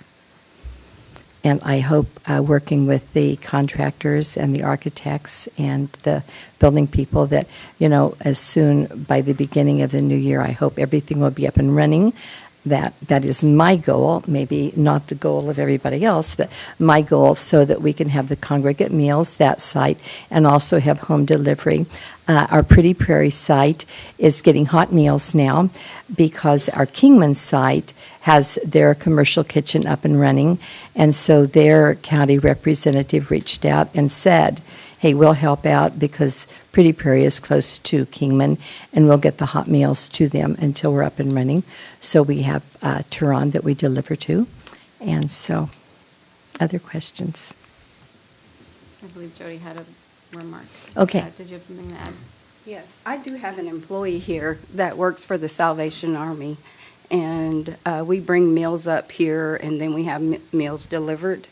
Her name is Donna Pitzer, and she's sitting over there, and so she's the one that's distributing our meals to the Hutchinson people. I think when this was first presented to me, the benefits that I saw of, and I'm not sure if they still stand, but I just want to talk through this. The benefits that I saw of providing the funding were that the meal quality would increase by shifting these funds to Everfull. These would be coming out of, if the $40,000 were granted, or up to the $40,000, these would be coming out of the general operating fund. And that they would be able to provide funds to a population that they had not provide meals to a population that they had not targeted before, which is the under 65, because with funding comes restrictions, and the federal funding specifically ties it to over 65 residents, and this funding would specifically allow them to serve people on disability or people under 65, anybody who's homebound with, you know, some discretion. So the goal of the emergency funding would be to make them essentially solvent through the end of the year, at which point I believe, Charles, the intention would be that you would seek state and federal funding after January 1st, based on the letter in our conversation, or no? Yeah, so, and we'll say this, that Everfull stood willing and ready to serve the South Central Kansas Area Agency on Aging if they would have provided us the funding to do so. They made a different decision. So we had actually submitted an RFP for the fiscal year 25-26 to pick back up those services, to have access to that federal and state funding again.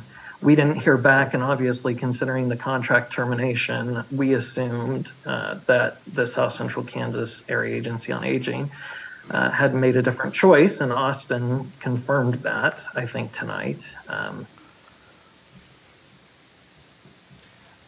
I would say, Yeah, and I would say that Everfull would be happy to talk with the South Central Kansas Area Agency on Aging about becoming their Hutchinson contractor specifically. I don't think that will be of much interest to them, which does feel like a wasted opportunity because we have the service here, we're ready to provide it. All my focus as council is to make sure people are eating. The shelf-stable mom's meals that are being described are the meals that you can grab on grocery shelves that simply can be reheated and eaten. They're high in sodium. They're very small, so not a real portion. The reality is very different than is being presented. I would also say that I, having just completed 2 kitchen renovations, don't foresee that being able to happen in much less than 4 to 6 months. Even if that process goes well, it's just complicated to build a commercial kitchen. And so that, again, the area agency, if they can absolutely serve the community again in the way that they want to with the federal funds, you know, they should. But Everfull can provide a fill for that need now, which we feel, and based on community feedback, is not happening to the degree it needs to. Mr. Todd, I'll let you respond if you'd like, and then I'd like to. yes, I was just going to state, Councilwoman Goss. You had mentioned that that the services that Everfull is projecting to provide would touch a group in our community that we would not be able to. I just wanted to confirm that that is correct. The funds that we receive are limited in scope on who we are allowed to provide and allowed to serve. So that does provide a benefit. I would just say that the South Central Kansas Area Agency on Aging, we recognize that the individuals on the council would likely have questions for our organization, which is why we want to make ourselves available today. If you feel that granting these funds benefits the community, by all means. I think that like Mr. Johnston stated, providing meals to our area seniors is the most important part. We just wanted to make sure that you guys had all of the information to make a fully informed decision regarding this issue. And how many of these contracts did you cancel with your subcontractors? So this is the only subcontractor that provides meals for the South Central Kansas Area Agency on Aging. So it was the only one that we terminated. Did they add more people they were delivering to is why they ran out of money sooner, or what did you determine reasoning for that? No, so the RFP provides a per meal cost, and then we use that per meal cost to calculate based on the total available funds what they are projected to use. The per meal cost per individual served was higher than what we had received the RFP for. So the original proposal was an underestimation of the value of the meals being served. And John, was that you? I'm sorry, I can't really see people. No, Scott. It was Scott. Oh, was that you, Scott, who asked that question? I'm sorry. So the cost, more specifically, being underestimated, I have to do that when I'm proposing to the area agency 18 months in advance. Costs increase, as you know, for food, for gas, for employees. It's just really hard to do that. And so when we recognized that we were off on that per meal basis, that's when we contacted the South Central Kansas Area Agency on Aging.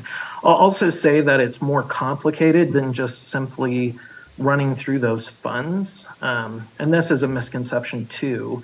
We had two problems. We had first that we were expected to spend more than was allowed under the budget. But the second problem was we weren't collecting enough money. And that's because, and I think this is a flaw of the program, but one that we fix by doing this, we cannot require, if we're under federal and state funds, to have people pay for those meals. It is a suggested donation only.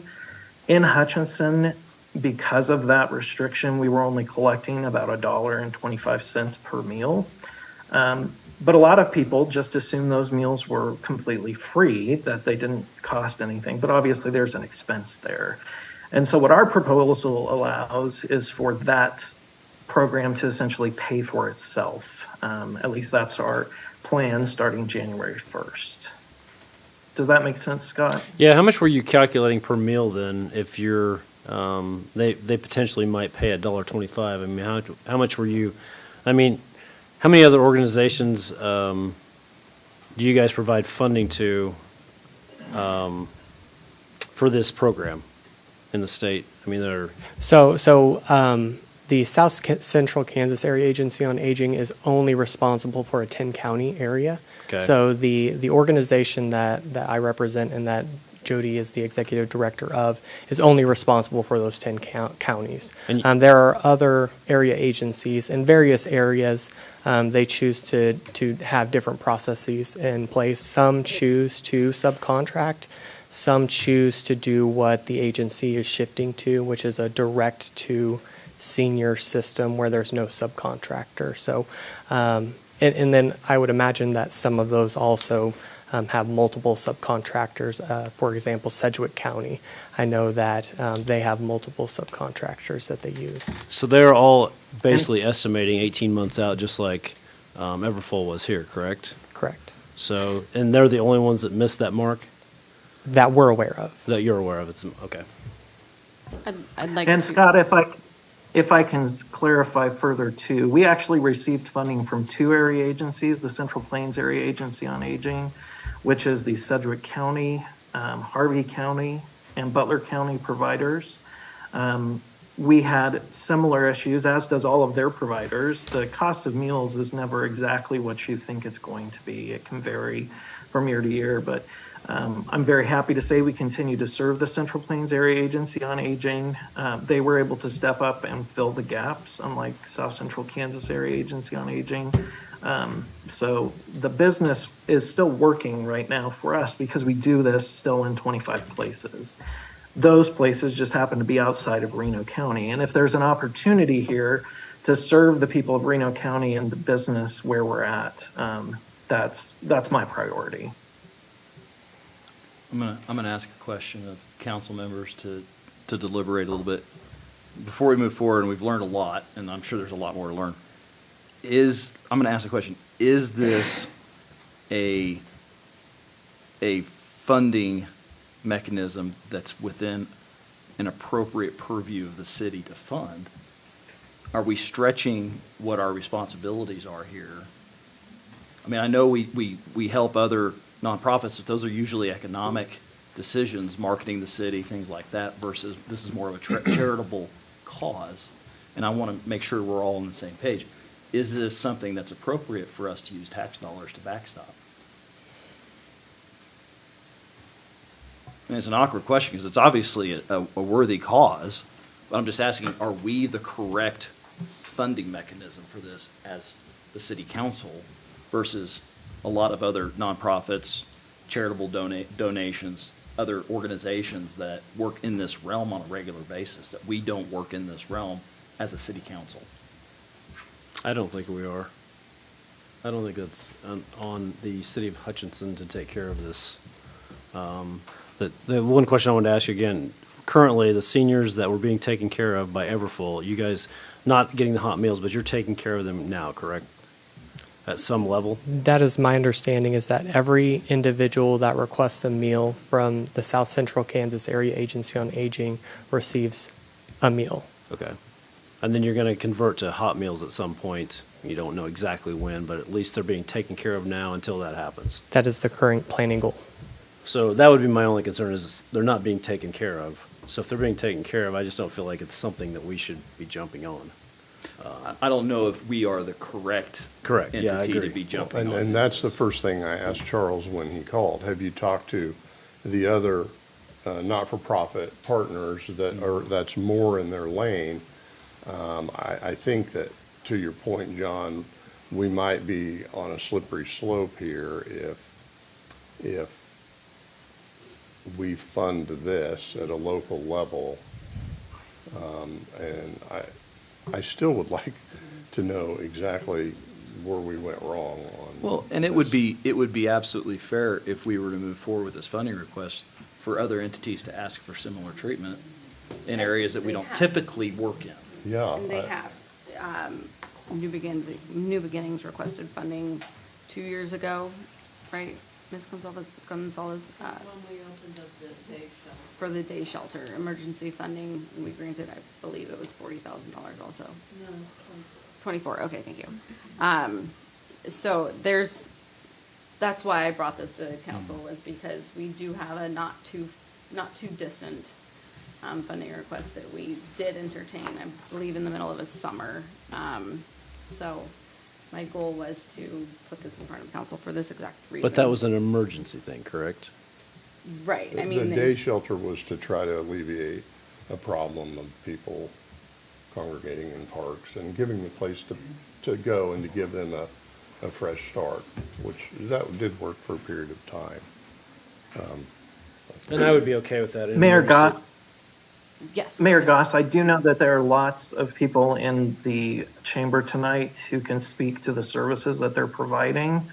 That they're the people who are coming to me really worried and not getting services. So I think it would behoove the council to hear from some of those people. Yeah. You come up. Come on up and you'll be Yeah, come next, up. sir. My name is Julia Dunlap. I live at 1008 East 23rd, Unit A. I am not speaking on behalf of the organization I work for, which is Everfull. I'm speaking on behalf of my mother-in-law, who is not getting hot meals, who has water retention, and she has high sodium. We've taken her to the hospital numerous times, and I receive text messages, am I getting food? Where's my food? So they're not being taken care of. Just wanted to share that with you. Can I ask you a follow-up question, if you don't mind? Is there a possibility of her shifting to being served by a different provider in town? There is not, because of where she lives. She doesn't Okay. qualify for those services. Where does she live at? She's over on 6th and Severance. She's out of the Meals on Wheels for the north to deliver to. They don't deliver south of 11th Street. Is that correct? Lacey, I think I've delivered. I think we've went south of 11th Street. I know we have, 100%. So I think the other Meals on Wheels, I definitely think could reach out to there, because I think they can. I think they can deliver beyond that. I will double check. I just don't know why we have to go elsewhere. No, I understand. When I was just trying to help. she's supposed to be yeah. getting a nutritious meal. Sorry about that. Thank you. Thank you.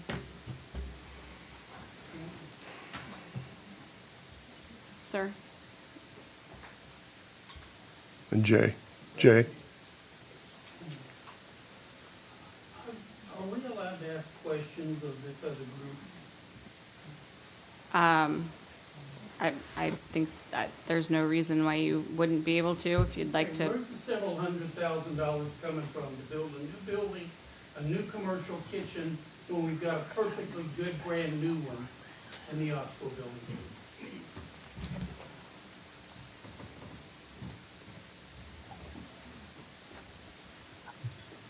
Can you repeat your question? Yes, where's the money coming from that you're gonna spend on a brand new commercial kitchen and a building when we've got a brand new one sitting down here? I would say that as a part of, and are you talking about the current congregate facility? No. I'm talking about you building a building with a commercial kitchen is gonna cost several $100,000. Where's the money coming from? So I would say that as a part of the termination agreement, it was ultimately determined that Everfull would keep their congregate meal location. So we have no access to the commercial kitchen that has been previously used by Everfull. We also do not have access to any of the equipment that was available at that location. So the only option that we have for continuing to provide meals to Reno County is by developing new real estate. So that means purchasing new equipment to provide meals in this area, and then also finding a new location to provide meals. So yes, it does present logistical issues, and I understand your frustration because you see a new kitchen that's perfectly suited for providing meals. It's just simply that is not a resource that is available to us at this time. You're double talking me. Where's the money coming from? So that would be from the state and federal programs that we currently receive funds from.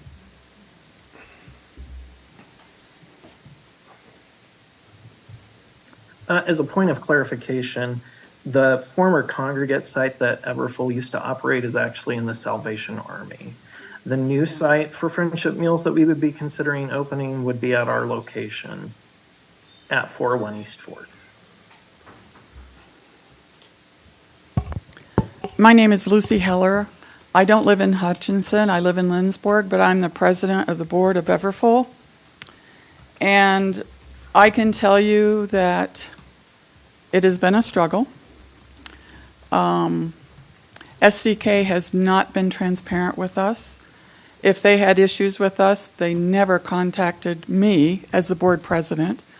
They never contacted anyone else on the board either. They simply canceled our contract. CP AAA, when we saw that, like Charles said, 18 months ahead of time, we have to propose a budget. Things change in those 18 months, as you guys all know, when you go out to the grocery store or to get gas. CP AAA saw that our company had changed in the 2.5 years that Charles had been there with us. We were near bankruptcy when he came. We are no longer at that point. And as CP AAA said, hey, we understand that budgets change and cost of things change, and they stepped up and helped us get through to the end of September for our new contract. From what we are hearing there, and we're hearing it from people that were going to the Salvation Army, that they're not getting the shelf-stable meals all the time. In Lindsborg, we were shown them. Nobody wanted them because they're not very good. We were lucky in Lindsborg because we had another option. Our seniors, we took them to the summer meal program that the government does for school-age kids, and they had gotten a special grant to feed adults. So we took our people there until we worked out an agreement with our local hospital. SCK is supposed to be working out a contract with our hospital to provide us meals in Lindsborg, and we serve about 25 to 30 people a day. We still don't have a contract with I'm also the board president of the senior center in Lindsborg too. We still don't have a contract with them. We still can't get answers. Our executive director at the senior center is about pulling her hair out trying to find information. And I think you're going to find that going forward. I mean, you guys won't feel it, but I think you're going to find that you're not going to have a hot meal program anytime soon. And I told Charles I wasn't going to talk. I always lie. What can I tell you? I just want to address one situation about the Lindsborg Senior Center. We took over the contract in Lindsborg with an assisted living facility. So the Lindsberg site is receiving meals. And the funding, what we received from the state, that's what we're using to do the commercial kitchen. So if I can interject again, one of the things that I think is clear is that people are really passionate about this. Everfull just wants to be the solution in the community. And the way we're able to do that on a temporary basis is to accept funding from the city to cover this. I understand, John and Scott, your hesitation and Greg, to open the city as a checkbook, but you just proclaimed a month about food.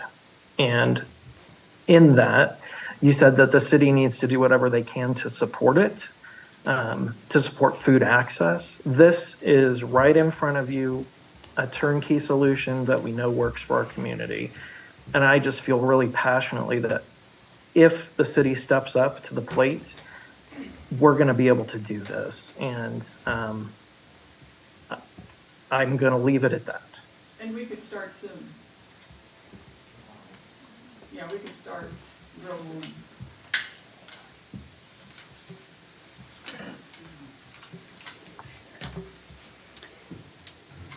Hello, I'm Sharon Myers, and I'm a volunteer there at Everfull Friendship Meals. And they first started giving us boxes. I drive and help deliver meals also. And they were giving us little boxes which had about a half a cup of applesauce in them and a little kid-sized juice, a little set of silverware, and about 4 ounces of an entree, no vegetable. And those meals were just loaded with sodium. I couldn't eat them. I had just had a stroke and on blood pressure medicine, and I couldn't even eat any of those.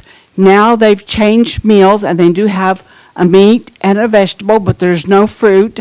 There is a cookie in there.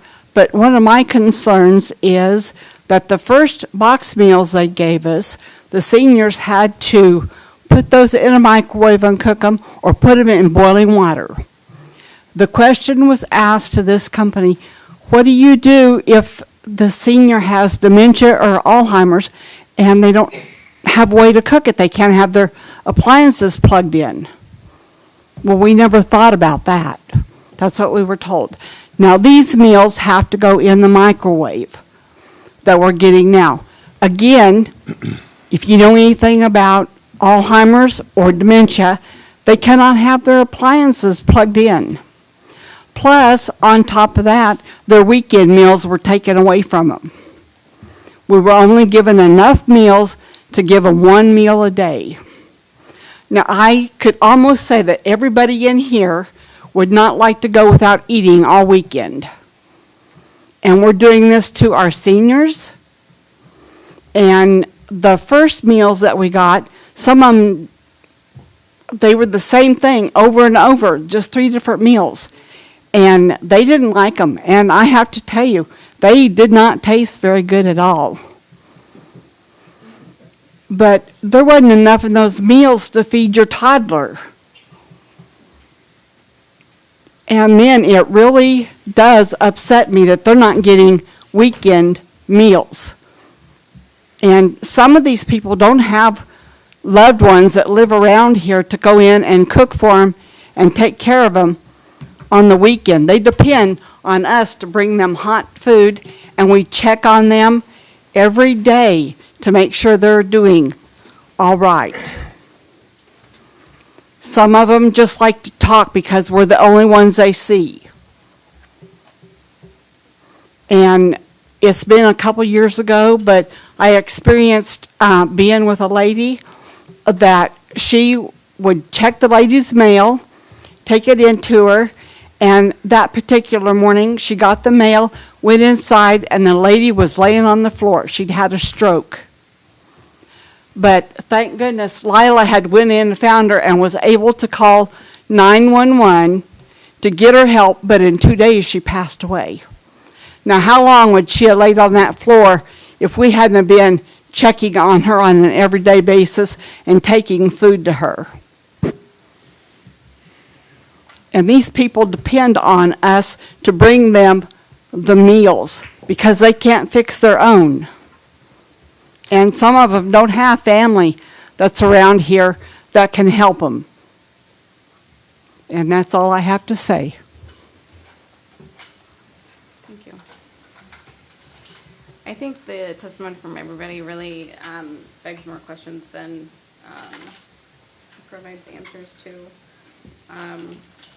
And I admit I could be wrong when I said that the current program out of Wesley doesn't deliver south of 11th Street. That's something that I was told anecdotally, and it might not be accurate, but I'm not sure if more conversation will get us closer to. Stacy, their numbers are limited, and they're at their limit. Okay, is that for the people watching from home who can't see you? I'm sorry, I don't want to make you get up if you're not comfortable being on camera or speaking up here, but he mentioned that their numbers are limited. Is that due to volunteer constraints or ability to produce additional meals, or do you know what their limitations are? They only do a certain number of people and then they stop. Until Okay. they have somebody go off and then ready to Okay. Do you know what that number is? No. They rely on us when they get full, and they come to us with I'm reading a quote that was in the press that Jody Whitmore said, ultimately, SCKA determined it must proceed with early termination due to Everfull's untimely utilization of funds allocated specifically for congregate meals. Where did those funds go? Do you know, Jody? All of the funds were eventually distributed to Everfull. And actually, that's not true. I guess That that is statement was correct, not Johnson. true. Mr. Johnson, Yeah. that is correct. There were $6,000 still available in congregate meals at the termination of the agreement. Okay, I'm just reading a direct quote from Jody. Yeah, Greg, the complicated issue here was the issue of donations not meeting the pace of the congregate meals. Actually, Austin, I think the total amount available for the congregate program was in the $300,000 mark. It just didn't have the donations to support it. It is true, however, that the Meals on Wheels program, home delivered program that SCK AAA sponsors or had us provide, went over budget for the reasons that we talked about. I will say as well that Everfull has tried to be patient and tried to be respectful, but a lot of the information that's been provided by the South Central Kansas Area Agency on Aging about the company to the media has been false. It's a frustrating situation. I have concerns about the community being serviced well by that organization moving forward. The city council can choose to do what they will. I still think Everfull is the best solution.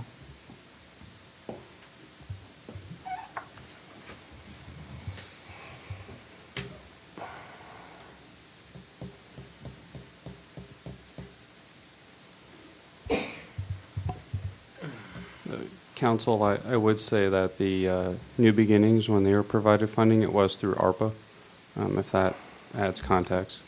So it wasn't like direct city money, so.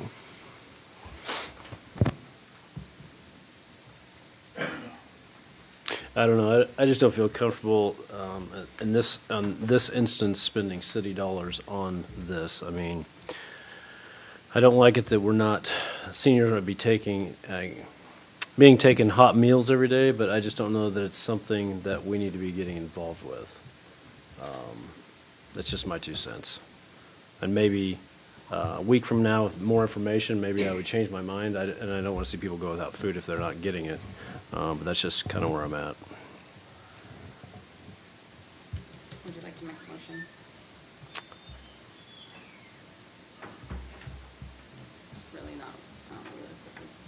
to deny, but I think it would.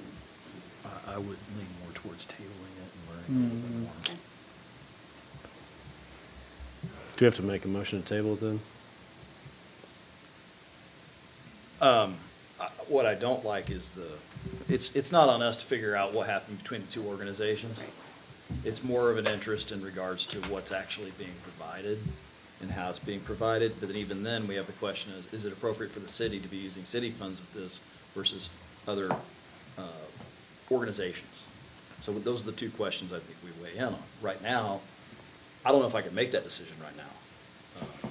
I feel like I need to table this. That's where I'm at. Mm-hmm. If we go to vote, I would have to probably not approve it. I feel like tabling it and learning more. I would agree. Honestly, I'd like to see Director Johnston in person too. And I mean, it's different breathing the same air, if that's fair. Absolutely. Absolutely. I agree, John. I agree with tabling this. The other thing is I think that I would like to tighten up the request. My understanding is that the $40,000 is really for Everfull. It's a all or nothing. Like, this is either the shot in the arm that allows you guys to exist through the remainder of the year, or you would consider that your production is done at this point. Is that the picture an accurate picture? So the issue with delay is I'm not sure if there's another opportunity to start it. What I will say is that it's not all $40,000 or not. I think, as Greg alluded, I have talked to the United Way, so it's possible that we could also supplement $10,000 into the organization. So at that point, we could be talking, and if we're going to delay this another 2 weeks, that takes some expense out, right? Right. So we would be decreasing the amount being asked for. I'm going to be very clear to the city council that I'm not trying to put one over on anyone. I'm just concerned about people eating. And that's just not happening right now to the level it needs to for our seniors. I'm going to move. I move to table this request until the next meeting. Second. Thank you. Richardson? Yes. Garza? Yes. Bast? Yes. Magers? Yes. Goss? Yes. Who wants to go first on the reports? I'll go first. Let's. Okay, there we go. Just wanted them to kill the feed. Okay. Three things. Kansas State Fair is coming up, obviously. Be mindful of traffic and visitors. Two questions.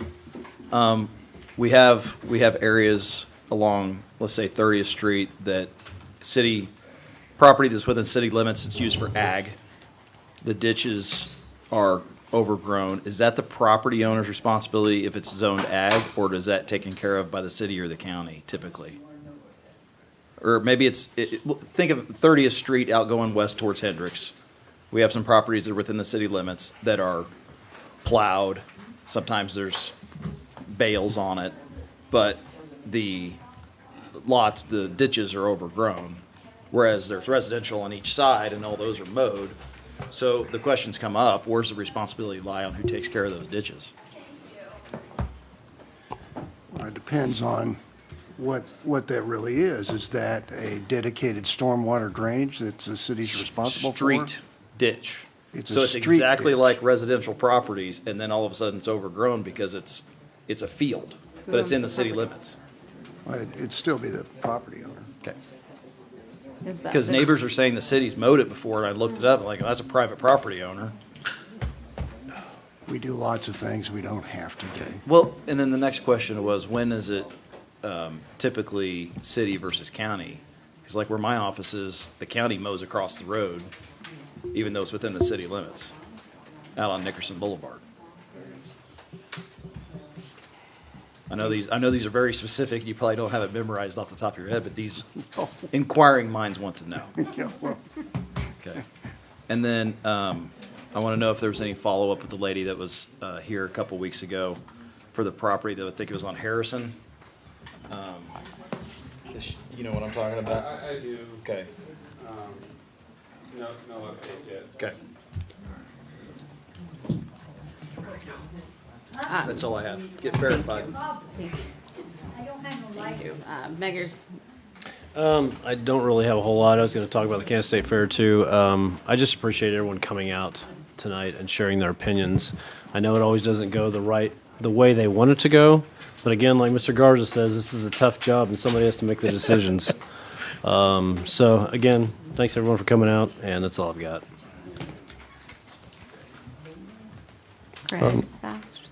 Southwest Bricktown Fiesta, get ready. October 18th, we have boxing. We have a great day to celebrate Hispanic Heritage Month, which is actually the month of September, but the Southwest Bricktown Fiesta is in October this year.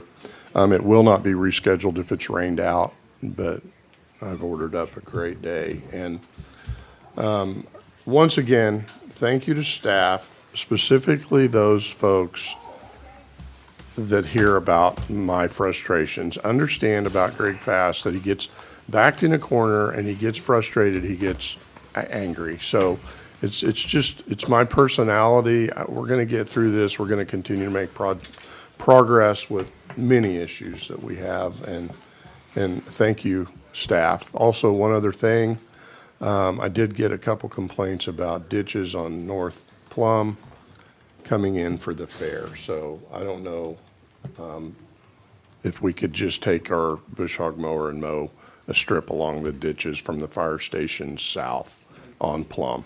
So anyway, all I have. Thank you. Thank you, Mr. Garza. First of all, I'd like to thank you for letting me be last. I can just, everybody, I appreciate you'd say that. Mayor, can you hear me? And the second thing is my point exactly. Being a city commissioner, staying up to 10:30 at night, coming to meetings, all kinds of meetings, getting your hair white. And you know what I noticed today? I shouldn't even bring this up, but I was standing in the hallway and I'm looking at these things here and I happen to see a ball head on here. And I said, my God, Stephen, it's time to go. It's time to hang this up. But anyway,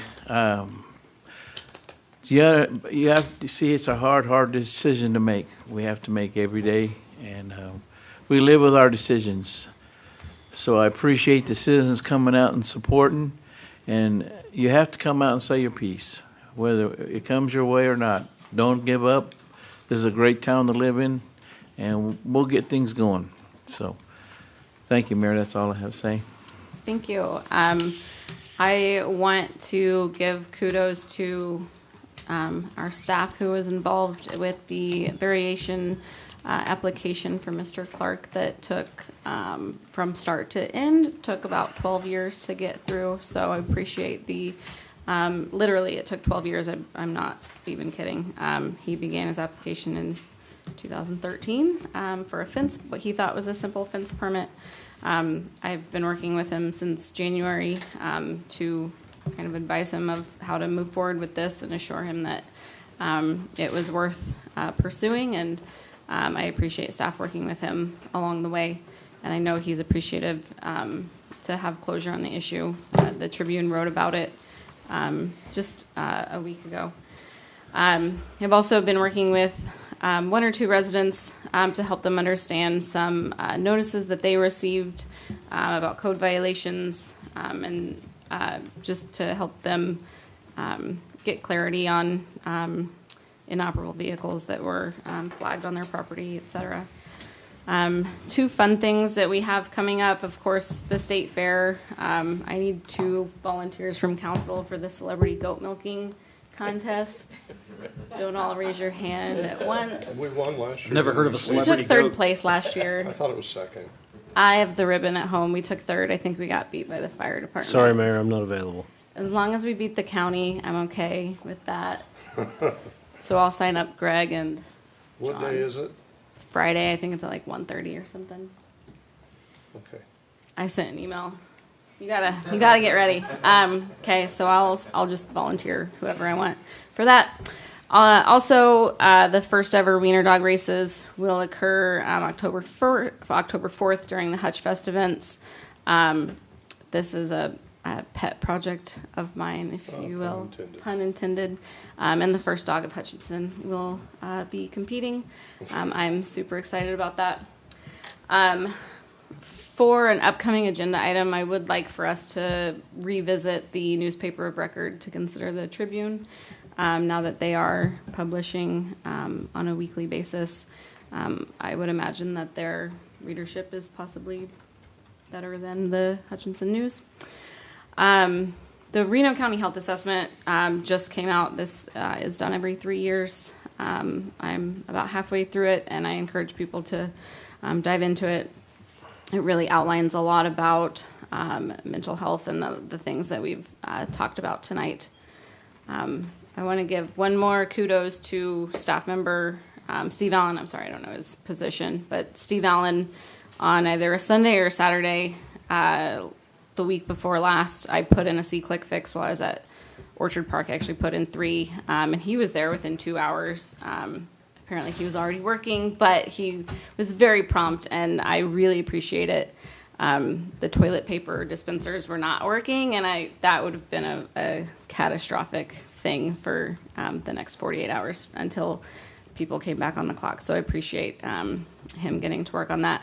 I did report that anonymously, and it was handled very quickly. And then the other 2 issues regarding equipment were repaired within the week.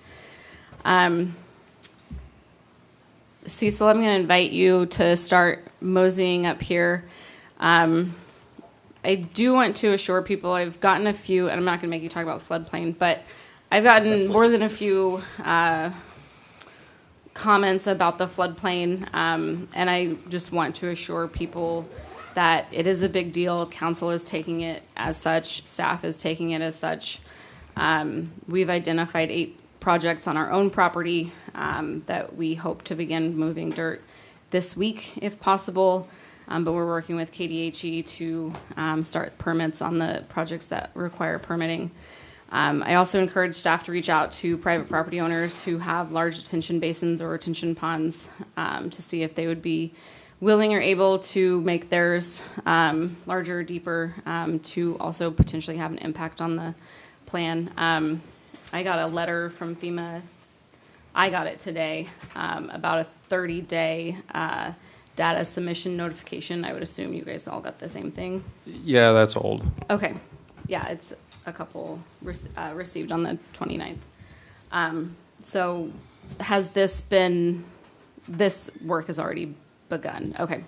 Is there anything in here that we need to notify the public or be holding hearings or anything like that? I'll defer to Evan. He's been more day-to-day on this. Okay. So actually, Evan, if you just want to address this. Sure, be happy to. Evan Patterson, city engineer.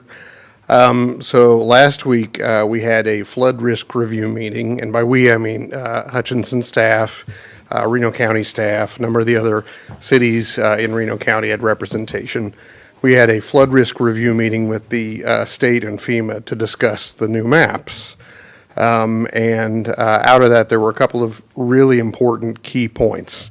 The first one is the schedule's been pushed out even more than originally. So Stacy had mentioned the 30-day period for comments. They've extended that to 2 to 3 months because they've recognized that there are a significant number of data points that we need to be able to provide them. Also, the maps will not be finalized until spring of 2028 at the earliest. So we bought ourselves a little more time. The other really important thing is that as a result of changes in the way that engineers model these sorts of things mathematically, the team that was working on mapping this didn't include any of Hutchinson's underground infrastructure in their model, which is fairly typical. Smaller diameter stuff doesn't make a big influence on 100-year storms. It only helps with 5 and 10 years. However, Hutchinson has a lot of large diameter underground boxes, culverts, big conduits. So we think that is a significant modification to the results of the floodplain map. So we're in the process of providing that updated information to the state. They'll get it into the model, and hopefully in the spring, we'll see the updated maps, and I'm hoping that this results in a significant decrease to the boundaries. Does council have any questions for Mr. Patterson while he's up here? I don't have a question, I have a comment. I've reached out to Dr. Marshall's office to talk about this very thing. I know Enrico's visited with Senator Moran's office. That's worked on some other issues before, so thank you. We're going to try. We're doing our best, as City Manager Villegas brought up earlier. We are forging, or maybe it was you, I forget, it's a little late, about the projects we're working on. We think that those are benefits to the city as a whole. We know we still have drainage issues and we want to improve those. But I hope with this particular update to the data in the model that it does make a big difference.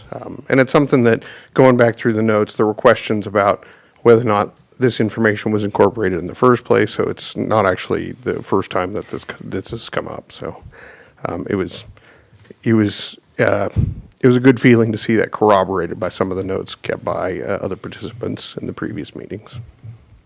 Thank you. Of course. Any more questions? If people do have questions about their properties, I would suggest holding off, because the state has promised that they will publish easier to read online maps in the spring, and I think we'll hopefully have good news at that point for a lot of people. Do we have anything that will serve as a Band-Aid between now and then, like overlaying city limits and identifying landmarks on the map? Because it is hard to read, and I think that there's the concern right now that I've heard from the Realtors Association in town, and their concern is, what are they required to disclose, et cetera. So they're erring on the side of caution. But people ultimately do want to know if they're in a potentially changed area, but the map is really muddy when you try to zoom in.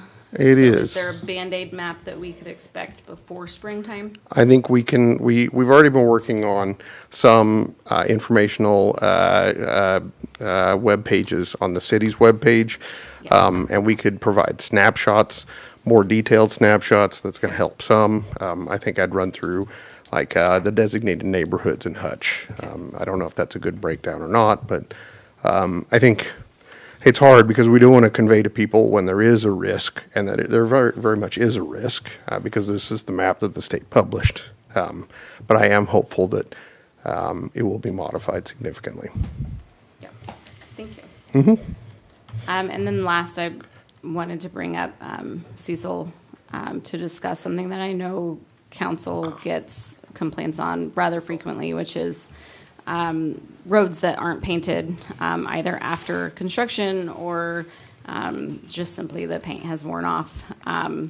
And something that I've known, something that I've noticed about while out and about and putting in C-click fixes for random stuff is some of our crosswalk signals are essentially unreadable. You can tell they're white or yellow, but the walk or don't walk or the hand or the person is really not, you can't tell what it is any longer. Enrico had said to, for the general public to put in a C-click fix on those, and we would try to get those done under general maintenance, replacement or repair. But I did want to have you talk about the email you sent me about the unpainted roads, if you could. Yeah, so there's a lot of factors that go into the striping on the city streets. Age of the striping, what kind of material was used at the time. Some time ago, the city used to do all of its new construction with a product called thermoplastic. It was a very durable material. Unfortunately, with that durability it was a little higher cost than other materials.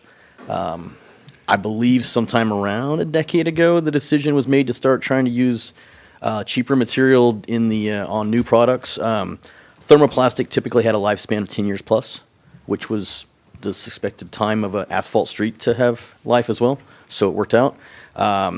We started going to an epoxy paint that was supposed to have a 5 to 8 year life. We've found in applications where that's not necessarily holding up.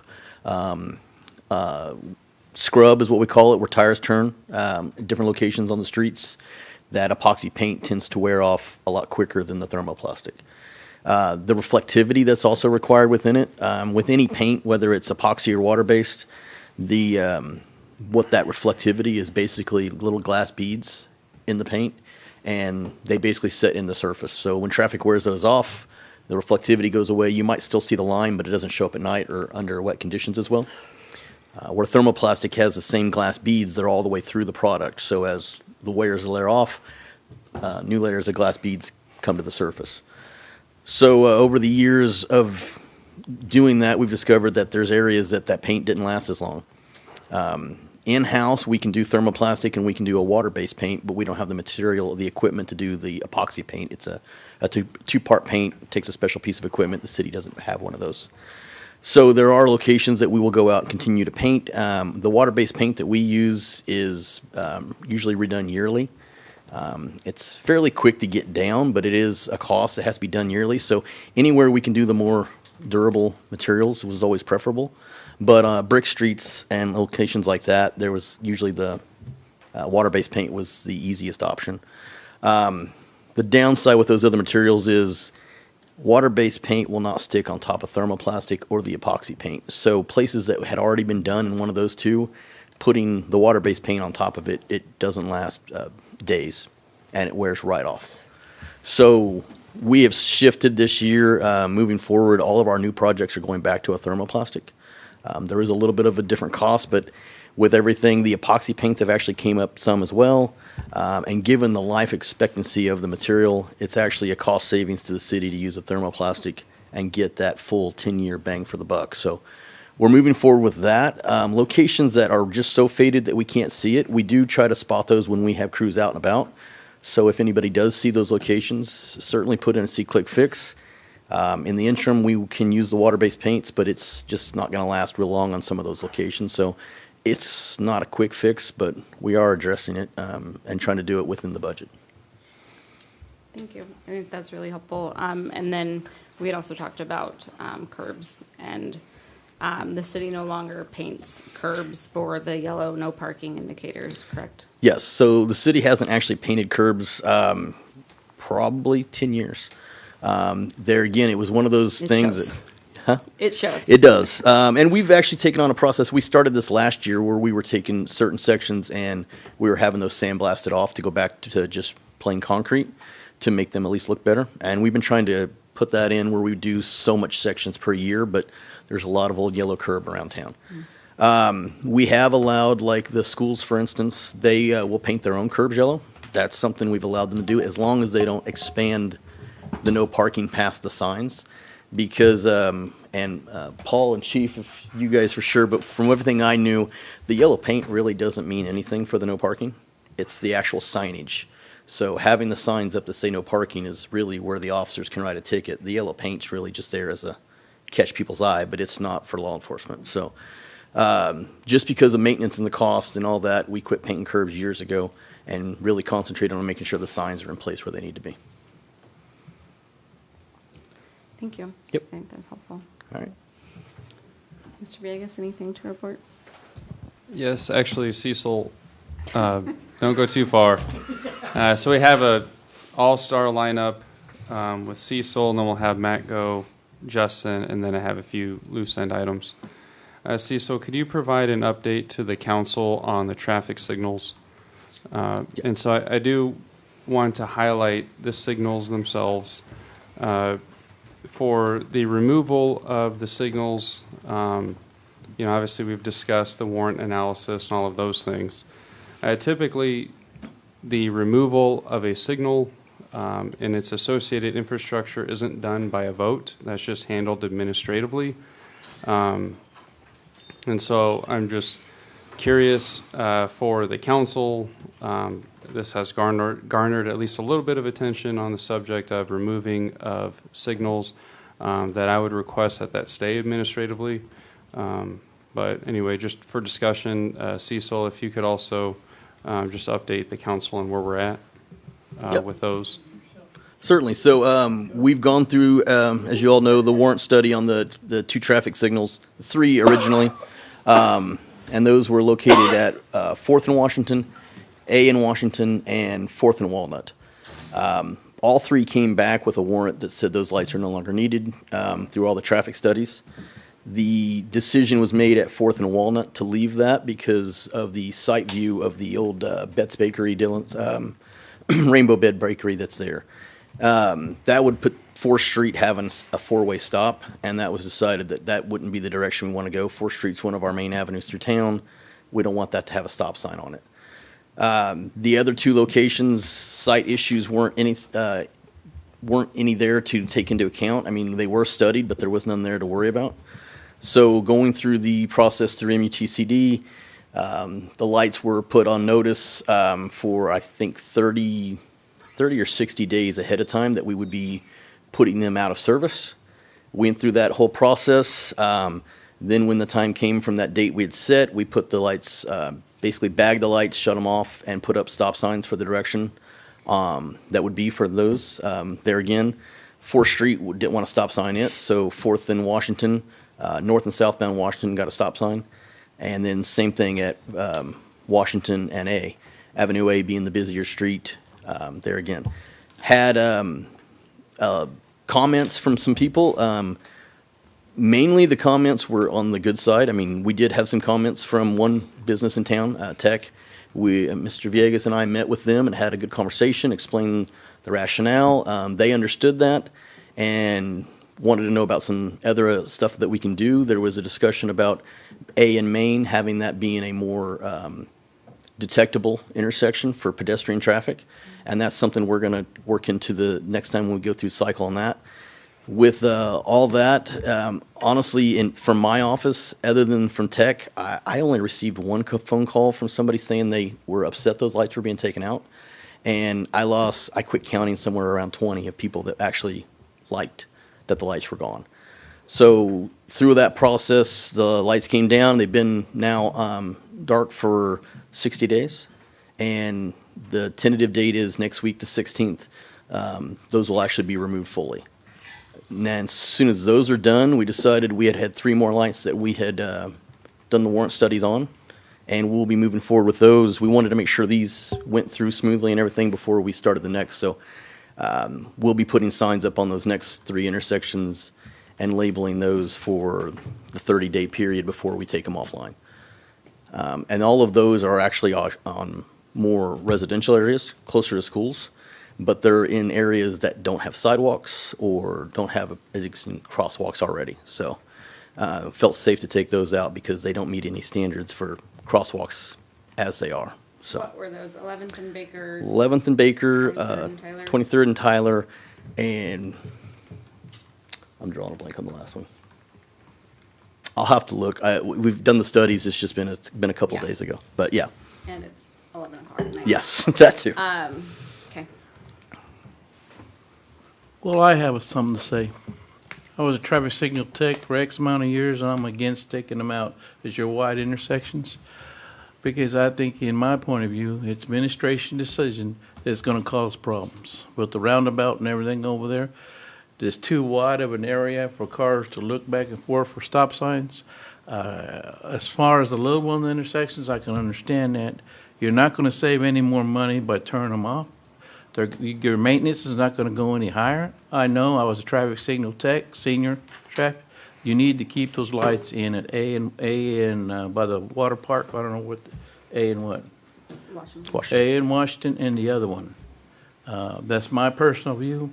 And I agree with Mr. Rico. It's administrative, but you do, if I have something to say, I want to say it. So I think it is, your street's too wide. And I know you got warrants. I know all about warrants. I was a traffic tech. You had to pass all the exams on warrants. So I know about your warrants. But it wouldn't be me if I didn't speak my piece. On the other ones, the littler intersections, I could understand that. They're smaller streets, the stop signs are there, that's adequate. But when you take a wide street like that and you take stop lights out of it, to my point of view, in my opinion, you're asking for problems. So, you heard my speech on it, and I don't approve of taking the lights out in the wider intersections. That would be 2 of them. So on the other little ones, okay, they're closer. Your stop signs were there, that'd be okay. But we're not gonna save any more money by taking your lights out. You're not gonna save any more money by maintenance-wise, they're gonna be on anyway. And there's other ways of doing the lights. You can do it in control, in traffic control, in the controller, I know. So, I had to say what I say. There's other ways of doing the traffic. We can do it on what they call a semi-actuation, you know that. Semi-actuation, the lights won't be turned on and off all the time. They'll only come on when the cars come across. To me, we have too many older drivers in this town, and those streets being that wide is not a cost saving. It's not worth taking lights out and for the pedestrians that drive the cars in that wide street. You're only saying older drivers because you shaved your face. Yeah, that's right. But it didn't help me shave my face. So I have my say, and I respect what you guys do, but I do know traffic lights. So I do have to say what I have to say as the experience of a traffic light technician. So, thank you. Yep. All right. We can turn it over to Matt. Good evening again, Council. I just wanted to provide an update on our policies and procedures regarding code enforcement of inoperable vehicles. So we're going to be looking into that, kind of reviewing what some other communities are doing, and we hope to bring you back some updates in the new year for that. Is that just based on our workload right now? That's what we're thinking we can get to that. So, okay. Thank you. Thank you. And then Justin, I had actually asked Justin to provide just a general overview of park maintenance. I do feel bad for Justin because he gets beat up a lot from the public, whether unsightly park conditions of things not getting mowed to conditions of restrooms. I'm sure we all get the same phone calls. And so I really wanted Justin to walk us through some of the challenges that they have, just so we're more aware. Yeah, good evening. Justin Combs, Director of Parks and Facilities. I've got several kind of main items we run into, and I want to first just kind of describe what the challenge is and then give you some of the strategies we employ to kind of help with some of those strategies or some of those challenges. The first one is restrooms. Our goal is to clean every restroom every day of the week, so 7 days a week. We are short-staffed right now, so right now we're only getting to all of our 13 park restrooms every 6 days a week. So 1 day a week, we're not getting to them. And I will tell you, the folks that clean our restroom are some of our really unsung heroes. Some of the things that happen in our public restrooms are really pretty unmentionable. Some of the things my staff have walked into people doing in our public restrooms, whatever is going through your mind right now, I promise you it is 10 times worse than that. The things we have caught people doing in our restrooms, and we make police reports and we follow up. And the other thing that we run into, I don't say a lot, but quite often is, toilets, generally where people go to the restroom, we have found people using the restroom every spot of our restroom. So human feces on the ceiling, in the toilet, in the sinks, and every place except the toilets. And these are things we run into on a very regular basis. For every one of those that makes a Facebook post or something, we've probably dealt with a dozen or more of those that have never made those posts. So one of the strategies we're employing for that and for some damages to our restroom or vandalism to our restrooms is we have employed a couple restrooms that have electronic locks on them. So at a certain time they will lock. People can figure out there's a way to get around those, but the person who's really trying hard or not trying really hard just to get into a restroom in the middle of the night and do damage, we're working on a way to prevent that. Mowing. Mowing's been a real challenge. I know we've got 2 council members that have really probably struggled with mowing just as much as we have this year with the rain. We have properties that are on a 7-day cycle, a 10-day cycle, a 14-day cycle, and a 21-day cycle based on lots of different things. One of our major challenges this year that we're facing right now is the weather, is the rain that we've had all summer long. we typically kind of count on July and August being dry, and so a lot of our non-irrigated turf then starts slowing down. That allows us to get caught up, do what we call the detail work on some of these properties. Unfortunately, we have dry, so I want to say dry land, so unirrigated warm season grass that's still just growing like crazy, where typically in August it would be brown and crunchy when you walk on it. We just didn't get that this year. So not only that, when we have these rain days, not only does it keep the grass growing longer than we anticipate, then we can't get on those sites because it's muddy, because we create more work for ourselves by rutting a park up. And so that just delays everything.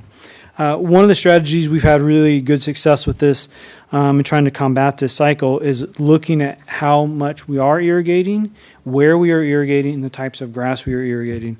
As a good example, the Bad Bobby Trailhead, we are using buffalo grass. Now we're irrigating that buffalo grass, but the reason why that's important is it's a warm season native grass that, you know, at maturity will only get 5 or 6 inches. It will get a little bit taller, but one of those types of grasses that we won't have to mow on a 7-day cycle. It's going to look good. It's going to take a few years to get there. We've experimented with buffalo at a couple other places. We've also experimented with promoting more of the native Bermuda. The reason we like Bermuda is it grows really well. It also grows in a shorter season. So we're not mowing Bermuda in May, you know, April and May, like we are, you know, our cool season grass. Plus, at the end of the season, then we're not mowing as late. So trying to match when our grass is growing versus when we have our labor available. So, you know, again, we're really weather dependent on our mowing. Also, we never fill all the positions we want. We basically anybody that you know can pass a drug test and doesn't have a criminal history and can show up to work on time, we will hire for our mowing crews. The reality is we can't get enough bodies to fill those. And we have increased our pay ranges significantly over the last several years. Trash is another area we get beat up on. Most of our parks, trash is checked once a week by Stutzman's. That's something that's in our contract with Stutzman's. We do have a few sites that we check ourselves. You know, trash in every park across the country is an issue.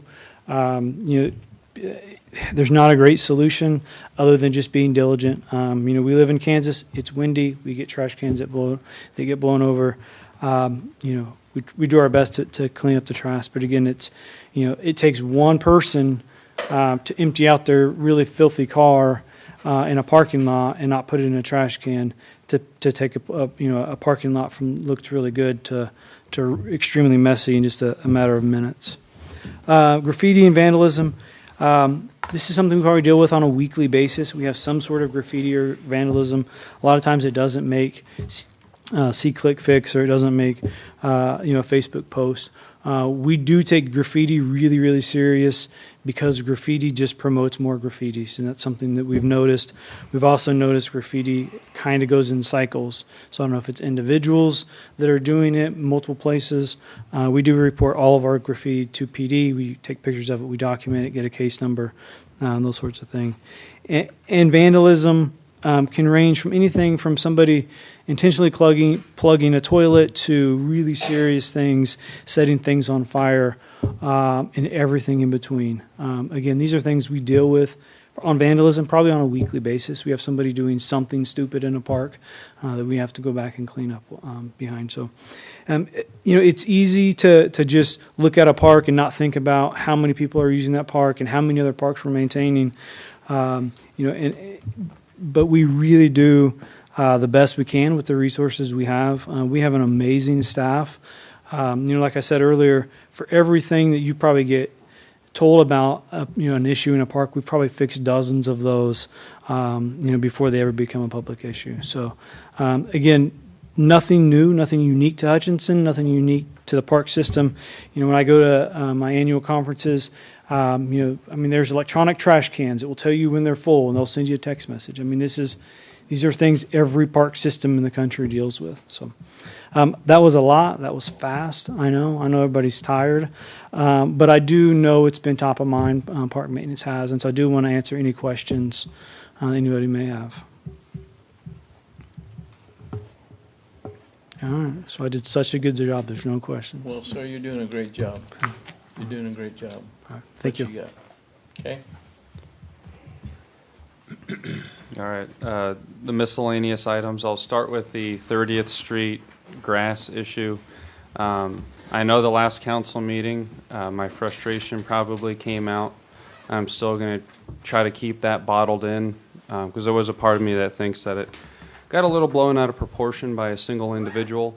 And what we've learned about that, we have and will be constituting that as a trail.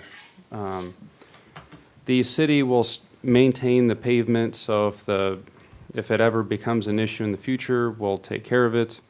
But the responsibility for mowing has been the property owners to mow. It wasn't an issue however long ago, and then it became an issue now. So hopefully that puts an end to that. We have another trail system. I believe it runs north-south from Lorraine all the way to Bad Bobby. We don't mow the grass between the trail and the curb. That's the property owner's responsibility to do that, just like any other grass strip in town. So if it's on the city's property, we will mow it. But this is not the city's property, so we will not be mowing it. We did try to engage with the neighborhood. We sent out mailers. Unfortunately, there's a little hiccup in the mailing issue, so we have to reschedule a neighborhood meeting with them to just inform them of their responsibilities. One of the things that we're going to try to fix, and this, if anything, if we're trying to find a positive from the grass issue, it did point out that procedurally there's things that we could tighten up. So specifically, when we do have projects, I think we do a really good job of engagement early on before we break ground. And we do some kind of ongoing meetings as just issues arise. We handle them in the field. But what we haven't been doing very well is the post-construction meetings where, hey, we're about to turn this project over to the neighborhood. Here's what you should know. And so if there's anything that this project highlighted, it's the gap that I just mentioned. And so in the future, for all of our construction projects that have to deal with something like this, we will be instituting that kind of pre, during, and post-construction meetings with the neighborhood, just so this grass thing doesn't come up again. I know it's not the cure-all, but it's a start. So. And how would that impact projects that are kind of outside of our scope that would fall on contractors or with the water department? I mean, I'm thinking of, we've had complaints when fire hydrants are installed that the property is left in not the greatest of shape, or after a concrete contractor has done work. I'm thinking of like over at 8th and just east of the there. Yeah. I've sent those to you guys. Will we be adopting the same practice with all of projects or just I don't know if ones? this would be like a one-size-fits-all, just kind of scope and scale. Unfortunately, for some things like those, they do slip through. We try to catch those during inspections. So we'll look at ways to address that. I agree it shouldn't have been left in that type of condition. I believe we got that one addressed. Yeah. But we are, I guess the point being, we are trying to tighten these things up so we don't look stupid. I mean, I think this grass thing became stupid. And so hopefully in the future, we don't have more of that. A couple other items. The league annual conference is October 9th through the 11th in Overland Park. For all those interested in attending, I'm kind of 50-50 right now.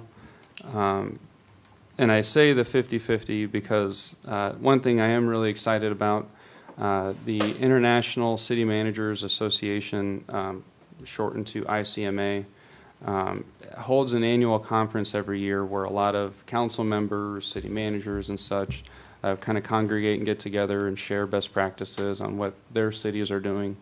And the city of Hutchinson was asked to be spotlighted at this year's annual conference.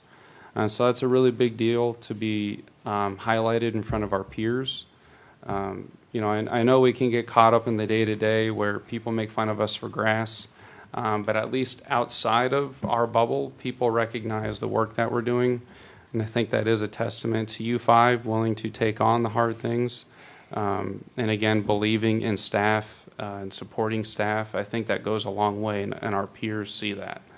I did ask just for fun, when's the last time a Kansas city was highlighted? I did my own math. I thought it was 2013, but it was 2019. But we still ended a few years drought of a Kansas city being highlighted. But traditionally, cities that do get highlighted are like the really big metros, and or like they're on the coast where they have a lot of money. And another thing, I want to get this before I forget. For the strategic planning retreat, any of the dates in the emails ideally work for you. I'll just list off the dates.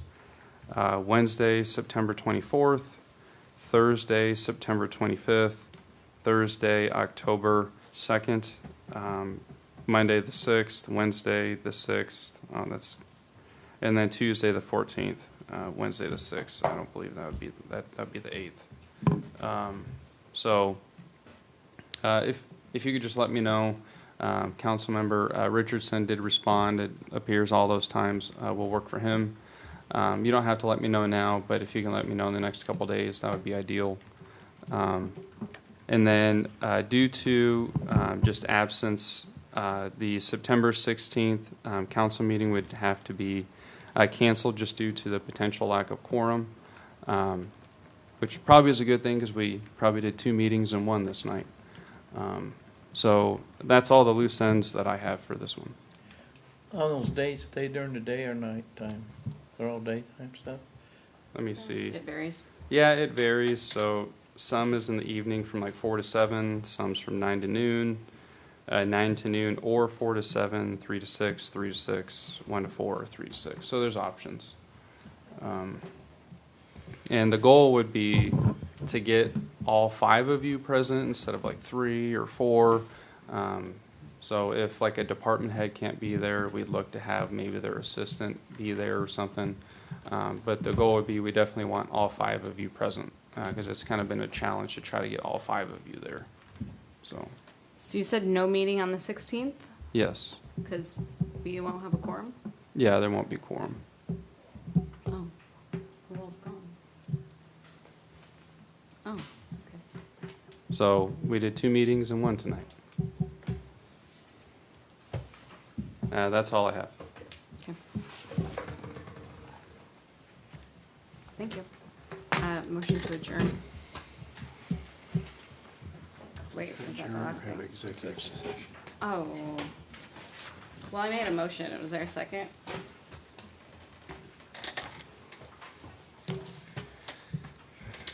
Seeing none, please call the next item. Item number 10, future agenda items, inoperable vehicle discussion. And then item number 11, executive session. How long do you need? We need to take a break first and then have about 30 minutes initially. Okay. I move to recess into executive session pursuant to the consultation with an attorney for the public body or agency, which would be deemed privilege in the attorney-client privilege exception, KSA 75-4319B2, in order to discuss legal responsibilities related to the governing body. The open meeting to resume in city council chambers at 11:40. Second. Thank you. Richardson? Yes. Garza? Yes. Bass? Yes. Magers? Goss? Yes. Yes.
I would entertain a motion to adjourn. Second.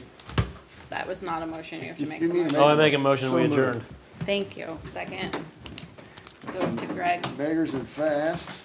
Richardson. Yes. Garza. Yes. Fast. Yes. Meggers. Yes. Goss. Yes. Thank you for coming. Thank you.